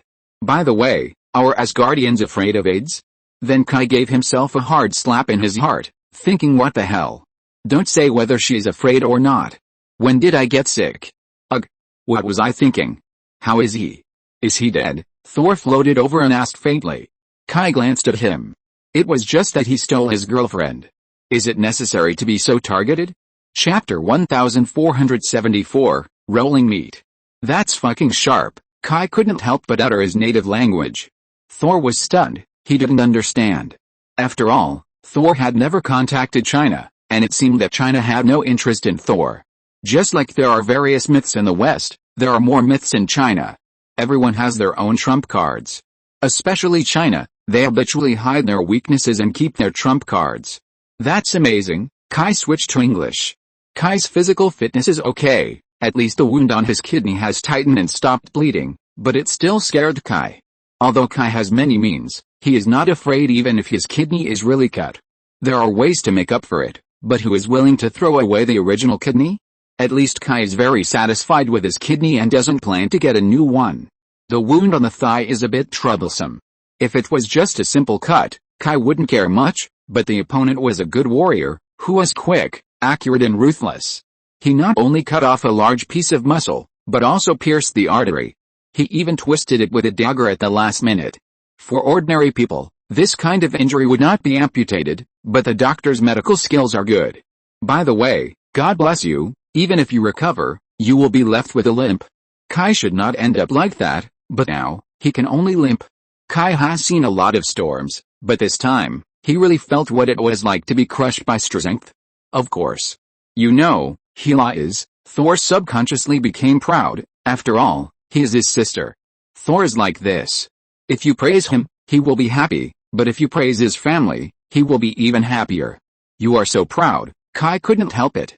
What's wrong with this person? The other party is an enemy, what is there for you to be proud of? Oh, right, Thor just realized that his sister was rebellious. Thinking of this, Thor couldn't help blaming his father again.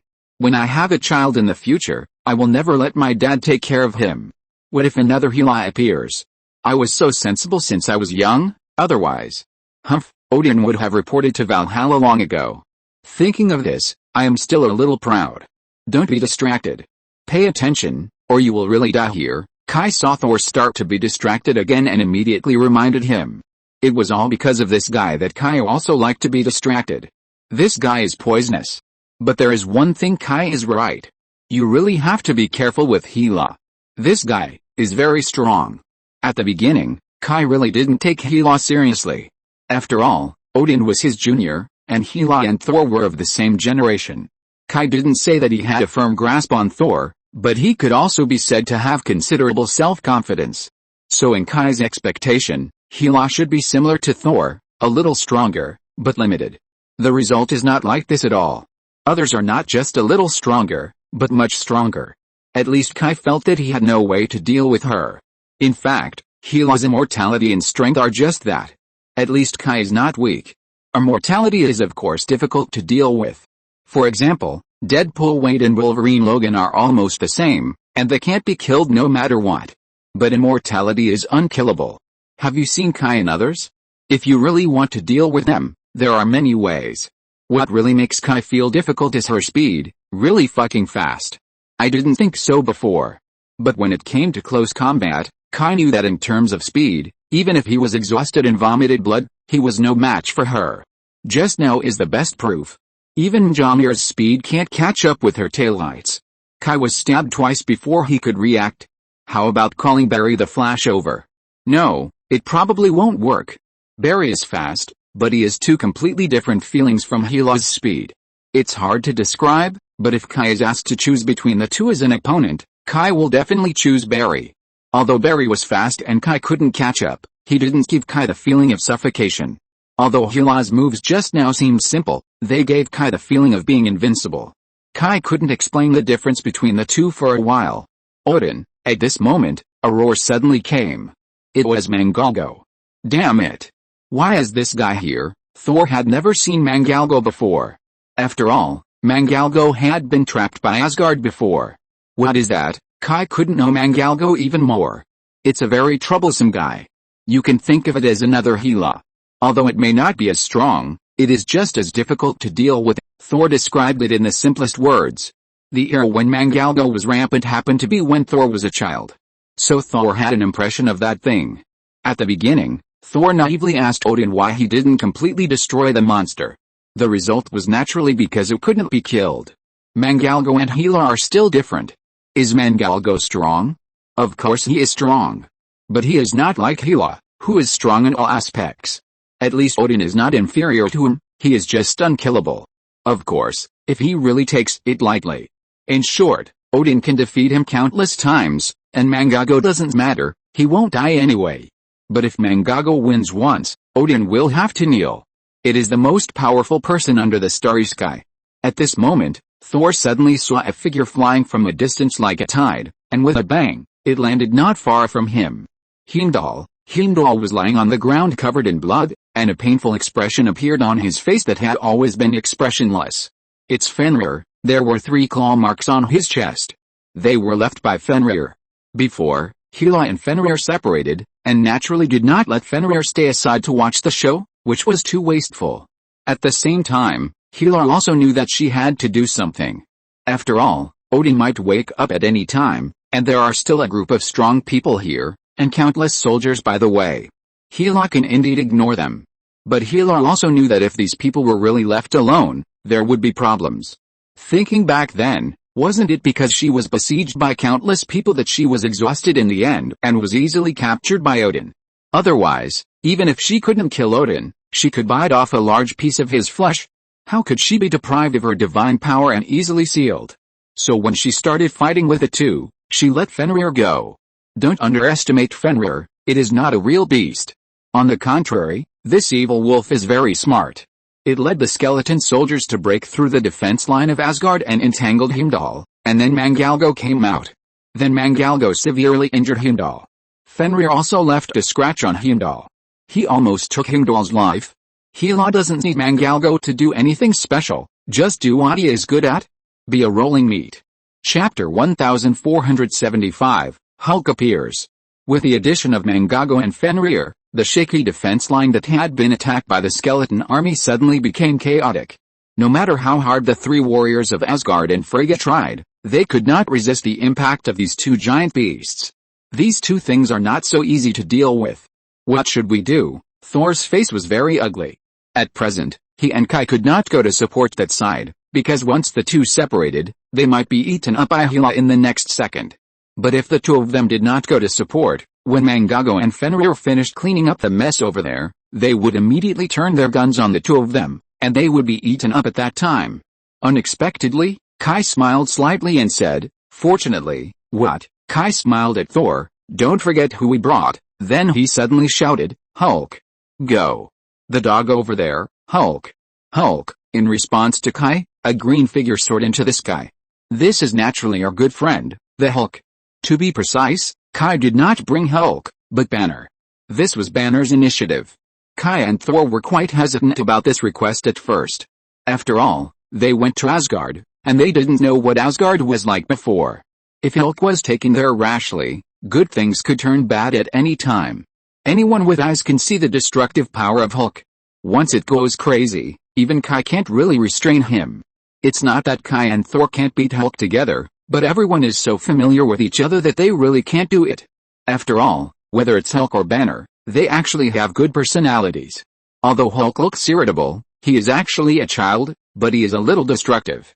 Other bear children, at most, break a toy when they get angry. He can smash a car with his hands. But Banner promised that he could control Hulk, and he would not transform unless they were willing to let Hulk appear. Banner has studied Kunlun for several years, and he doesn't transform because of a little stimulation in his daily life. All along, the news about Hulk's destruction has become very rare, and it has almost disappeared in the past 2 years. After repeated consideration, Kai decided to take Banner with him. However, before that, they did not bring Banner to the battlefield, but left him in the control room of the Rainbow Bridge. After that, the two faced Hela.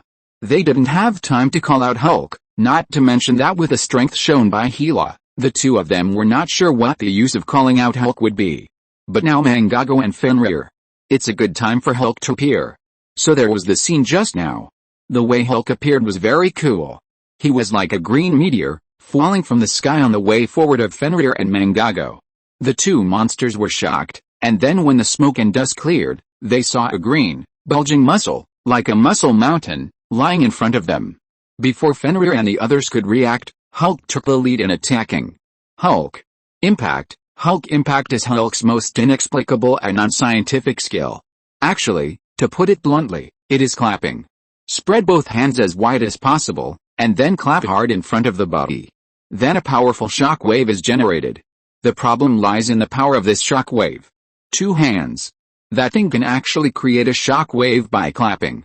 What's more, the shock wave created by his clapping is much more powerful than his hand hammer. It doesn't make sense no matter how you think about it. But whether it is reasonable or not is a matter of opinion. After all, his existence itself violates the laws of science. God knows how he was created in the first place. Boom. Mangago and Fenrir were hit. After all, no one could have thought that someone would have this trick, right? The two big monsters were blown away by the unreasonable shock wave.